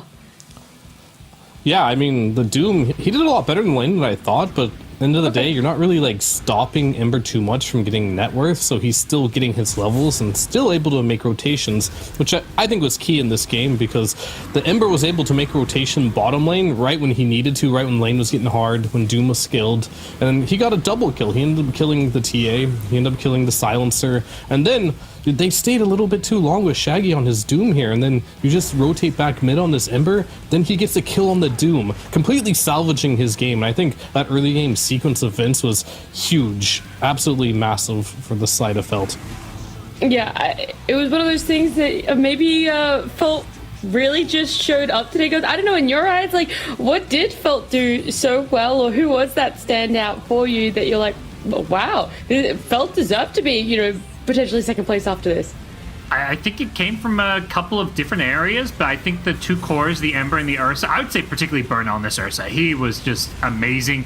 He got Battle Fury and then was coming to fights. Like, he wasn't just like, okay, I get Battle Fury, I farm my Ancient stacks. He was involved in all the action, so different from some of the other Ursa performances. He's top in the hero damage. And the cut, once they fell behind, just kind of lacked any ability to make plays because of their draft. Yeah, who was it? One of you two Fear Gods, you were saying that you wanted to see how the cup played when behind. That was me, yeah. Yeah, well here you have it. This is how the cup play when they don't have a great start. Yeah, I mean, it's kind of like what they draft themselves into. I mean, Parker was talking about how Burn on his Ursa was really impressive, and I would agree with you. He came mid multiple times because, like, they won both side lanes on the Felt here. But mid lane was a problem, and Shaggy on his Doom, like, they brought in the Ursa. They killed him 2 times in this mid lane, right? So now they neutralized that problem, and then the Cuts lineup just kind of turned into like, you die, you're not really going to make a play, so they just keep running back to their lanes, and Felt did a really good job at punishing that and getting kills on every single lane, and really just comes down to the Cuts lineup. They're just, all they could do is farm. As you see, Scourge McDuck participated in 1 kill this game as their last pick, but I don't really blame him too much because I don't know how he could have found an entrance into this game. When we look at the leaderboard here, or the scoreboard, sorry, all the Felt players have fantastic numbers. They all did their part here to ensure the game was a successful one for them. But the one standout, the one MVP, is the man who went 10, 0, and 13, is the Ember Spirit there. And you both have already highlighted why he does deserve this. Do you think, though, he's going to be able to get his hands on the Ember Spirit again in game number 2, Gods? If they're willing to first phase it, probably. I think it's pretty hard to fit in a first phase Ember ban. The question is going to come down to like who gets first pick and stuff. But when you put up a performance like this, it definitely says maybe you want to consider banning it, or at least counter it harder in the mid lane. Like, they had the advantage with the Doom versus Ember, but there are other heroes like the Husker and stuff that really could have maybe stomp the Ember even harder. But I think, I don't know, I'm not a big fan of that for the cut, just because I think they need to go away from this trap where they're all in on winning the lanes. I think they just need a more well-rounded draft rather than just over-focus on lane stage. Yeah, we said it before. I mean, sorry, you could also argue a little bit here that like the mid lane was fine. It could have just been the fact like maybe you don't need to stomp him as hard as you need to, but maybe the communication on the team needs to be a bit better and not let these ganks work for the Ember. Like when he goes missing from the mid lane, rotates to this TA lane, the TA just needs to not feed these kills, and then you still will have no game on this Ember, right? So it could be a play thing too. So I think they can discuss it and be like, maybe I need to stomp mid harder, or maybe the side lanes just need to be a little more careful because Ember's a one-dimensional hero. If you don't win your lane, you got to kill the side lanes, and if both those fail, you're kind of in a hard spot. Yeah, we've also talked about how the cut do have greedy lineups, so maybe it's a little bit of adjusting your draft, but like you said, Fia, having a little bit of adjustment when it does come to the execution, to the gameplay and communication. But they're all things the cut are going to have a short amount of time to work on as we head to a break. Game number 2 will be happening.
welcome back. It's game number 2 between the Cut and Felt.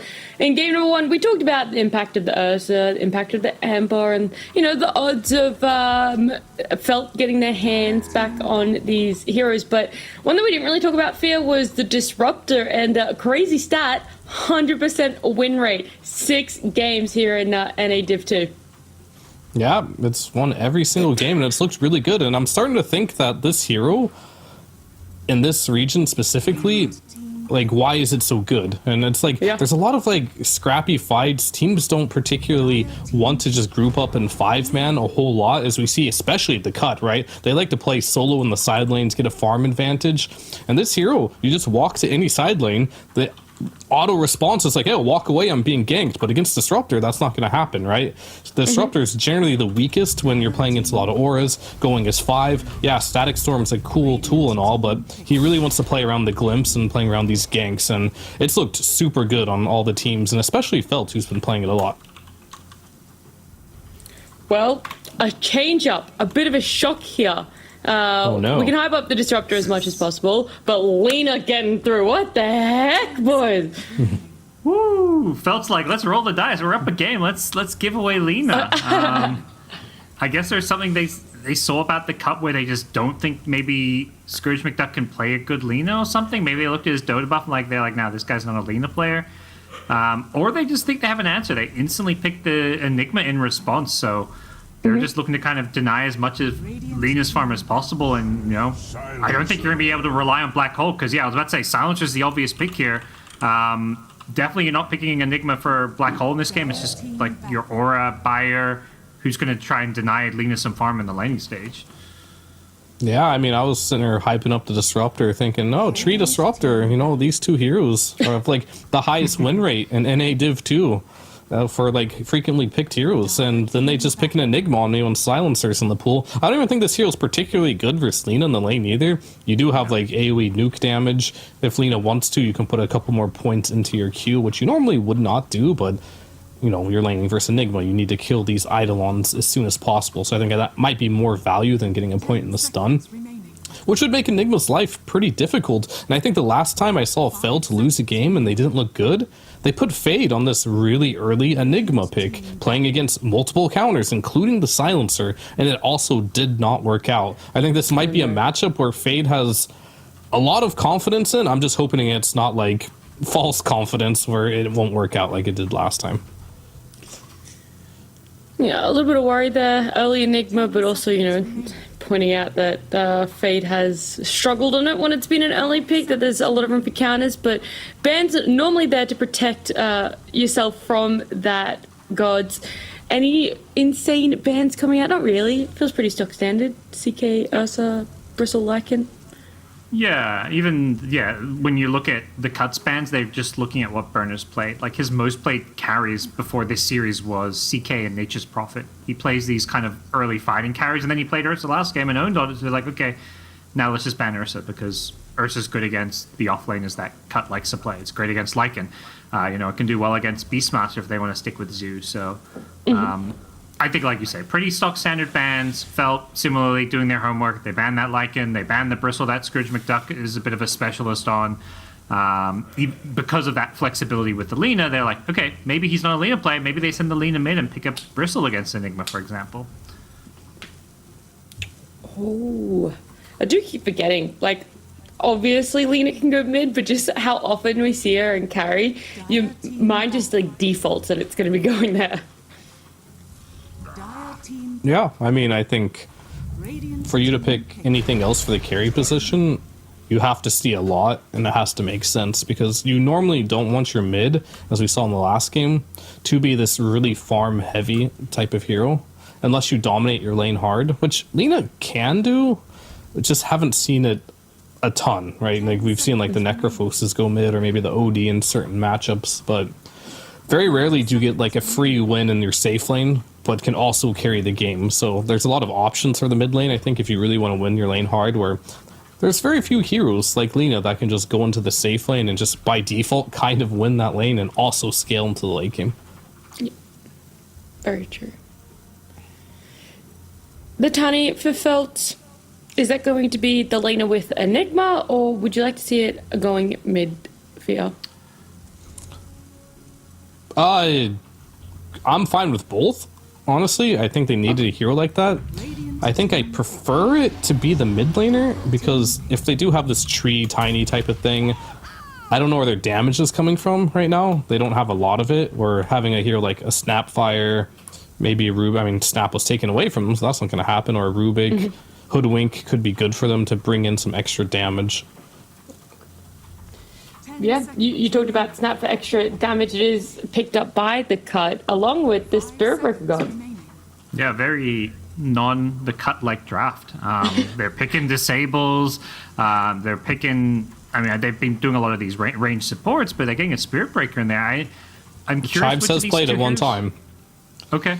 Yeah, as an offlaner. So we're doing core Spirit Breaker. I mean, that makes sense as far as like the lanes. It's either 3-4 is Snap and Spirit Breaker, so they'll put the Spirit Breaker as a core, and it gives them this hero to kind of just run in and try and kind of create space for whatever other cores they're picking up. But I do worry when you're picking this without knowing your laning matchup. Yeah, and now the laning matchup with the Spirit Breaker, as we perceive it to be going core, is going to be the Spectre then, Fia. Yeah, I mean, it's a hero that right now that, I've played against a little bit, and I can see its strengths in the laning. This hero benefits really well from the mango abuse, as in, like, you just buy 6 mangoes at the start of the game on this hero, and you get dispersion, and you have a ton of health regen, and a hero like Spirit Breaker is not going to be able to push a Spectre out of the lane with that type of health regen, even with a Snapfire's help. So it's a very stable lane for Spectre, and later on in the game, it is a hero that can get on top of the Lina, it can get on top of the Silencer, it can get on top of the Snapfire. All heroes that want to keep their distance in the fight, so Spectre is kind of set up here to get farm in this game, and it's a good Spectre game, so I do like the pick. Yeah, I'm definitely in the same boat. It's just going to be a question of whether or not they can get to that late game point, but if they do manage to, take it past 30 minutes and not fall too far behind, you're looking at late game Enigma Treant. Like, your team fight is insane. With a Spectre as your carry, like, I think the cut has got to see this and think, we need to play really fast. We need to have a dominant early game, win these lanes, because we can't expect to win the late game against a Spectre and this overwhelming team fight of Felt. The last few bands here, TA, Husker on the side of the cut, and then a Viper +1 for Felt.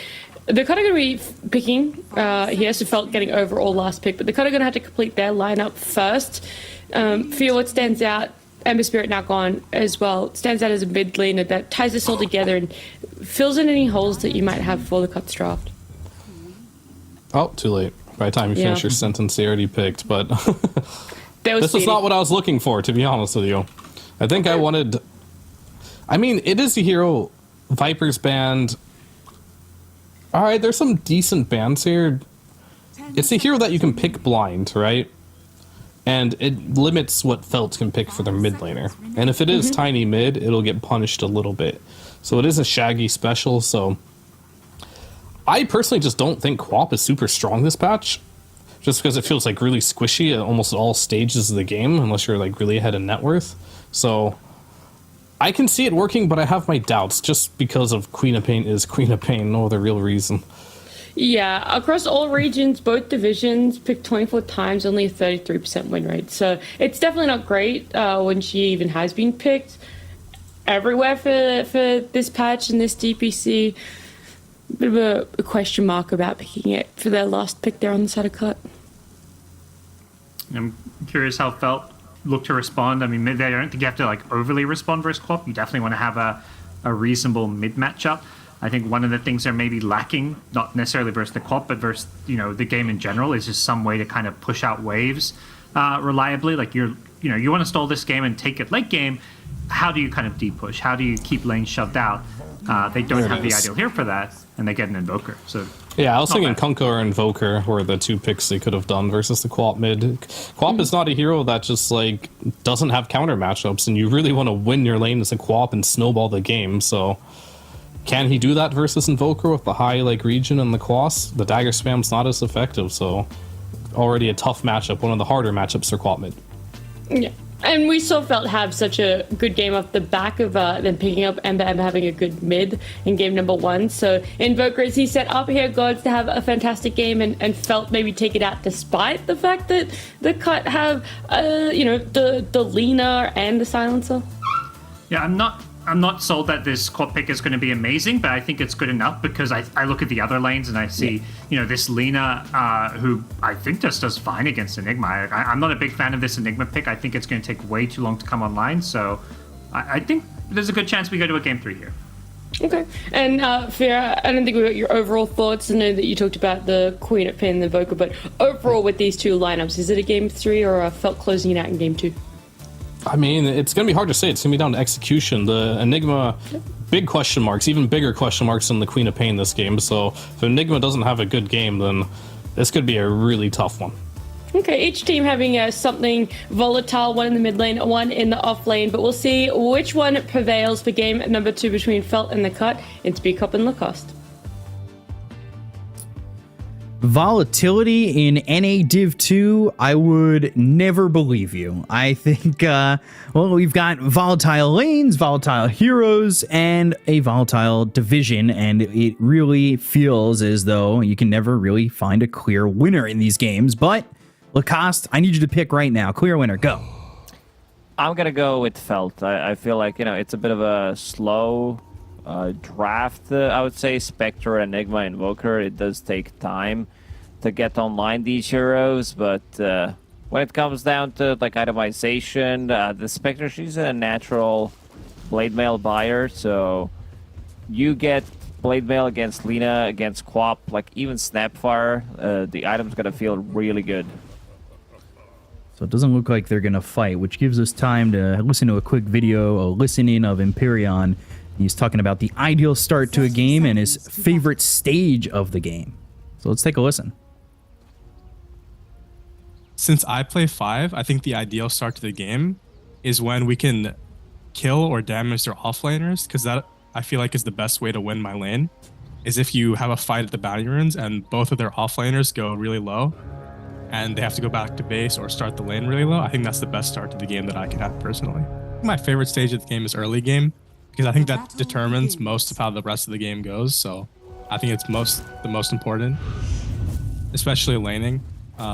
If you have good lanes, you can take any game from any team, especially the stronger teams who are really, really good at laning. If you do well on your lanes, then you can still take a game from them. So, a favorite part of the game, Lacoste, what do you think it is for you? Is it when you win? Or is it the early game? It's before I feed the first blood, I would say.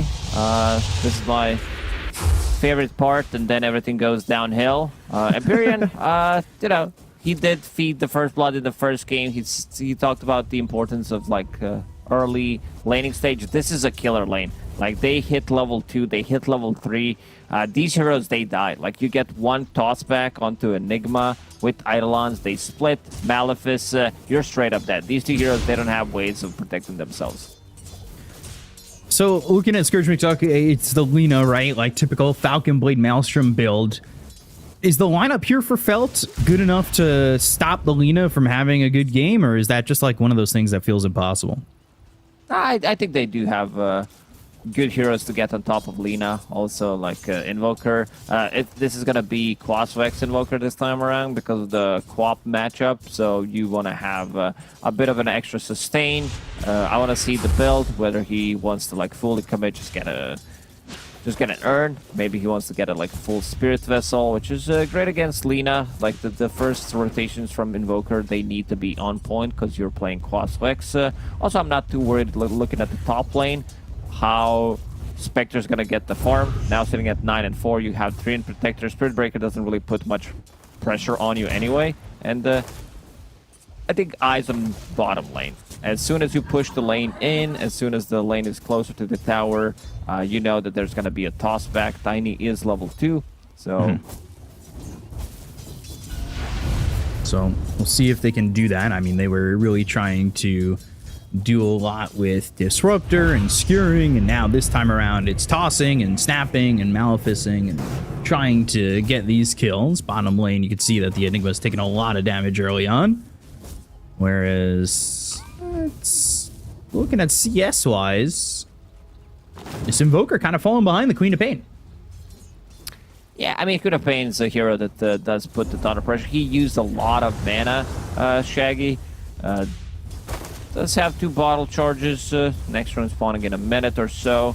But Invoker, Quaswax Invoker does have a bit of a hard time last hitting. It's always been like that. So investing into like these small items, full bond, null talisman, then you get another like a circlet just to have that extra stats, extra right click damage. But Spectre's doing well. I think that's what matters. She's sitting at 11 CS, more than Lina. And it's not pressured in this lane. I don't think you need to be careful about dying. Okay, so in the laning phase, we'll see how the game goes. You know, it has always been pretty quiet in the beginning parts, and no surprise, it's still kind of the same right now. Radiant's courier has But been killed. interesting move there. And the Pain coming over towards the bounty rune, and we'll miss a bit of the creep wave, but walking all the way back. And I thought maybe they'd make a rotation, but that is way too early for Queen of Pain to go in. And without the ult, I just don't think that that's the rotation, even though they went over to the bounty rune. Queen of Pain is the type of a hero that does rely on getting an active rune 6 minutes, like 8 minutes into the game, then ganking the side lane, or with the TP rotation. Like, she does not want to walk to a lane, and like, you want to have like some kind of a rune, most likely haste or arcane rune, then you TP. So this type of a move, a bit of a slow start. 0-0, I think Empyrean, as soon as Tiny hits level 3, he has 3 mangoes to work with. He needs to be extremely careful. Leech Seed and the chase. Charge, though, from behind. Oh, they're going to go under for the Lina, tower. actually. Ooh, Lina also over bottom, getting run down a little bit. They've got the body blocks in from the Tiny with the Malefice. They'll get first blood. I thought maybe the Spectre might fall after going under the tower, and they're still going to go for him. Good body blocks are Jen. perfect. He's got Toss in a second. Won't even need it. Fade gets a double kill in the bottom lane. That is perfect body blocks. Prime example from Chen. Absolutely beautiful. Oh, Spectre. Cookie, Leech Seed, as well as the Living Armor, trying to keep the Spectre alive, and it will do enough for Shu to get a kill there on a save. Not much Chives can do, as he hopes to get a bash, gets one, but still kind of staying close. Charge coming through onto the Tree Protector. He's got Leech Seed, won't keep Shu alive, and they won't be able to get the kill onto the Spirit Breaker in return. The side lanes are going well. Like, Enigma has a lot of denying. Like, we've seen Lina still getting a lot of farm, even if they're playing bash. from behind. Ooh, this is a big one. Spectre dead. Wow. Chives the double kill. Spectre staying too long, so both side lanes ending up with 2 kills. 2 doubles. She stayed there for way too long, not being able to get that extra living armor, get that leech seed from tree, and get the tango going. Bottom lane, like, this is the killer lane right now. Like, Tiny has Tranquil Boots available. He's gonna be the one. He's got things out. He wants to be able to steal the rune from Queen of Pain, potentially. And does it. So they get the bottom invis rune. And he's going to take that bottom. I thought maybe for a second he'd want to go mid, but mana, you could just blink away. Where the Queen of Pain and mana is there. And, well, he'll take it bottom and probably He got find scouted, somebody. though. They also do have Sentry Ward close by, so let's see. Scourge McDuck. Not there for the Lina. Avalanche. Oh, no, again. No toss. Oh, okay. He tried to toss him on Fade, but Fade was Top lane? far too... Spectre? Way too far away. Spectre now. And they're going to go. Leech Seed turning this on safe. Thought Spectre was in trouble for a moment, but what's the level on the... It's just 1 level on the Living Armor and the Leech Seed for now. Just level 3 for Shu. But keeping them alive right now. Or at least trying to. When he wasn't there, that's when they died. Bottom lane again. Now they've got the Invoker. They'll go for the Lina and try to get the kill on a Scourge McDuck. Arcane Curse on 2. LSA is not going to matter. Fade gets the kill there onto this Lina. for the second time. Has the Falcon Blade, needs to get into the Maelstrom, needs to get that farm, but that's not happening right now. Interesting rotation from Invoker. He didn't have it earned. Like, usually we don't see Invokers rotating before they get it, but good kill. And they're going to start to put some pressure on the tower. You see Chen already TPing to the mid lane to collect some of the XP. Queen of Pain, no points in Sonic Wave yet. She's very low on mana, but this is going to be a lot of pressure on this bottom tower. EMP on EMP. Yeah. So he's going to lose that mana. They'll bring save in. Now Fade's in too far. He'll try to TP, but that's not happening, which means there's a kill here for the Queen of Pain, and that is too far. Too much of a dive. Unfortunate. Because that, honestly, okay, it slows down the Enigma, slows down the pushing that they were doing, and kind of hurts them a little bit with the Enigma not getting anything for a little while coming back to the lane. He wants that early mechanism and Guardian Greaves, and it's going to help the Queen of Pain kind of bolster up a little bit, who's sitting top of the net worth. Queen of Pain, a lot of denies, 22 denies, and as I said, sitting on top of the net worth. Still no point in Sonic Wave, a bit low on mana. EMP trying to make a move on a mid lane, but they just don't have enough. Raindrop, 13-1 charges on Invoker.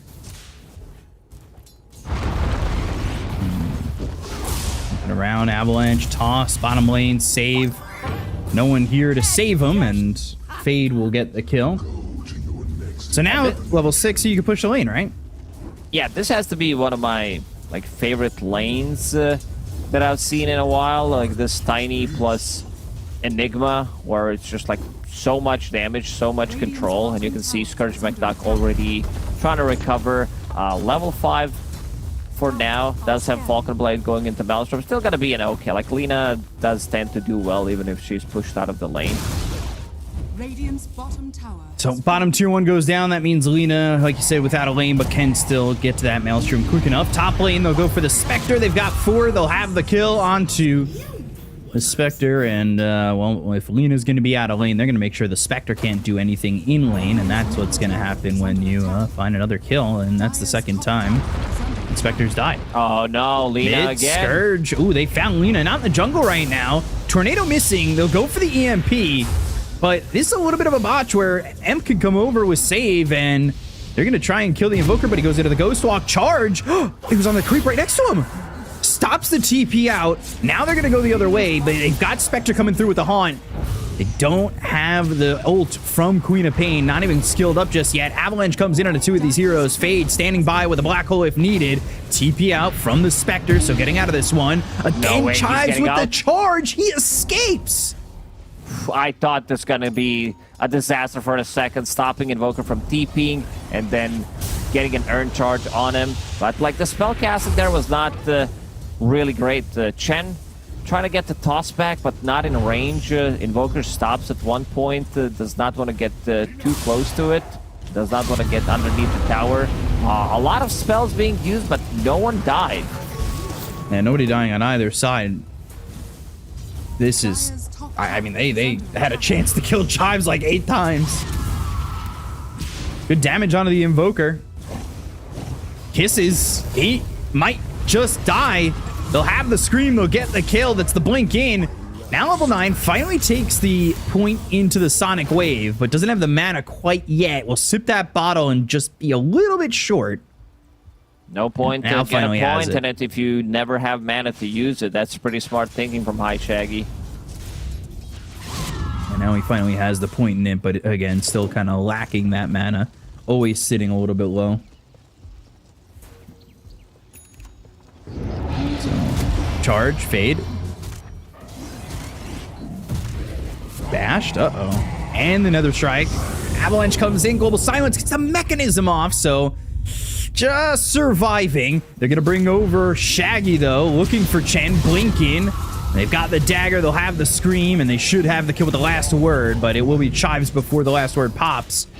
And Felt kind of playing a little bit sloppy to the point where yeah, the spell casting was not on point. In a couple of these fights, they needed a bit of an extra damage. Like they also they have like very limited amount of damage, so they can't afford to lose it like that. Oh no, Quap. Black hole missing on Treant ulti. Oh god. Oh gosh. Whew, that's a big one.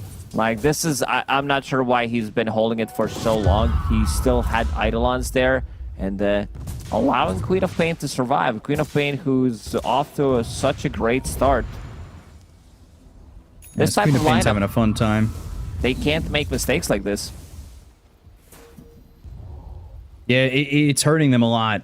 Chen coming over with Shu. Can't find the Queen of Pain.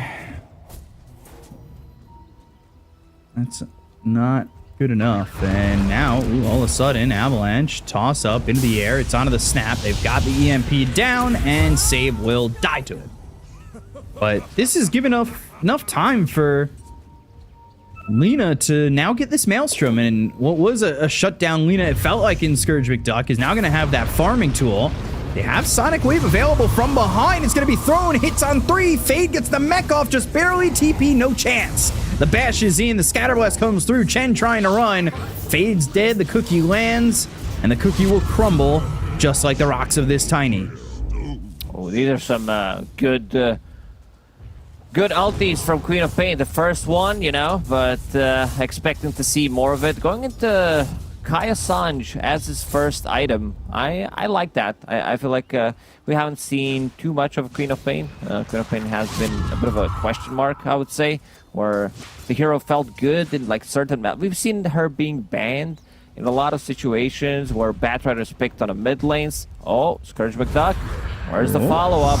Can they get this kill? LSA lands onto the Spectre. They're still trying to get the kill here on a Scourge McDuck. They've got this snap coming around with Scatterblast. Cookie, Avalanche out, toss back on the Spectre, but that brings him close to the Invoker, who throws out the Tornado onto 2. The Nether Strike's going to land. They've got the kisses. They'll get the kill. It's onto the Spectre, and now they'll look over the Invoker. On the run, goes into the Ghost Walk. Shu going to step up and maybe throw down an Overgrowth, but not worth it just yet.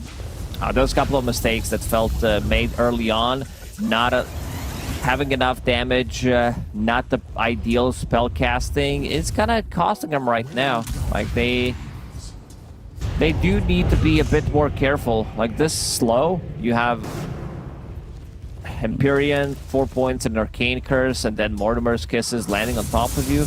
And Chai, so far on this Spirit Breaker, has been having a pretty much a perfect game.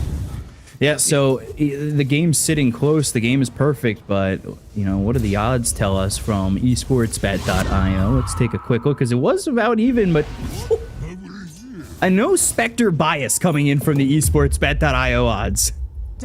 Yeah, that's for sure. She's not favored in here. You know, nobody cares about Spectre. In terms of net worth, she's almost keeping up with Lina, which is pretty impressive. Does have that Blade Mail going into Yasha next. Probably gonna finish off full Manta Style this time around, because she is playing into Global Silence. So that's one way to, like, also get more stuff done. Jump the backlines, get the kills on these supports, and also you are more tanky. And now, they're coming bottom. They want the charge. Yeah, they want the kill. She looks pretty dead here. Blade Mail is available, but there's way too many heroes here. Yeah, Blade Mail is not going to do enough to save this Spectre. But the Tornado, can they get the heal? Can they get the mech? It's the Guardian Greaves.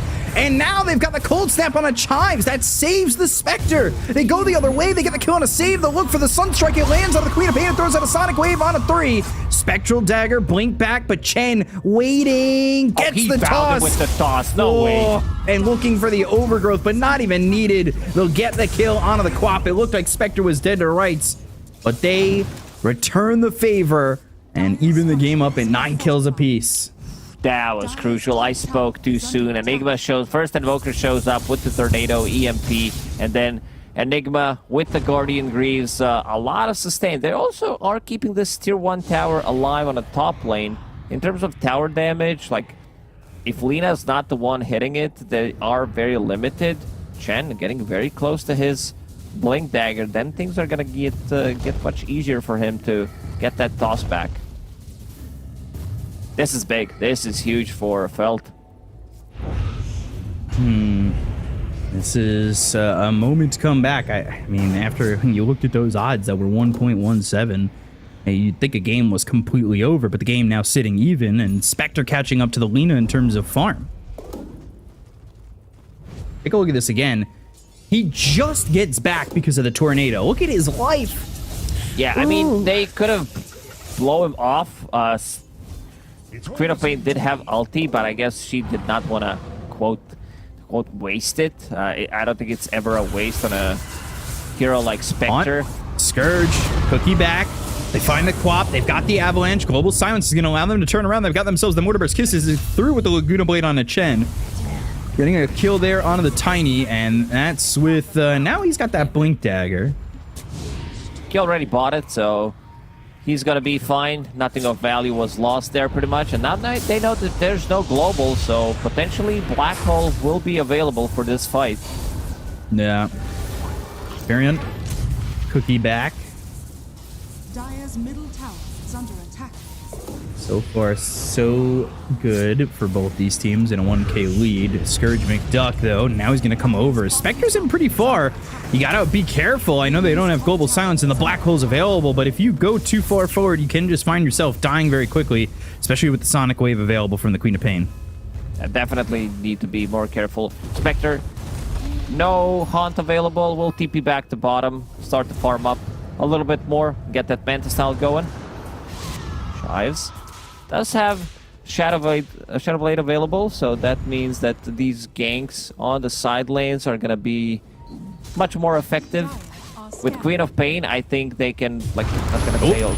Blink, Avalanche, Toss, Sunstrike, BKB, but the Overgrowth is there. The LSA trying to get the damage, but Fade getting the kill on a Scourge McDuck. They've got Guardian Greaves if they want to turn. And look at where the Queen of Pain sits. Sonic Wave to start. Guardian Greaves immediately. Charges coming through, and it'll land. No, Avalanche on a 2, trying to survive. Toss up into the air. Chives. He can't quite get the kill just yet. Looks for the Nether Strike. It's not going to matter. Empyrean gets the kill. They've got the Cookie forward. And can they take out both Chen as well as the tree and a charge across with the Scream? Yes, they can. They look for the Invoker. He's dusted up in the Ghost Walk. He needs to leave. Oh boy, things are all on cooldown for him. They have found this Invoker, and they are going to get this kill. That worked out for Empyrean. He gets like +6 in that fight alone.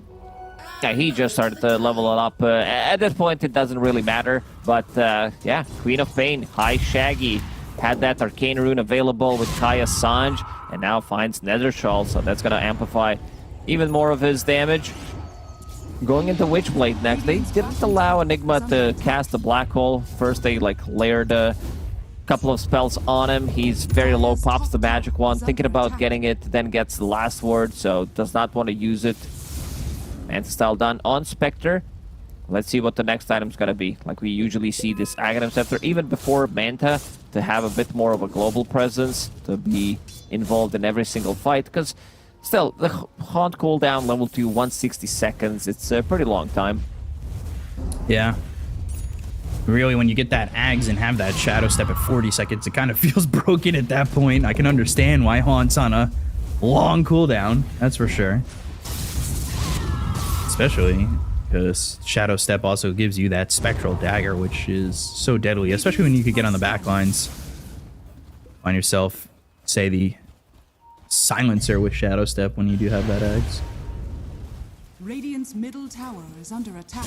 Looking for the Spectre. Blade Mail pop, but that's to fight these Ancients, and they've got a ward down here. Global available. The Spectre, Avalanche Toss, Global Silence, Sonic Wave is the damage there. They've got the Enigma trying to come through to get the Guardian Greaves off, and just barely gets him. They got the kill, and say the tornado hit on the Queen of Pain on the back lines. Oh dear, Blink trying to get away, and they've got the Black Hole. It's on to 2. They'll get in the Quap, they'll take it the Silencer. Now they'll look over at Chives. Trying to run, Deafening Blast doesn't connect. He'll be able to charge away. Oh man, these Guardian Greaves and Living Armor coming in crucial. 2 times for Spectre, and he's very tanky. Power Treads, Manta style, Magic One, even keeping the Vambrace. So all these small things kind of adding up for Spectre to survive. Second time there. We're gonna use the healing salve as well, bring her almost to full HP. Radiant's middle tower is And under Black Hole, attack. they understand that there is no global silence this time around, so we see the Black Hole, like first, pretty much successful Black Hole. Radiant's middle tower. I got two. I mean, that caught the Quap blinking back and working out. By the way, the Quap has that shard, so it does have that AoE silence. See if that ends up being an issue for any of these heroes on the side of Felt. Fade looking to go into the BKB. He's got those Guardian Greaves. He's trying to stand his ground and maybe get the Black Hole off continually. They'll smoke up his 3 on the side of the cut and make their way towards Roshan, towards top. They don't even have this tier 1 tower top down yet. Let's see, But Chen charge on a fade.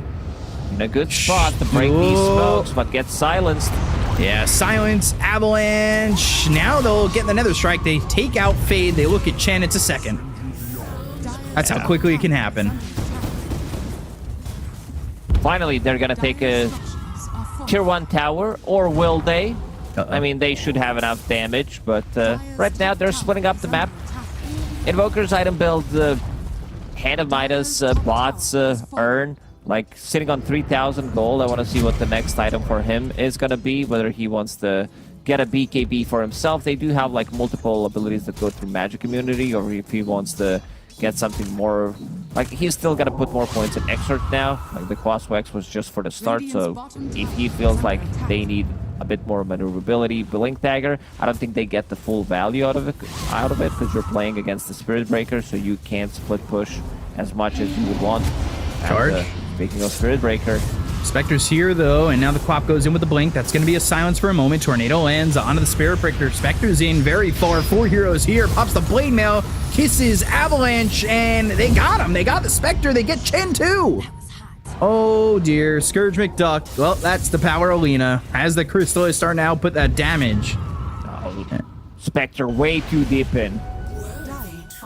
I feel like, would you like a Hex on the Invoker? He's going BKB. I was just going to say maybe Hex would be nice.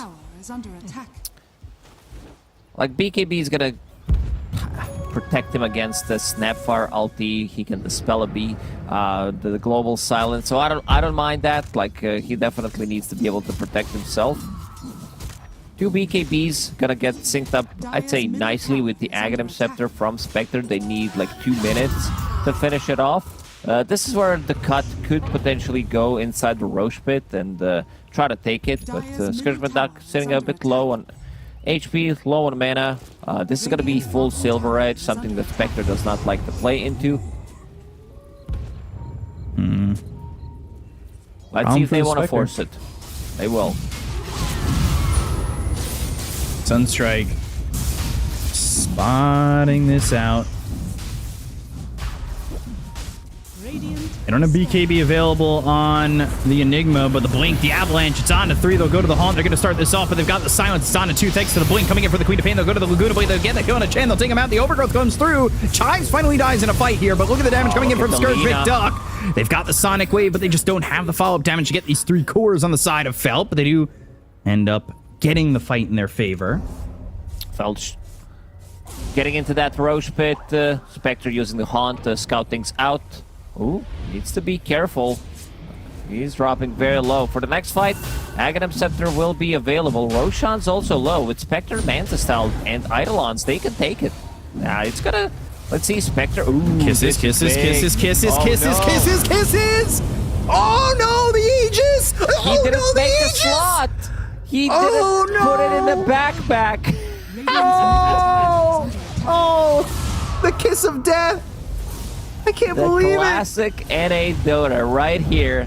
And this is where the game's gonna turn. Now you have boy. High Shaggy holding that Aegis. This was supposed to be trade Roshan for the kill. Yeah. Let's see. Now they get Roshan and the kills. Charge? I don't think he even knows this is coming. Oh boy. So, Ghost walks and walks away. Oh my. Can we see that again? Do we need to see that again? Yes, yes. Yes, we do. Stop shaming people. I'm not shaming. I'm just saying. Make the Wait, slide. he just put it back in. Play it one more time. Dire's middle tower is under attack. He made this slot, and then he put the ogre axe back in. Radiant's top tower is under attack. Oh my god. All right. Dire's middle tower has fallen. All right. Well, moving on. Hopefully. Does that take Felt completely out of this game? Not necessarily, but yeah, we see that they struggle with killing Queen of Pain, and now Shaggy holding the Aegis. It's gonna be a lot of mess. I think him blinking in, follow it up with the Mortimer's Kisses, a lot of slow, a lot of control. And, yeah, we see the power of this Silver Edge from Lina. It's going from bad to worse. Radiant's courier has been killed. That is not good. I think they're done. I think they're mentally done. They found save, avalanche, toss.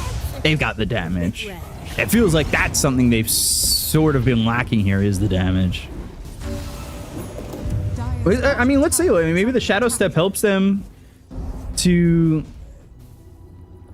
you know, get Silencer out of these fights early. I'm not sure. I'm trying to see their way back in, but like you said, the mental fortitude is going to be the most important part here.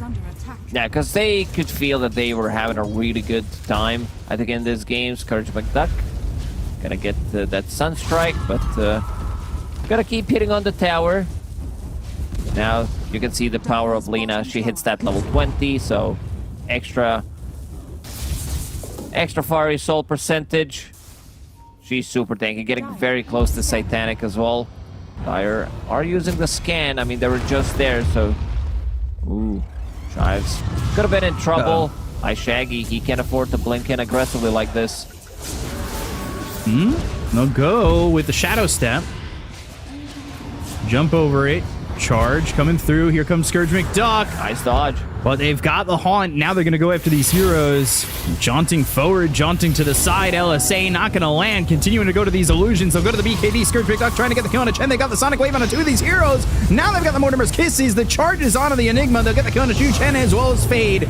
And it's global silence and global defeat right now for Felt. But can they pull anything out of this one? They'll look over the Invoker, the Ogre Seal Totem. Not going to get him far enough away from the right clicks of the Selena. But the toss up into the air. They get the Aegis out of the hands of this Queen of Pain. They get the kill on the Lena. Now they'll look over. Spectre's going to die. Shu in Overgrowth, trying to get the damage to get this kill, but the Overgrowth's all for naught. They take out Chen. They'll look for Empyrean. They don't want to give him another +2, but it looks like it's likely.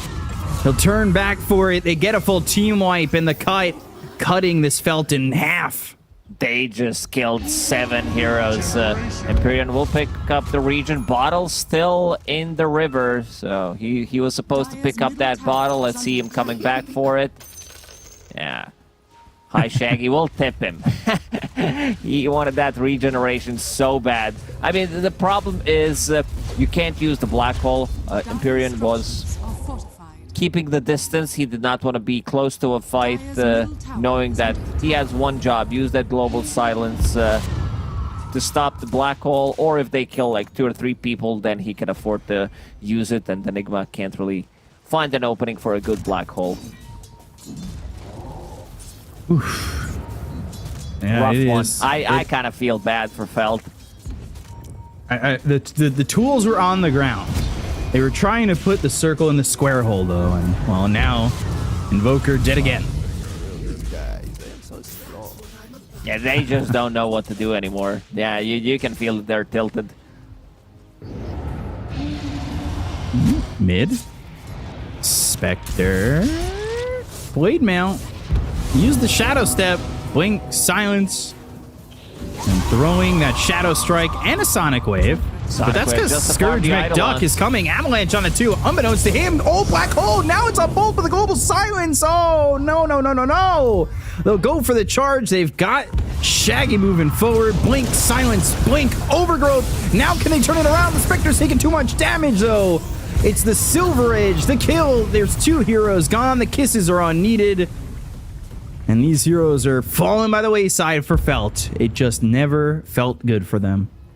Man, High Shaggy's going ham Tower is under attack. in this game. Level 20 Screen of Pain damage. Combine that with the blink, so you...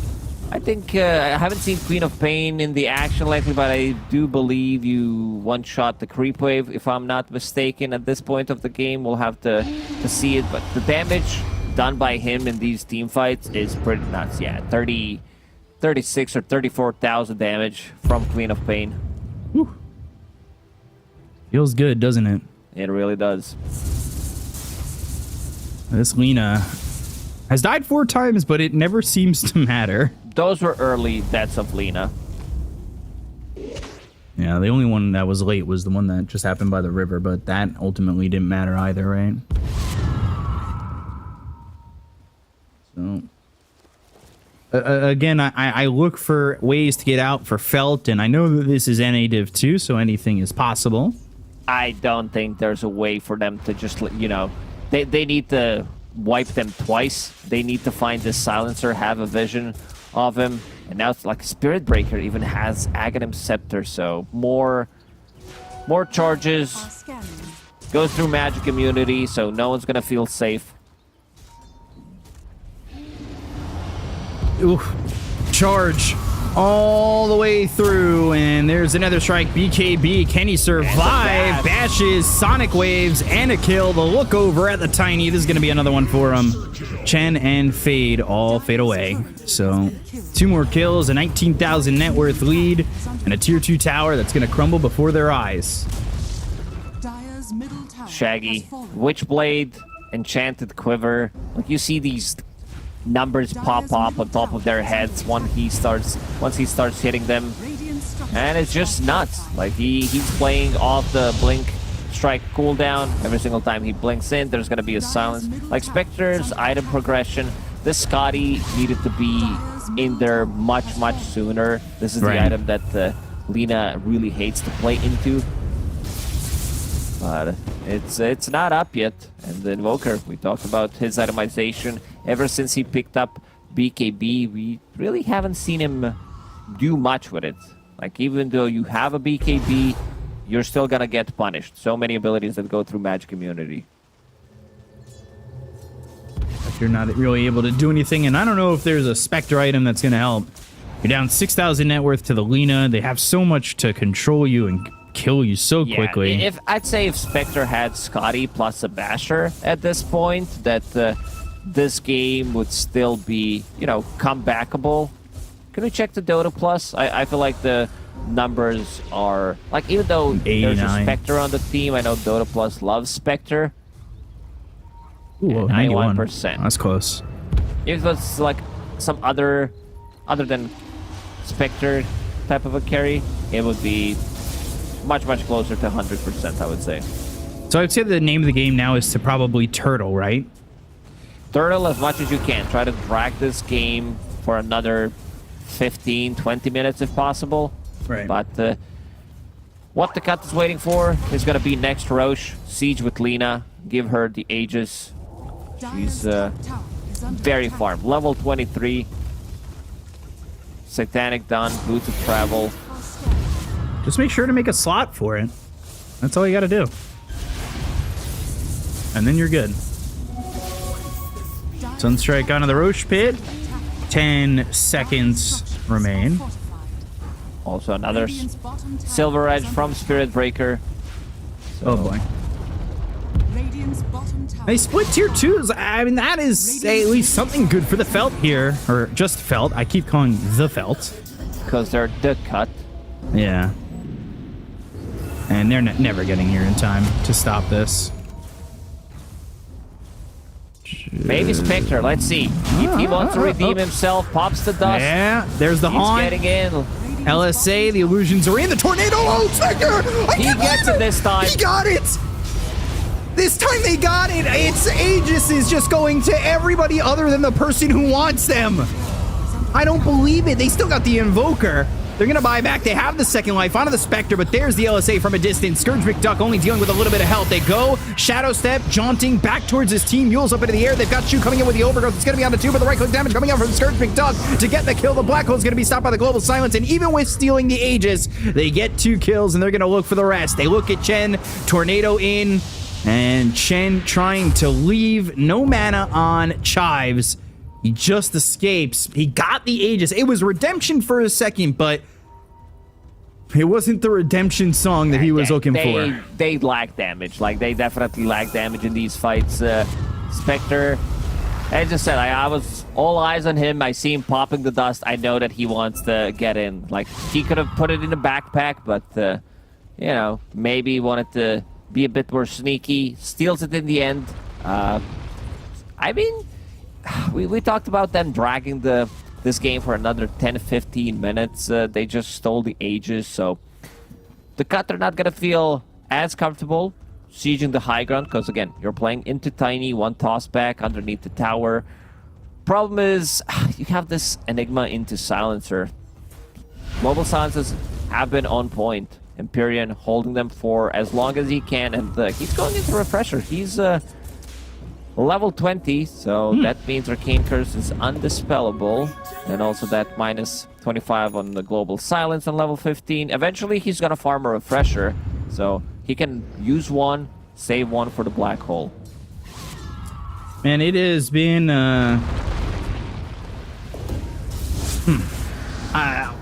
all the cut since that Roche prior. I want to say the Silencer, like you said, the Globals have been perfect. The last 2 or 3 Black Holes haven't done anything. Oh. Was no follow-up on that. Shu. He wants to get a Lotus Orb. They're trying to turtle, but it's 27,000 net worth lead. I don't know how much more you really got on that to turtle. It's kind of really rough for him, right? Yeah, it doesn't look good. They use buybacks multiple times, even on cores, on Invoker. So, like, his item progression is slowed down. You can see the Spirit Breaker. This, you know, reminds me of Collapse Spirit Breaker. He's getting out of control. Has Yasha, Aghanim Scepter, level 24. Ooh, stop the charge. Close. Committing. Lina, level 25, has the Laguna Blade. Damage is pure and pierces spell immunity. So that's kind of rough. Meanwhile, Spectre. Alone. The rest of the team not there, so they're gonna still respect, you know, full AC done on Lina. Yeah, they'll give Respecter.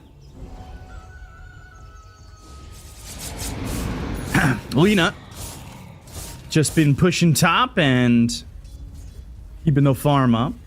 Not really being touched at all. Actually, doesn't quite grab a glance at the Invoker. But may find Shu. Ooh. Ooh. Good He's point, picking over, it out, but yeah, in terms of damage that goes through Shadow Black Step? Hole, let's see. Dust. Not committing. Hey, I'm looking at the net worth. It's like, is there any point in this game where Spectre has the items? Like, I 1v2 almost. Oh, 1v3 really? Yeah, she needs to deal with so many heroes. Like, first she needs to deal with Lina. Like, this Queen of Pain has been out of control for quite some time. Like, we didn't even mention that he has Revenant's Brooch on Queen of Pain. Interesting choice. Not an item we see too much of. Yeah, I'm just trying to think. Why is it good here? Because there's no, like, there's no ethereal units. There's no ghost scepters. Maybe it's like when it comes down to damage, like having this magical damage compared to like how much Spectre has, because right now she's sitting at what, 66% physical.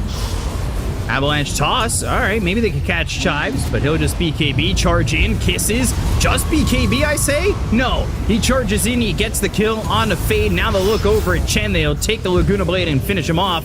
Blink in, but the silence because of the blink out from the Queen of Pain at the same time. So that was the silence onto the Tree Protector, stopping him from getting the Overgrowth off. They've got the stun. It's onto the Spectre as well as the Cookie to follow it up. They'll go to the Tornado, the blink, the silence, and the kill. Taking out Spectre for 95 seconds, and they're going to look for more. Shu trying to put his dancing shoes on to get through these trees, and we'll blink back to the base. Here comes Spirit Breaker, level 26.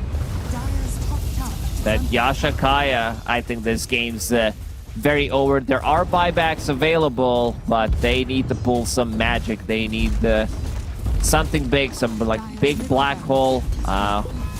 Global Silence still available. This is going to be first set of barracks. They can go top, they can go bottom. They can do whatever they want, truthfully. Pretty much. Yeah, because I remember testing like a week ago Revenant's Roach plus Satanic. It just doesn't work because like you're not life stealing off of it, so a bit of an anti-synergy. Yeah, I've never really seen this item much in practice. No, it's like your fifth, most likely sixth item on certain heroes when you play against, I'd say, Terrorblade Morphling, heroes with high armor.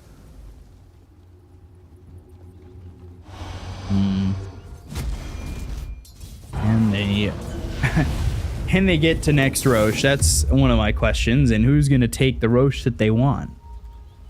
That's the other question. 40 seconds away, possibly. But probably give the cut the opportunity to just finish the game once they do grab that Aegis, cheese, and whatever's within. We do not see Spirit Breaker that often, but he feels like you can get him to a certain point in the game, and he is really difficult to deal with. Yeah, he had a great start this game.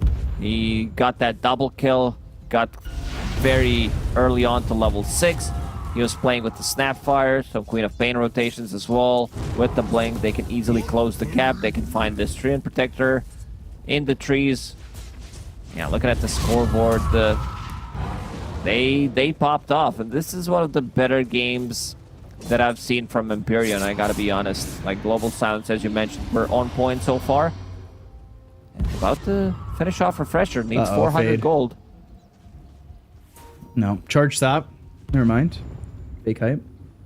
4-man smoke. Let's see. As Roche is back up, and that is Ag's Blessing. Dire's top barracks are under attack. So maybe Ag's Blessing. I mean, I'm not really sure who you really want to put it on. Maybe the Invoker if somehow Felt get it, but other than that, I don't really think the cut need it.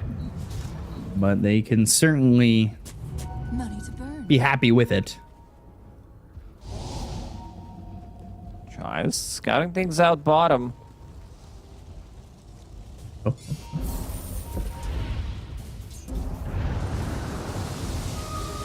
Tornado. And Lena thinking, searching, TPing over back to mid. They want to protect from these illusions. And that actually, the TP is for Roche as well. Spectre trying to buy time. Uses Shadow Step, Manta Style on Silencer. Even picks up the Haunt illusion damage on level 25. Sunstrike, can they do it again? Does he have the slots ready to go? Is he going to make the jump? He doesn't have the slots open, so he's not even going to go for this. So that'll be Ag's Blessing for save. He's got the Gobble Up, the Spit Out. That's a good way to start. And they're actually just going to find the Spectre. Spectre didn't need to come to them. They came to him. And he's got no buyback. That might just end the game.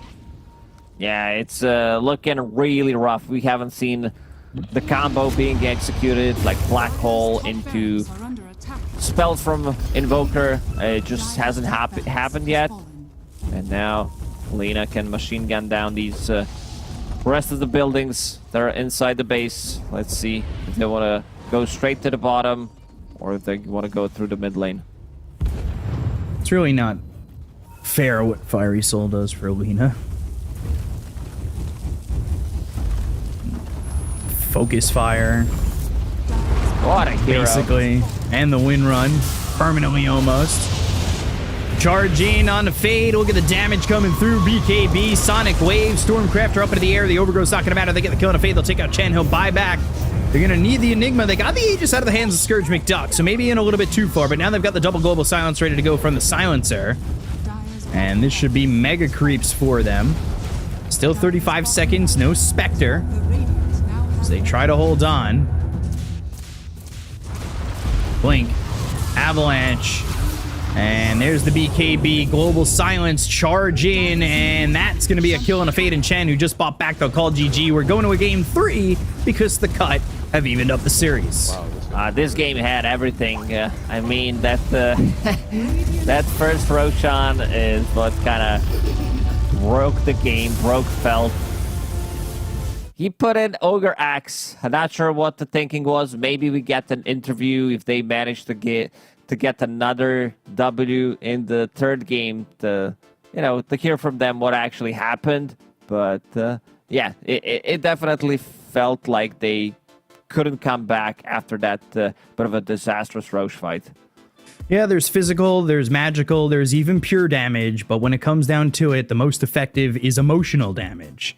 And that is what helps to get the victory here for the side of the cut over Felt. And, well, to break down what was this craziness in game number 2, we've got the panel, so take it away.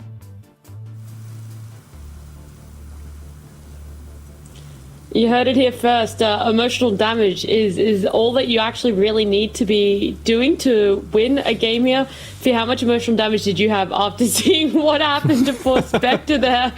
Get the Aegis just... didn't have the slot. Well, had the slot, but then didn't have the slot, and then the Aegis just stolen out from him, and it kind of all fell apart for Felt from there. Yeah, I don't know what happened there. I want to say that a courier just delivered him an Ogre X, and that's why it happened. Because if he backpacked it, it would have been on cooldown. So, very unfortunate courier delivery there. But, yeah. It happens, and, nobody actually feels like got a Roche this game legitimately. So, just one of those games. It was one of those games, guys. How much did you enjoy this, though? Like, the cut, they have a bit of an unorthodox, but not in the way we normally see for them, right? There were a lot of off-meta heroes picked up for themselves outside of the Lina, but it all seemed to work fantastically. Yeah, this game was an utter clown fest, despite it being a more standard draft from the cut. Now, I gotta say, to go to your original question, I love this game. This was not clean Dota, but this is the kind of Dota you get every now and then in Div 2. And this is some of the top teams that you can kind of see, like the nerves come into play. These two teams know that they're fighting maybe over that second slot with how good Dogchamp are looking. So there's a lot at stake in this one best of 3.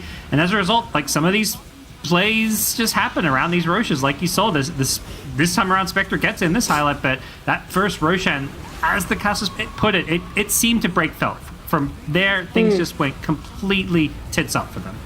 Yeah, I mean, even I was a little bit emotionally distraught for the side of Felt after that one. But Queen of Pain, want to talk about her. I brought up some stats that she wasn't really performing the way a lot of teams expected with the win rate across all regions, Fia. But this game, she showed up. Well, I think she ended up having 18 kills with only 2 deaths.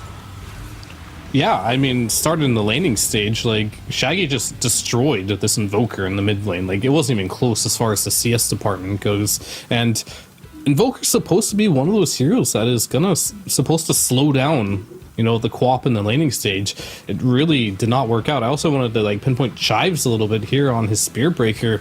He was the god of bashes in the laning stage. He got, 2 kills due to a very lucky bash on multiple occasions here, really setting up the Cuts early game. As we talked about, this team needs to have a good early game, it feels like, for them to perform here.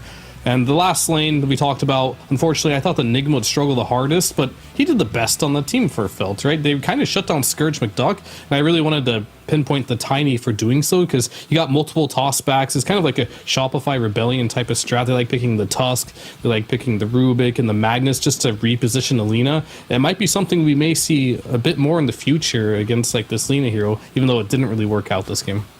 Yeah. Throughout you talking about those 3 lanes, you did mention our MVP Chives on the Spirit Breaker there. He had a phenomenal performance, and it warms my heart to see a Spirit Breaker doing so well. I enjoy this hero. He's a lot of fun to watch. He's a lot of fun to play, and for him to now get MVP gods, it's like the cherry on top. Or the Chives on top. Look, Chives can go with any food, and he's proven it here. His Spirit Breaker was very fun to watch, just charging in. It's the second time he's played it, and having only 2 deaths on this hero, that's hard to do. I feel like often this is one of those heroes that starts a fight and starts it by feeding and just using all the spells, but he was getting out of there. The fun little item build of his as well has the Ags with the Silver Edge, using that to kind of negate some of what Spectre was doing in the late game. Just really, really solid performance from him all around.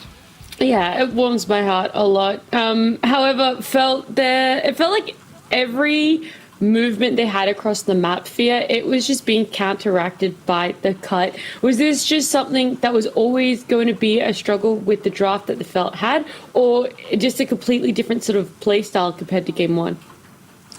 I mean, they had their moments in this game. Like, they drafted themselves in a way where you kind of saw Empyrean shut down every single black hole in the late game, but they had a really early mech timing. They went to this mid lane. Unfortunately, like, Chen missed a couple tossbacks. I feel like Fade had quite a few opportunities to black hole Queen of Pain when she was, like, over, like, positioned, but they just didn't use those early game, like, opportunities that they had. And after that, it just kind of slowly but surely, like, fell into the Cut's hand.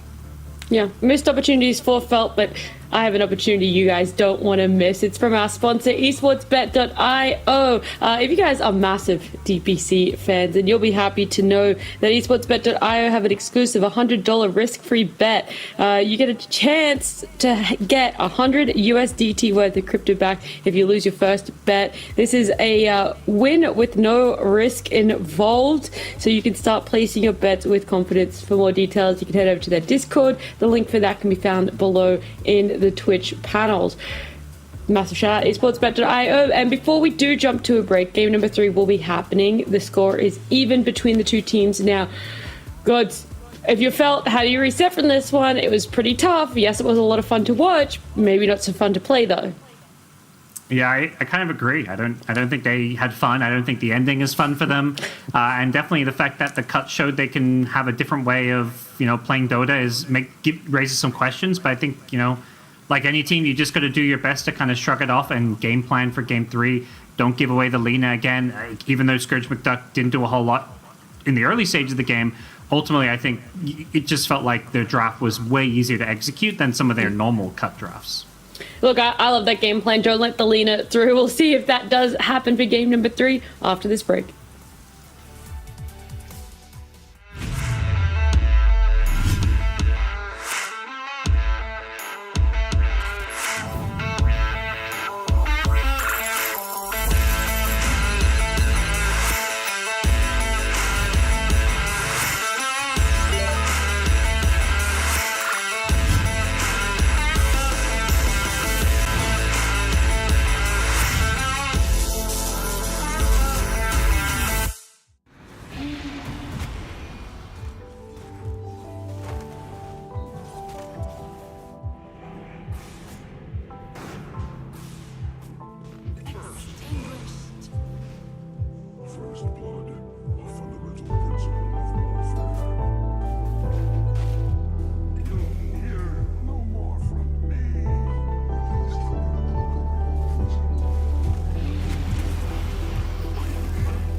Welcome back. Felt versus the Cut. Game number 3. The Cut had to try and play from behind in game number 1. They couldn't do it in this game number 2. They absolutely dominated. They looked fantastic. They were able to get their hands on the Lena. Not saying that was the key reason why they won, but in game number 3, she's not going to be in. The Cut themselves are not going to let her through at all, gods. What else? Yep. Death Prophet. No surprises by the Lena. I think Death Prophet's a good ban. It seems the Cut's strongest playstyle seems to be often around these kind of mid-game heavy pushing strats. So that's just one of these heroes that naturally fits into that. But it is interesting to see Felt actually ban the Silencer. Cut have just been spamming this hero every game. Obviously, it opens up a first phase Enigma a little bit. Not to say I don't particularly like that for the Felt, but it's so comfort for the Cut. Just take it away. Yeah. The Felt getting tree. How do you think the Cut are going to open this time around then, Fear, knowing that the Lena's not in that pool? And last time they had the Lycan Hood that just didn't really work out in their favor. I mean, I honestly have no idea because they've been showing us something new all the time. I could tell you what they do if it was like the meta. They'd probably pick like a Rubik and a Tusk, you know. But are they going to do that as Rubik? Yeah, okay, they picked it. It is good. I couldn't predict the Spirit Breaker, unfortunately, even though they did just play it. So maybe I should have. But yeah, anyway, Rubik, I checked his stats recently. This hero is sitting at like a 38% win rate or something in NA Div 2. A lot different from other regions, so this hero not really popping off as much as we've seen it. Yeah, whereas Felt, they picked the Beastmaster out. They're able to get their hands onto it, gods. Yeah, I think something Fate has played before, and I think this just gives them a pretty stable, well-rounded draft. I like it too in this position because, like, they see the enemy offlaner, so some of those heroes that are good at maybe, you know, plonking their bodies in front of towers and stopping any kind of a push, like, you know, your Titans and stuff, aren't as viable, and they also pick it when they get to protect it. We've seen Scourge McDuck absolutely own on Bristleback. It's looking like his best hero right now. So the fact you can instantly ban out what is a comfort pick and a counter to the Beastmaster, to me, is a very well prepared game 3 draft for Felt here.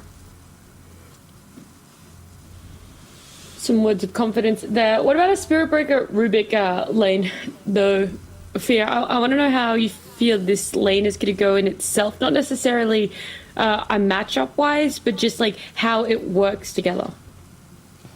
I mean, it works fine. It's just like Rubik's gonna harass, spam Fade Bolts. Spirit Breaker's gonna just sit there, hit some creeps, charge a support maybe when he's on the side lane. It worked for them last game. They did have a Snapfire instead of the Rubik, but it's gonna be like a similar type of situation. And normally when you're playing a Spirit Breaker, you're praying for the bashes, and he got them last game. Will he get them again this game? I feel like it's a little greedy going for that again. You kind of got your casino win there, but we'll see if you can do it again. Time to cash out, I think, you know. Yeah. You say cash out, but they need one more game of it here, so. Oh, no. Like they're committed. They picked the hero, you know? Yeah. All right, we'll see if it works out for him. And, you know, this hero does have other value and benefits. Like, when you're playing versus a Beastmaster, he likes to split push. You do charge him from across the map. It gives your team and like time and vision to kind of collapse on this hero, which is very useful tool. Same with Treant, he likes to hide in the trees. The vision is always a bit invaluable in games like these. Well, Felt banning out more of some comfort picks for the Cut. The Necroban maybe indicating they want to at least have the option to go for that mid lane Ember for Solji. But I do feel like this is like pretty much, it feels like Felt saying, hey, we want to pick Ember. We're going to ban Necro. We're going to ban Quap. So Cut, if they want, can ban it out here as well. But either way, I think these are just good bans against the Cut because, you know, they play their own unique heroes and they play them well. I mean, they could steal the Ember if they really wanted on the Cut here, as they are the first pick out of the ban here. So they have options. I mean, I think the stable pick for them is probably going to be pick their POS 4 or 5, sorry, because I assume they've only ran the Spirit Breaker offlane, that they're going to do it again. It looked good. It got the MVP last game. You know, it got work done. So, like, why change it? And I don't think there's a ton of matchups that the Spirit Breaker will not be able to deal with as well. And hey, worst case scenario, right? You lose your lane on Spirit Breaker. It's time to go roaming. This hero was great at roaming after losing a lane. Yeah, it's like even if he loses his lane, you just kind of have to bank that there's at least one other hero that can he can work with, and he can just keep hunting down some enemy heroes, and that's how he gets back in the game, right? What I'm hearing is they should pick Ember as well. Both of them lose their lane, and then they just go around ganking together. That is exactly what we said, word for word. Yep. I do feel like Cut are going to need maybe a bit more to address this, like, Beastmaster, not like in a like direct counter sense, but like in a just like the overall game. Like this hero gives vision, it gives easy ways to take these early towers and objectives to control Roshan, and that is something I don't feel like the Cuts heroes, at least their opening two heroes, address very well. Yeah, I mean, there are a decent amount of... Obviously, the Bristleback would have been the comfort, but, Felt know that, so they're going to remove it. I still think they picked their 4 here. Then you're going to see 2 more heroes, and then you can take your carry on that last slot there going into the 3rd stage of bans, but... Yep. So, he will be able to identify, like, what type of hero will be best. Like, obviously, heroes, when you think about Beastmaster, are going to be, like, some illusion-based heroes. It could be, like, a Terrorblade or a Naga game. But it really will depend on how many counter picks Felt do in their next bans. But the Cut do have a pick now, and we will see like what they're thinking. Maybe they are that afraid of the Ember, and they're really considering on picking it right now. But they're not. Never mind. Whoa. Okay. Jakiro. Well, When was the last time we saw this hero?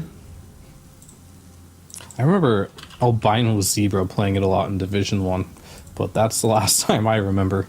Yeah, I'm sure it's being picked up in Div 2 at some point. Well, while you figure that out, it's even better Yes. Ember game now because really hard, actually impossible to charge Ember in the mid lane there. Their stuns are quite limited. You can lock down an Ember, technically.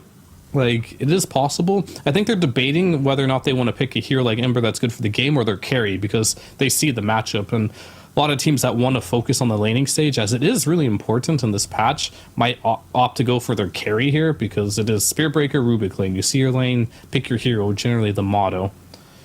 But Ember's always in the question. They did well with it game 1, and it looks like it's too good to pass up. yeah, and even game 1, they were willing to first phase it, not worry too. I mean, they banned to protect it, but there was still a lot of counter picks still in the pool. So Solji just saying, I can handle them. If they they want to husker me, they want to do whatever. Like, he'll have such a good, game once he comes online that, the hope for Felt is that he just doesn't lose his lane too horribly, depending on what the matchup is. Yeah, they're basically putting themselves in a position, though, where they're going to pretty much guarantee they're going to get counter-picked in 2 lanes by doing this, right? Because the Cut do have, like, the last pick of the draft, which means they're going to get counter-picked on the Ember here, which means they're going to have to show their carry before they show their offlaner. Oh, they already have an offlaner, never mind. Just kidding, but they will be able to counter-pick the Beastmaster later on. So I guess they need to decide if they want to counter the Beastmaster now or the Ember now. I think it's probably higher value to counter the Ember now because it has a couple really, really bad matchups. Like, really, really bad.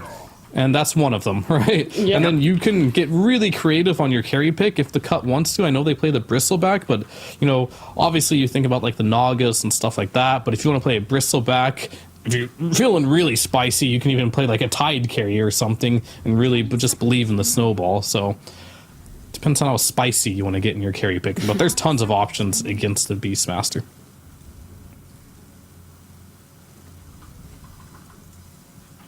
Yeah, I'm a little bit worried there for the Felt. They get husked here, and that's one of those things. The hero pool for carry is just significantly bigger. It's hard to ban out every good carry that's out there.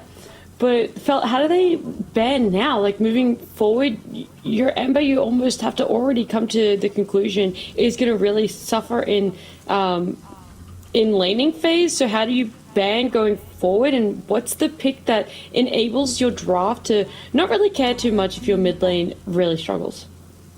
I think for me the key thing is just ban out a few of those carries that are going to cause Beastmaster like you're banning carries here. Husker's going mid, but like the heroes that are maybe going to hit similar timings to the Husker, or the the traditional counters like the Naga Siren type heroes. But probably they're also just looking at Scourge McDuck like, this guy doesn't play the typical meta hero, so they're probably like, on his Dota buff or whatever, like, what does this guy play? He's been playing Bristleback. Like, he's going to keep picking his signature heroes, and they're probably trying to figure out which ones are maybe the ones that are good against the Beastmaster. As far as pulling their draft together, though, their carry's the one player who's, they know should have a good lane and good game. I think they need to get something that gets involved early because they can't afford to have like a greedy carry when Ember is likely to get shut down as well. Not a lot of reserve time for them, and they still have their ban and their pick. On the other side, though, the cut fear.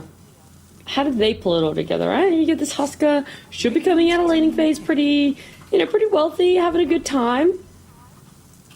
I mean, yeah, I think they're in a really fun position here, to be honest with you, because, like, Huskar generally is your win condition. And, like, if you do pick something too greedy with the Huskar, and Huskar hits his timing, and you're not ready as a carry, you're now a liability for your team's draft. So, but it is Felt's pick right away here. They do need a carry against the Spear Breaker.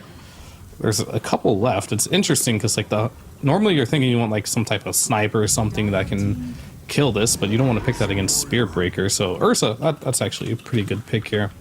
But this pick's actually kind of hard for the cut now, because I was thinking, I wanted to see carry Tide and just be like, let's go, because this Sky Beast lane is actually very strong, and if you don't respect it and you pick something like a PA, it could be really bad for you.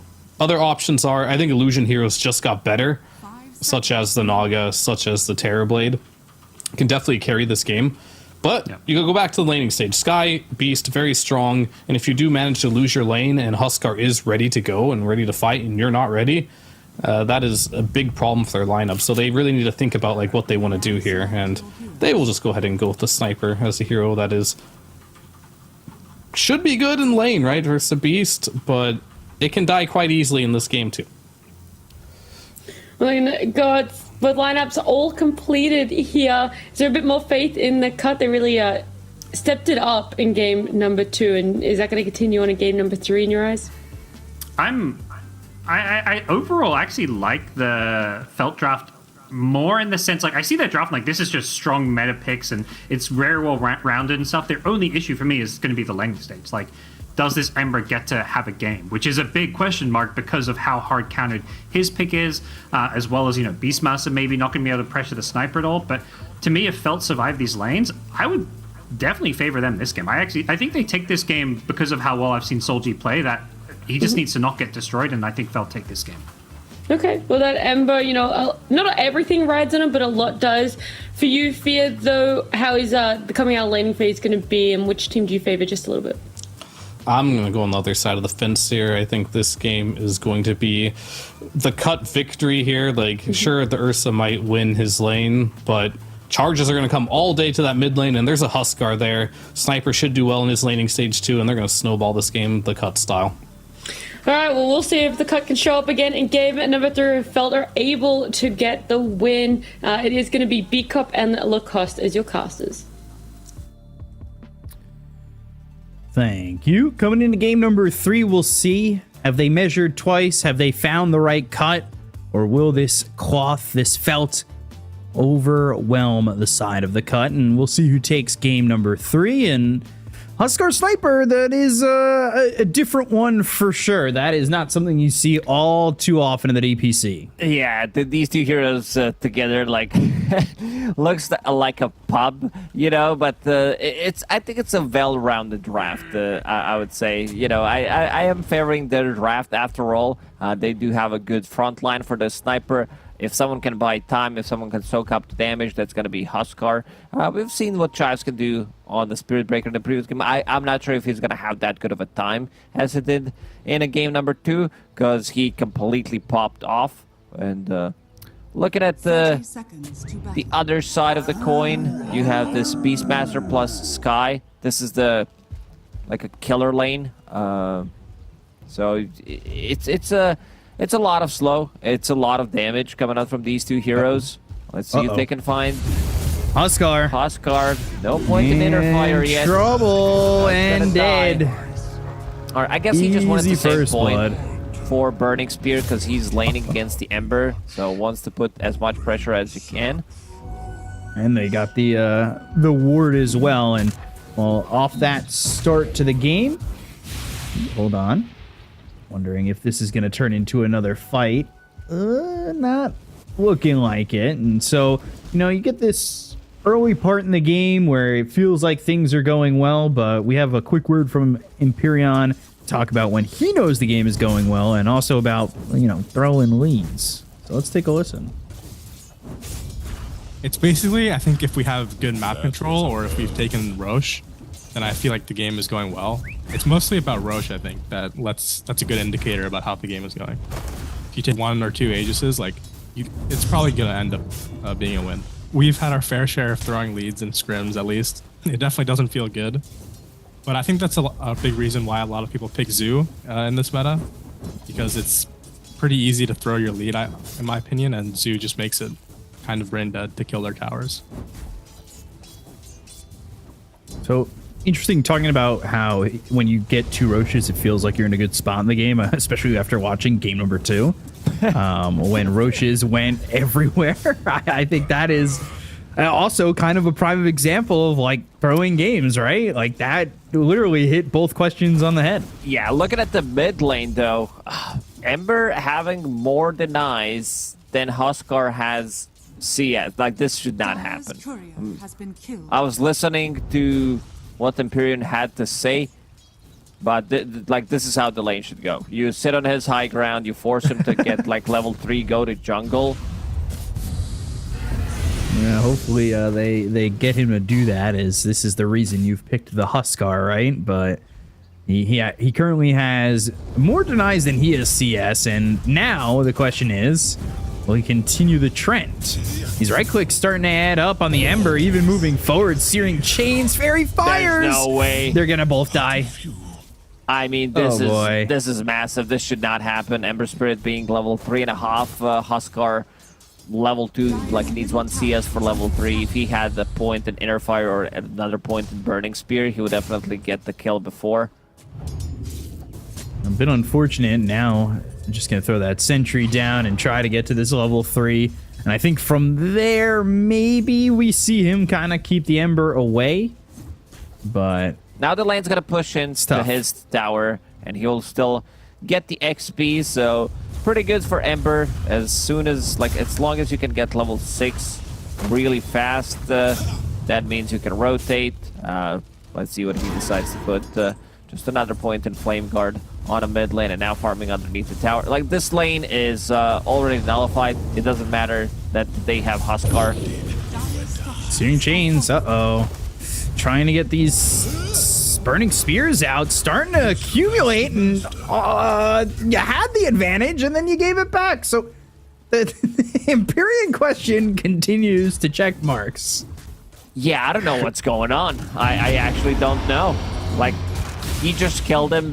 Maybe he thought he's Huskar in that matchup. Starts to play super aggressive. There's 2 Fairy Fires on Huskar available. They're going for the sniper top, while bottom lane there was some pressure onto the Ursa. Empyrean top. You're trying to confuse our observer?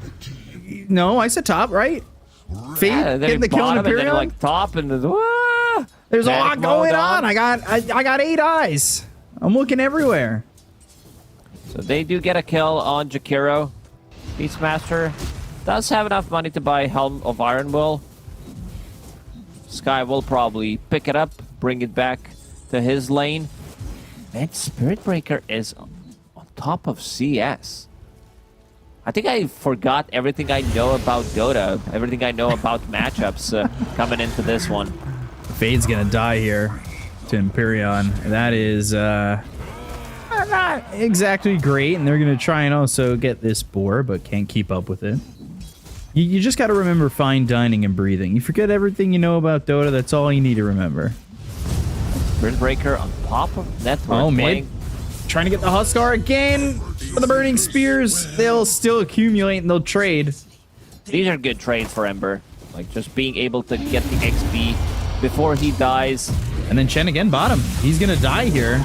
Fade Bolt getting the kill. They'll take out the Treant Protector. They'll look over at the Earth, so they needed successful bashes back to back. They didn't quite get that. And Fade also being pushed out of the lane. So despite the fact that Huskars died a couple times, I feel like the lanes are going well for the cut. Yeah, this top lane going really well. Sniper, Jakiro, a lot of slow.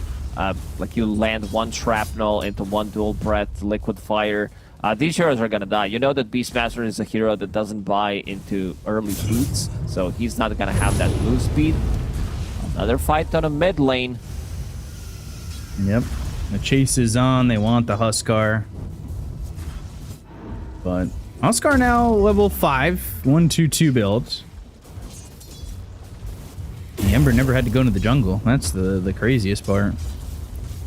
That's the big one, yeah. Charge in on the Ursa. Bash, a Fade Bolt, a turn, but no way that they could really turn this one around, in my opinion, to get a kill there. But in terms of CS, like look at what Ember has. He has 9 and 5. Huskar, pretty big, 23 and 6. And in terms of net worth, he still has 1,000 gold advantage. Because I'm looking at the Ember's items, and he had a bottle, just a solo bottle for a very long time. I thought his career might have died. So forces the Sky to pick up the Illusion Rune, keeping it away from the Ember. They also have the Rubik coming around. And Telekinesis with the ult. Now the disarm, but the Searing Chains. Huskar under the tower, but the right clicks from the Burning Spears. The Remnant, he got level 6. And by the way, Empyrean died to Roche as he was getting chased there by the Skywrath Mage. That was nicely done by Ember Spirit. Uses Flame Guard, gets into the creep wave, gets that level 6. A bit of a help from Living Armor as well. Gives him that extra regen. Manages to get out, and now he's going to be deeping to the mid lane one more time. Needs to be careful. Needs to have that extra remnant, because you know the Huskar wants to get a kill on you. Wants to play aggressive, getting more levels. Now, is Huskar going to rotate a lot, or is he just waiting for the armlet to do that? No, like he wants to be able to farm jungle, get that armlet, get into most likely going to be like a Sanj into BKB type of a build. Have that extra regen, amplification, have a bit more tankiness. Another shrapnel. Playing Fade. He is not looking that good in this situation. Yeah, Shu with the dual breath. He's probably dead. Sniper. Still keeping the distance. Gets level 6. Snipes him down. So another easy 2 kills there. The cut really starting to stack him up. A 3,000 net worth lead already. Look at where Ember doesn't even have 2k net worth. Oh no. He's trying to bottom. I think what he needed to do in this, like, first he didn't need to play as aggressive. That was a huge mistake, throwing away some lead.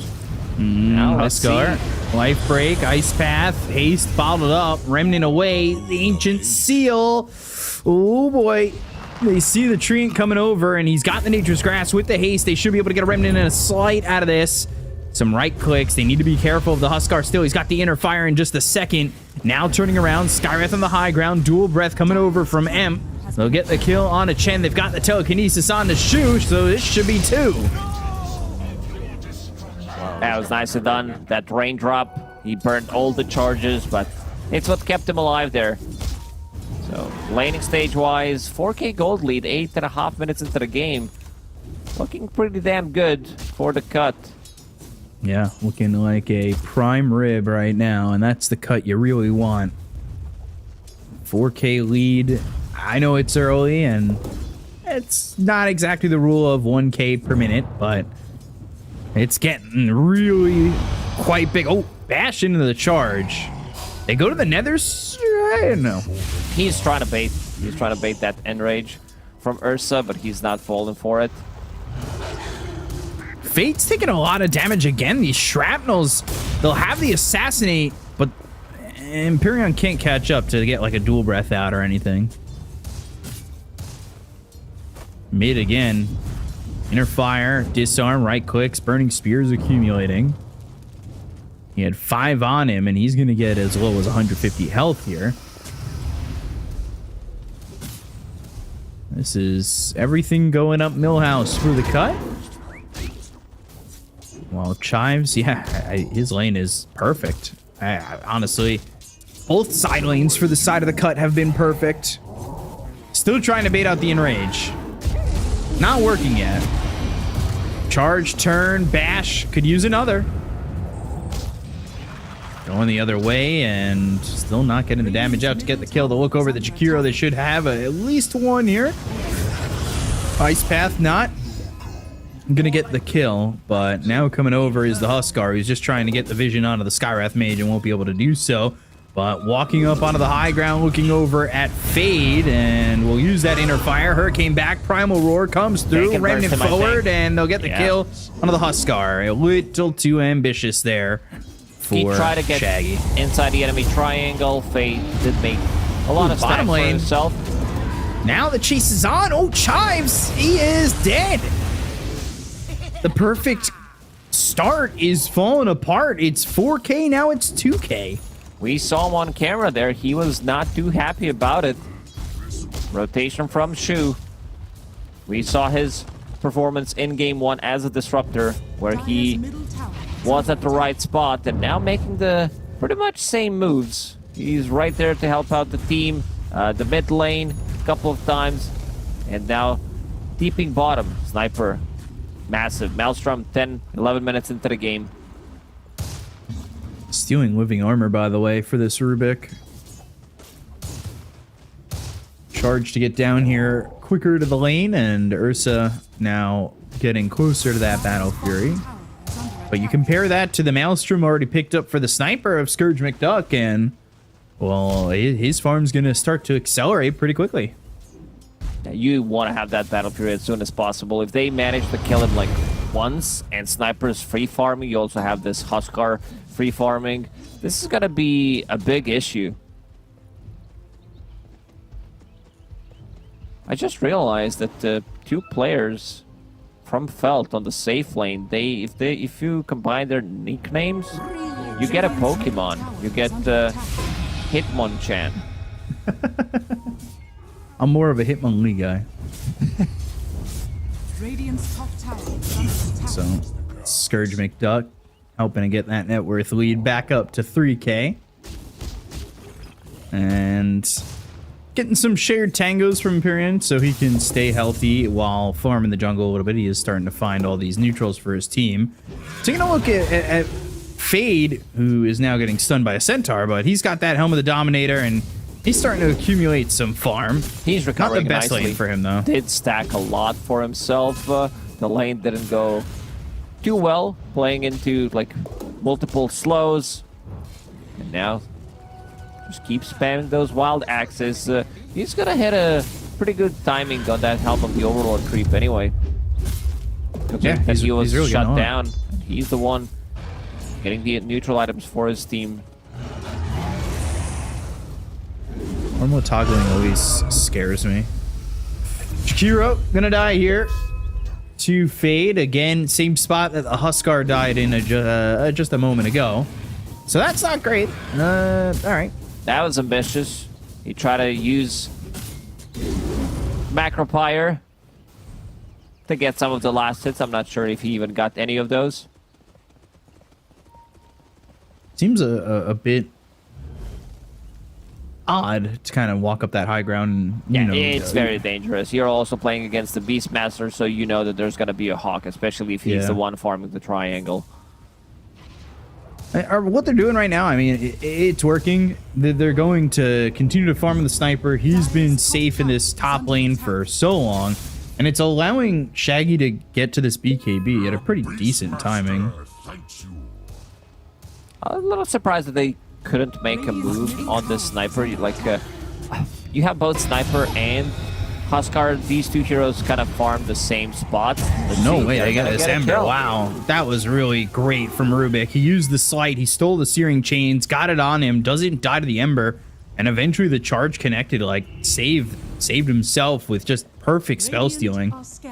This was pre-Shadowblade. Shives will have Shadowblade complete in less than 100 gold. Off lane, Sniper. Concussive shot. Ooh, dual breath, and now they're going to steal the overgrowth. Save has been, like I said, perfect with these spell steals thus far. They'll have the charge to go in onto the Skywrath Mage, but nothing to follow it up just yet. And the Battle Fury was finished for the Ursa, so gotta wonder how much he can do now that he's got this Battle Fury, and it's looking like this game is kind of edging towards the cut. We'll see what the odds say from esportsbet.io, and they agree. The cut have a very massive favorable lead. Yeah, I mean, it's Sniper, Huskar, they are hitting the timing, and I like that Sniper's going straight for Hurricane Pike. If he can save himself from like Overgrowth, Beastmaster, Ulti, Ursa, wants to keep the distance, this is gonna be a big pickup for him. Smoke from Felt. Let's see if they go inside the Roche pit, or if they want to take a fight with the rest of the team. For now, it seems like it's just gonna be it. Beastmaster with the Vlad's aura, providing him with some extra damage and lifesteal. If they don't catch wind of this, I think this is a big moment for Felt, because on the cut, you kind of want the Aegis for the Huskar too, right? Yeah, for sure. And they're not going to get it, so. Aegis picked up for Felt, and that should be a good indicator right now, and we'll see how long they can hold on to it to make sure that they can kind of get themselves back into the game. Ooh, Rubik was very close. If he gets telekinesis off, he definitely dies there.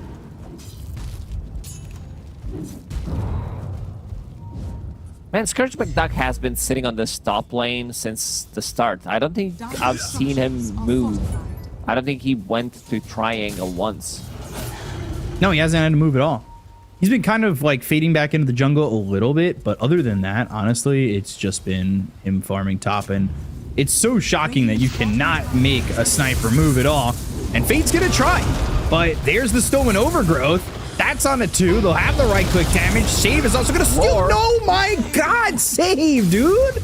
Off an Overgrowth into a Primal Roar. Now they're gonna try and get the kill on the sniper. The Mystic Flare right on top of him. Can they finally get this kill? No, they still can't kill Scourge McDuck. Scourge McDuck. I mean, it's the safe show pretty much. Gets in, gets the Fate Bolt, gets the Overgrowth, and then steals a Roar. They get 2 kills out of it. That's insane. Like this bottom tower has not yet been killed, nor the top tier 1 tower, so pretty slow start when it comes down to opening the map. Like, there just hasn't been a single tower kill in this game. We'll say, though, the Ursa's starting to catch up, and he's got a Blink Dagger coming his way, and that is hoping, at least for him, to try and jump these backlines, right? If you could find yourself Scourge McDuck in a fight like the previous one, you're just going to jump him and kill him. But now he's got the Hurricane Pike, so it's not all that easy.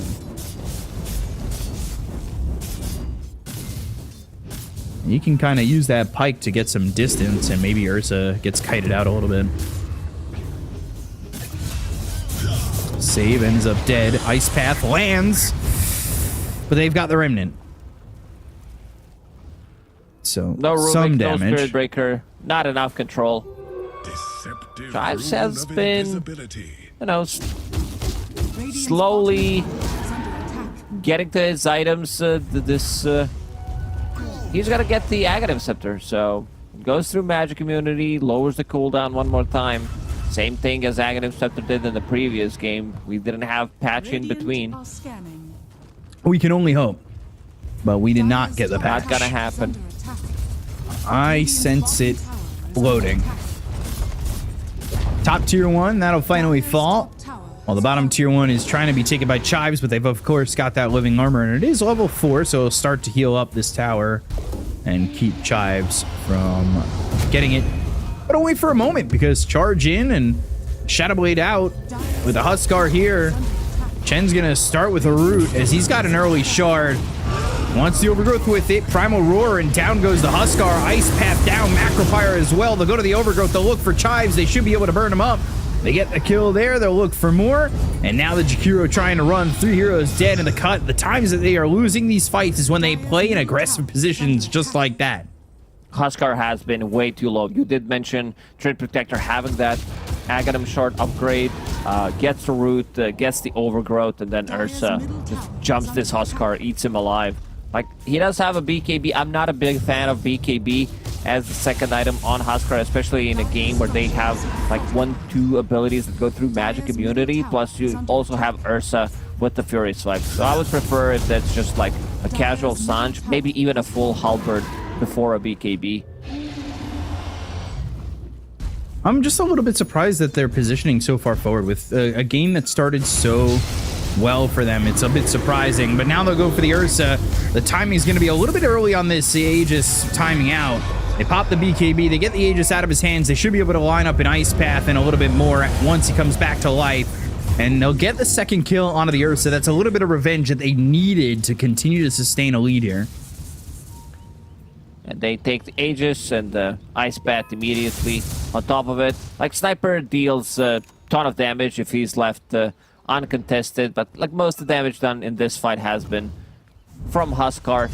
I think the big timing is the item that I mentioned, having that Heaven's Halberd, having Disarm, having Mischance against Ursa, and also layer another Disarm. Like, Sniper might pick up Grenade at one point, so have a Disarm from that, have a Disarm from like abilities from Huskar, and then also Heaven's Halberd. So we'll see how Ursa approaches that one. Like, if he picks up a BKB, then gets the shard from Roche, that's a good way of dispelling some of these things.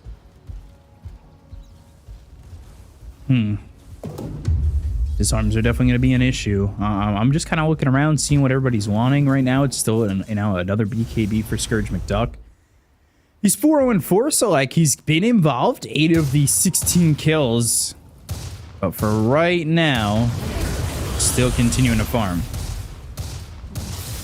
Shu does have 2.3k gold in the bank, but does not want to use anything. Very interesting. Like, usually, like, Charge. you want to have some kind of item. Maybe he's thinking that something else is needed. Road of Atos is great still. Like, even if you get it slightly later, just to be able to stop, like, Spirit Breaker from charging in, like, could potentially save your core. We'll see if he decides to commit for it, but changing his mind as Blink queued up. I was going to say greedy eggs, but that's just bad MMR opinions. I think you can afford to get it in a game where you're being super active early on, where you're like getting a lot of kills. Maybe you find Philosopher's Stone, then this is potentially an item, but you know, it has been done before. See, Spirit Breaker charging bottom. I just feel like the double Ancient Seal would be pretty good, and the Mystic Flare too. Chives, dusted, roared, Mystic Flare, and there's the kill. Good amount of gold for him too off that, 424. So let's see if he buys out, because now he's got the gold for Blink Dagger. And he will. Okay. Remember the time when Scarlet Mages were buying Helm of the Dominator, fighting Harpy Scout Creep? I just played off of that. Those were the days. Oh dear. That courier died with the recipe on it. That means the Heaven's Halberd will have to wait. But they have found the Ursa. He'll enrage, he'll BKB, so will the Huskar. They're on the run. The concussive shot's not going to slow him down, but the damage from the right click, Soul Armlet toggling and turning around to kill the Ursa. Chasing and chasing and chasing, and that is a bad thing to do. As they'll find the Ice Path, they'll look for the kill. It's onto the Ember with the Remnant forward from Save. You like that ability, Ember? Because I'll use it to kill you instead. Yeah, Ursa's BKB just got delivered by Courier. Chased way too deep. Imagine if Huskar had full Heaven Halberd there. If he had that extra evasion coming out from it. Like, Ursa would definitely not get even close to killing him. And now, they're going to be able to get the tower. Scourge McDuck. Full. Does have that BKB available. So far, Scourge McDuck has been pretty stable, I would say. He's been, especially in this game, understanding like that he can be on this top lane, not like leave the jungle farm to Huskar.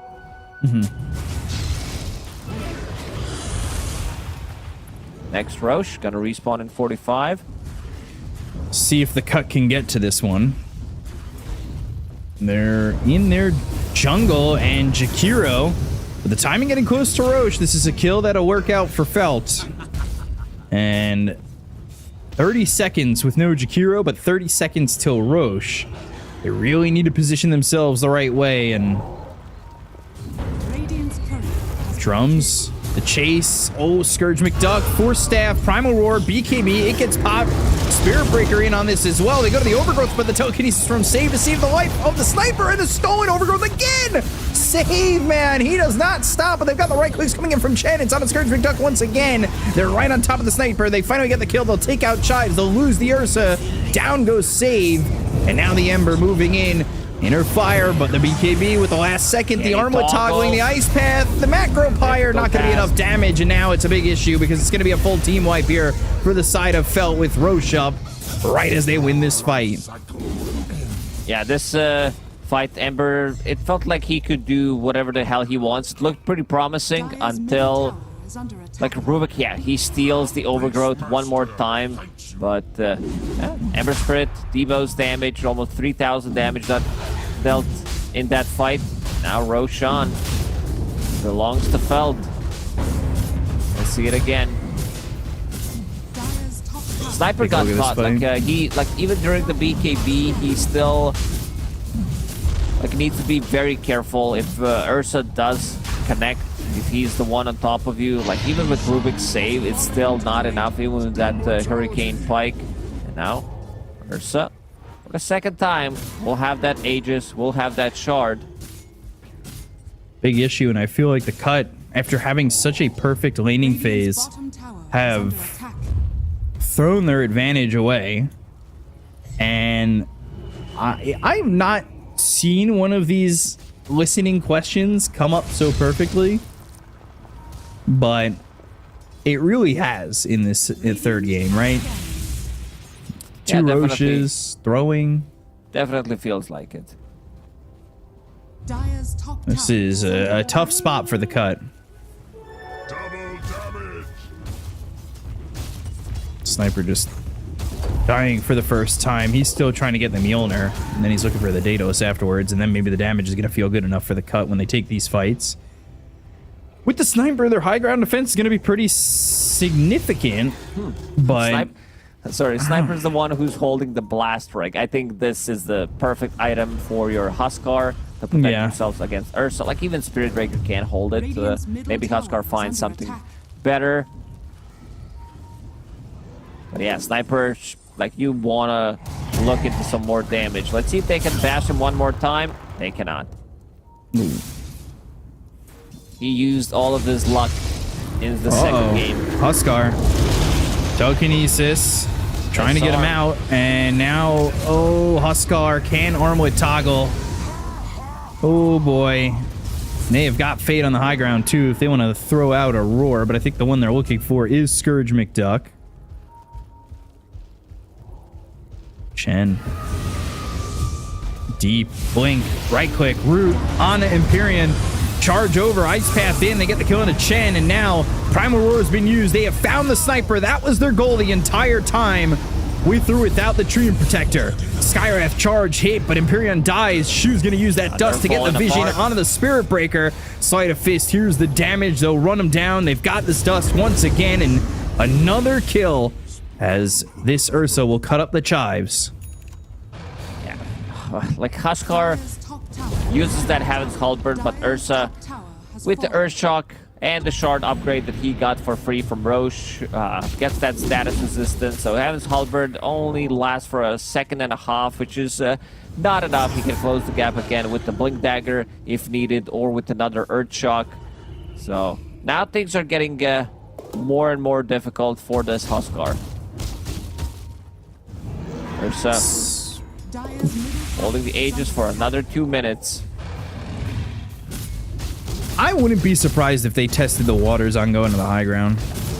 In terms of that, like, Ursa's not the one who's gonna be like, oh, I want to hit that tier 3 tower. Ember's not that hero. With the Beastmaster Aura, with these drums, like, they could pop it, but they would definitely love to take the fight before. Like, maybe get a pick off and then start the siege 4 versus 5. Never refuse gold Okay. given. Makes a lot of sense. And I could maybe see the cut trying to not find themselves in that position. And I think not finding yourself in that position, though, requires you to kind of turtle in your own base, which only allows Felt to farm more, right? So, like, are they forced in a position where they just need to be outside the base and potentially be caught in one of those situations that you just explained, where they get a couple of kills on Felt and then go to the high ground? Like, having Spirit Breaker with this, like, he's super farmed. He does have Axe, he does have Shadow Blade, so they can be anywhere on the map. Problem is, like, Jakiro does not want to be outside of the base considering the situation. Same goes for Sniper. He wants to hold the high ground. Rubik plus Spirit Breaker, it's just not enough damage to kill the cores, not enough control. So they need to play for the high ground. Dire's courier has been killed. MKB now. Ooh, for Ursa. Assassinate flies through, doesn't really do anything. You can see Chen kind of waiting here. He's got Blink, he's got Overgrowth. They are going to TP towards top this Ursa, and I think they're going to catch this Huskar. He's got MKB. Huskar's going to be KB, but, well, he's dead. That doesn't help against Ursa's right clicks. He's massive right now. 20,000 net worth on him. And about to crack level 20, so... Lincoln's pop telekinesis, but not going to be able to get the kill onto the Ember. He's actually going towards the Sniper. Way. BKB, Primal Roar, charge in through the magic immunity thanks to the Ags on the Spirit Breaker. Blink forward from the Ursa to get the kill on a save. They go to the Nether Strike. Ursa, though, he's so strong. They get the kill on a Scourge McDuck. He doesn't have buyback. There's the Overgrowth. They'll get another kill. Chives is killed. Empyrean on the run. Axis Slight. Another dies. Full team wipe for the side of Felt. Man, Sniper outside of the base forces himself, goes down instead of up. And then this is kind of looking like the game. You know, you do have Sniper. He doesn't have buyback, so this is going to be another set of barracks. They were off to a really good start, like great start on all three lanes pretty much, and then they kind of blew it. Yeah, it all fell down really quickly. They were cooking. The cut was cooking, but when you burn the cut, there's no going back. Got to start new, and well, starting anew is going to be starting in the next series. Yeah, this is best of 5. Let's turn this into best of 5, so potentially 2 more games. Ooh, Blast Drake? That's not going to stay on the Ursa. They're forcing a fight. This is it. Charge. One last fight potentially. Man, I love these Spirit Breaker players. No like, fear. The rest of your team miles away.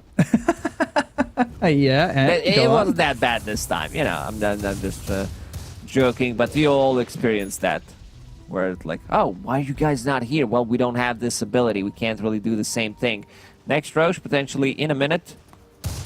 Look at where you are. You think we can keep up with you? Next Roche, third Roche already. Early third Roche. Yeah, Huskar, Ursa lineups, they do tend to kill Roshans early on. And, look at the build on Beastmaster. Boots of Bearing. I love Boots Bearing. It's a good item. Oh, charge. Ursa. I don't know about this one. They're going to try and go, but he got the Enrage off, and now they're going to look over the Huskar. They've got Chive, who's charging in once again. That lands under the Ember, but they go to the Primal Roar as well as the Mystic Flare. They get the kill. The Stone Primal Roar is going to be on the Beastmaster, but the Blink, the Overgrowth, it's on the 2. Scourge McDucky's on the low ground and into the claws of the Ursa. They got themselves 3. There is no Sniper. The slowest charge that you ever did see. Chives, he'll fall. They'll call GG, and Felt have cut apart the cut. Yeah, great start for the cut, but Felt managed to come back into the game. Ursa, like, finishing off his Battle Fury. Vlad's on Beastmaster.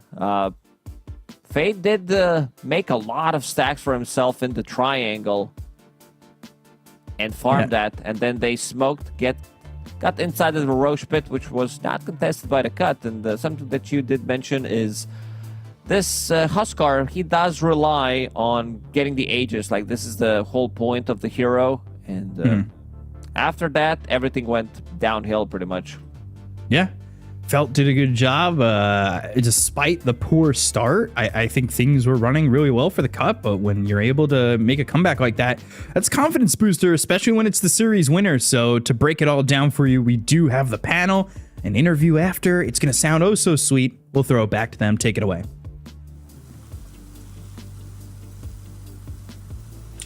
Thanks, B Cup and Lacoste. Great day for the both of them, and a great day for Felt, getting a 2-1 here over the Cut. And very surprisingly, because this Husker, I don't know, it was like, it just felt that the lanes were way too even than what it needed to be. The Husker actually didn't dominate the Ember in that laning phase as much as I think a lot of people would have thought. But from you guys, how does a game like this just go in the favor of Felt when, there were so many moments or opportunities for the Cut to be coming out on top? You got this, gods. I was about to say, you want to go first? We're kind of looking at these highlights now. We're already 25 minutes in, but the Cut, mid lane maybe didn't get stomped as hard as it could have and should have, but they were up really far. Like 10, 15 minutes in, they had the top 3 most farm cores, 5-6k gold lead, but it's one of these things where I feel like their draft is one of these drafts where you can't afford to make too many mistakes because you're on a timer. At some point, this Ember catches back up and isn't really countered. So many of these fights, Ember just has free reign to jump the back lines, negate Rubik and Jakira from really casting anything because they just die to Ember.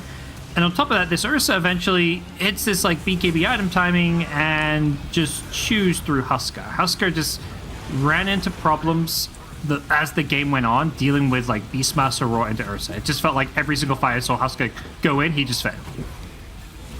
It was so unfortunate because Rubik was having a good game. I thought that was something that was going to be able to turn a lot of team fights. He was getting some pretty good spell steals, but as we see there in the end, the Cut just GG out, does go towards Felt. For you though, Fia, was the game, who did you go for actually? Did you go for Felt? No, you went for Cut. No, I thought the Cut would win all 3 lanes and snowball the game, but unfortunately that didn't happen as we saw a little bit of their inconsistencies. I feel like Shaggy on his Huskar, I was a little worried from the mid lane, it was a little shaky, but he pulled it back. But what really was the problem for me is like he made some rotations down to the bottom tier 1, crucial timings for Huskar. They didn't really coordinate it that well as a team, and like they were going to go there as 5 and make things happen, where Felt did. They were ready. They instantly killed Shaggy. I feel like he wasn't able to use many of his timings in this particular game to make things happen. And similarly for Scourge McDuck, had an amazing game. He was playing great for the most part, but all it took was a couple fights here and there just being out of position and getting initiated on as a sniper that really hurt them in this game. And it was a kind of a similar story to last game, I feel, where like their draft was just very difficult to execute, and if you make a couple mistakes, then that's it. We can keep looking at all the issues that the Cut had. It was unfortunate for them. We also highlighted coming into this series how important it would have been for either team to get this win, but Felt the standout, the MVP was Shoe Gods. Yep. His Skywrath did a lot of damage, and I think the most clutch thing he did this game was his itemization. This Hex Rush out of nowhere, none of this greedy ass, I'm going to do damage, go and accept. He's like, all right, my team needs some more disables and lockdowns to deal with this Huskar, maybe even deal with a Spirit Break who's trying to charge in, whoever it was, but mostly just the Huskar. You lock down this Huskar. This Huskar goes 7, 9, and 3, and that basically comes down to any time he tried to jump in, he was getting roared. He was getting hexed. The Ursa was on top of him with a basher. Like, this Huskar had no game past the 20-minute mark, and I think Skywrath going this hex was a very clutch item decision.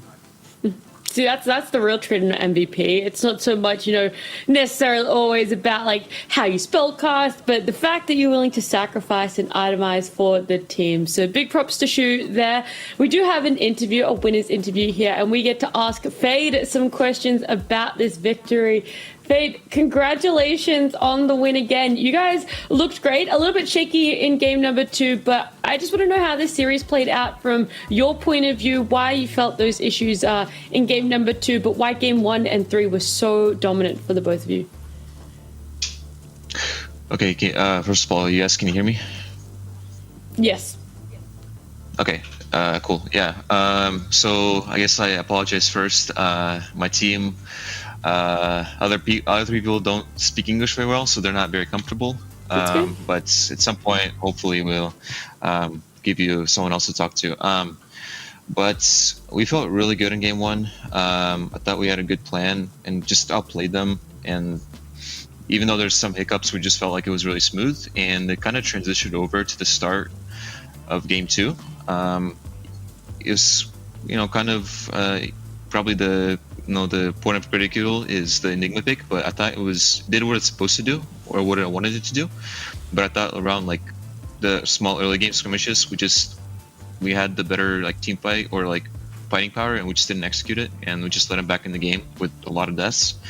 And then game three they had a Huskar pick, so it was kind of a little bit stressful on the lanes because Skywrath had to leave my lane a lot, but I think eventually we broke through with a couple fights, and then had like a sneaky Roche as well. So overall, I think we kind of rebounded pretty well though. So in the third game. Yeah, in that game number 3, you said, when the Husker came out, it was obviously stressful for you guys.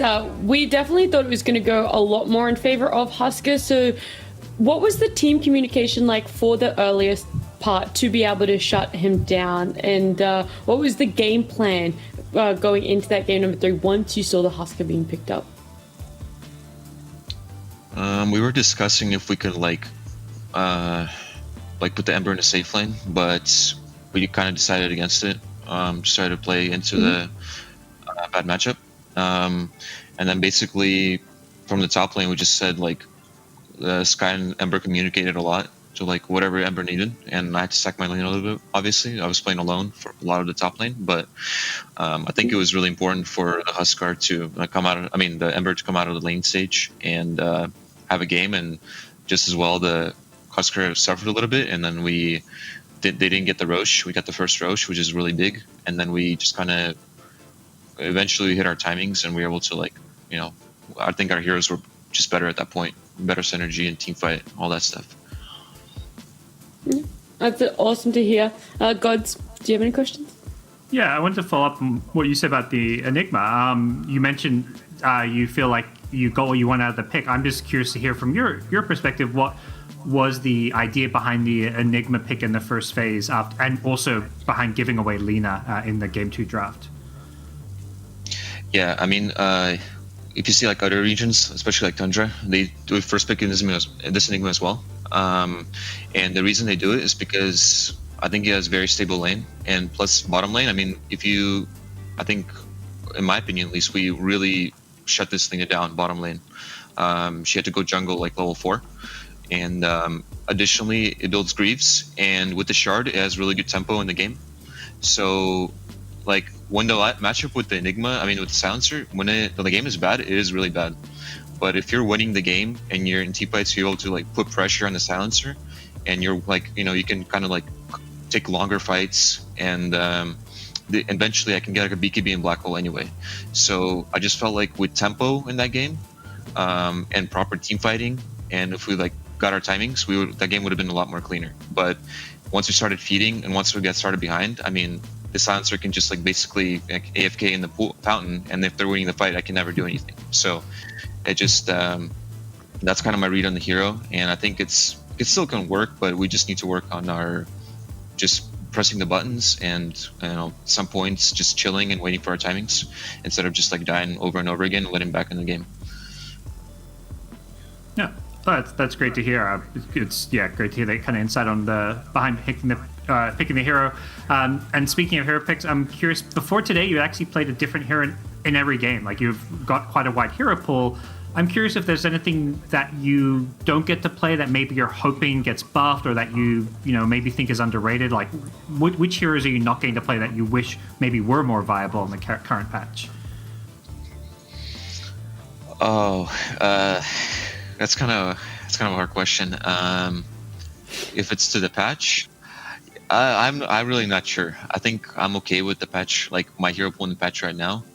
I do just for fun. I do love playing Silencer 3, but it's very risky and niche, so I don't want to grief the games by playing that. But if there was a hero I wish I played, I got to play, I'll probably do Silencer 3 because it's pretty fun. Honestly, it's a fun time. Awesome. Thanks. That's all I had. Over to you, Fear. Yeah. Congratulations on the win. So my first question was going to be, who does like the drafting for Felt and the in-game leadership? Is it the same person or someone different for both? Drafting, probably most is me and Solji. I have the most input, but obviously like for carry, we ask what looks good with like Berna, and then for the support as well. But right now we have like we have a pretty good idea of what we want to play as like starting with our support duo, and then for my heroes as well. But most of that is the drafting wise is me and Solji, and then in games, Chan makes a lot of the calls. Actually, our position 5, and if I'm having a really good game, or if I'm like feel like I'm supposed to be dictating the game, for example, like on this Beastmaster, I had to dictate a lot of the game. I can make the calls as well, but honestly, even at some points in the game, even the carry can make calls in the game because he's the strongest hero. He wants to be played around. So I would say maybe for drafting wise, being Solji, and then in game, I would say probably Chen or any of the cores that feel like particularly strong or control the game. All right. So next question is: so this patch has been out for a while. New patch will come eventually. Like, what are the big changes you want to see coming into the new patch? I think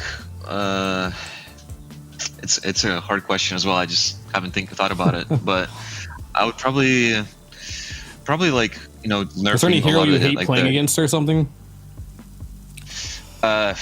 I mean, definitely Lina. That's like number one. I mean, that's like it's ridiculously like low skill and very very powerful. They can just first pick a Lina. That's kind of crazy. But I think in general, just nerfing like a lot of the team items as well, because it kind of takes up like some skill out of the offlane, where you like anyone can just pick a DP and buy a Greaves, and then they think they're good or something without like basically not even thinking. So just like nerf some Greaves, maybe a little bit of a pipe nerf, and be a little bit more interesting to play like some of these like Night Stalker and Axes, which are like not as good right now because of like there's Greaves and Piper, I think. So maybe something like that.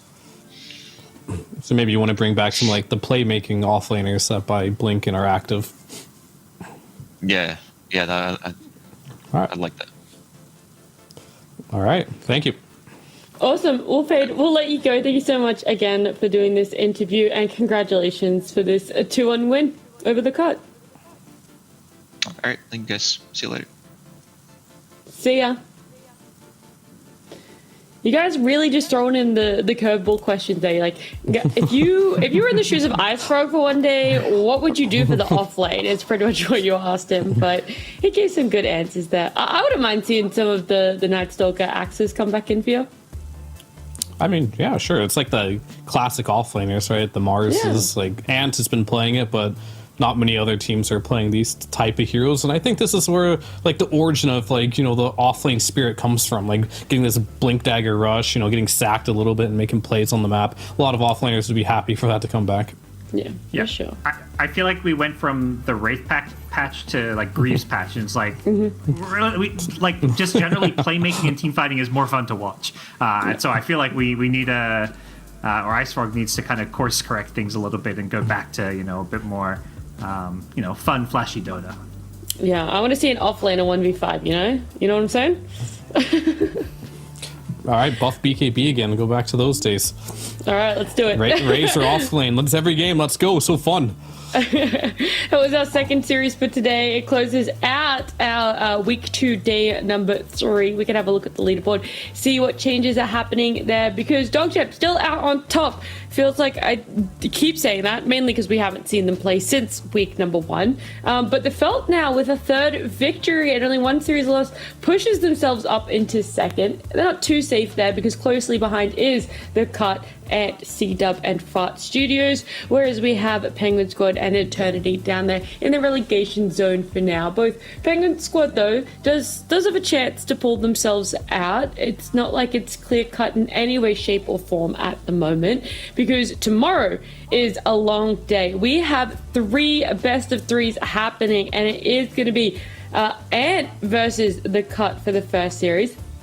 Then Fart Studios versus Penguin Squad, and Eternity versus C-Dub for that 3rd and final one there. Very important for Cut and Ant at the start there, but also Fart Studios and Penguin Squad gods. Yeah, this is, I think, Penguin Squad's like last chance to not maybe get relegated. They've got to win this series, and then they get to kind of fight it out with Fart Studios over the last, 10 days or so to see who maybe finishes bottom 2. So a must-win game for them. And then for Cut and Ant, that's like, Ant's on the up and up after having a rough start, 0-2. Cut losing today. They, if they want to get a top 2 spot, they kind of need to just, win most of the remaining series. They still haven't played Dog Champ yet, so there's a lot on the line tomorrow. Which one do you think is going to be the spiciest series, Fear? Which one do you think is going to be the closest? Oh, definitely the first one. I think whenever you see Penguin Squads and Eternity, like, you can't really get your hopes up for a very competitive game. But Ant versus the Cut should be very competitive. Ant, as you mentioned, like, Ant, they're on the up and up. The Cut, they can hang with Felt. Felt looks good too. So I think this is going to be a big test for, both teams, honestly, but mainly Ant to show, like, how good they are.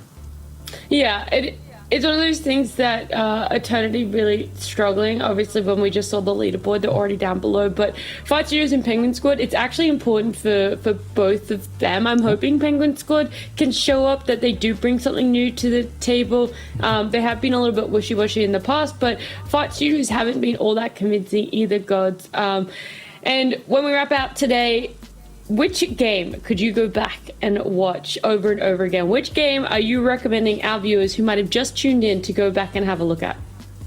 Over and over again. That's high praise for any Yeah, like you are only able to watch one game of Dota for the rest of your life, and you have to pick one of the games from today. What kind of cruel punishment is this? I don't want to live in this hell watching NA Dota for the rest of my life. I'm just saying. I don't ask the questions here. I don't make the rules. Yeah, let's look at these games. I will say game 2 of Felt versus the Cut, I guess. Okay. I mean, there's entertainment value for at least a couple days, but yeah. After that, what can you do? And I mean, you can't watch any one game for the rest of your life. That would be torture on its own. Would yours also be game 2 of Felt versus the Cut, Fear, or is there a different game that was by far the most entertaining game? Yeah, so it was a fun game of Dota to watch, like, for sure. There's a lot happening on the map. There's tons of kills. There's Aegis steals everywhere. Like, it was hype, I guess, in a lot of like ways. Mm-hmm. I probably would have actually said the Eternity versus Fart Studios game number 2, just because it felt very competitive for a long time. That one was enjoyable in a different way, I guess, or entertaining in a different way. Just because you're hoping Eternity could finally get a win, probably. Yeah, and I feel like, I reckon I could have like 3 days of watching that one game over and over again before the hopium runs out. A lot of days. Dangerous. Yeah, very dangerous. But today, all done and dusted. We're going to wrap it up. We saw the schedule. It is going to be 3 BO3s tomorrow, which means we're going to be starting earlier than normal. It's going to be 3 hours earlier, if my maths is correct. So we'll see you guys bright and early on February 13th.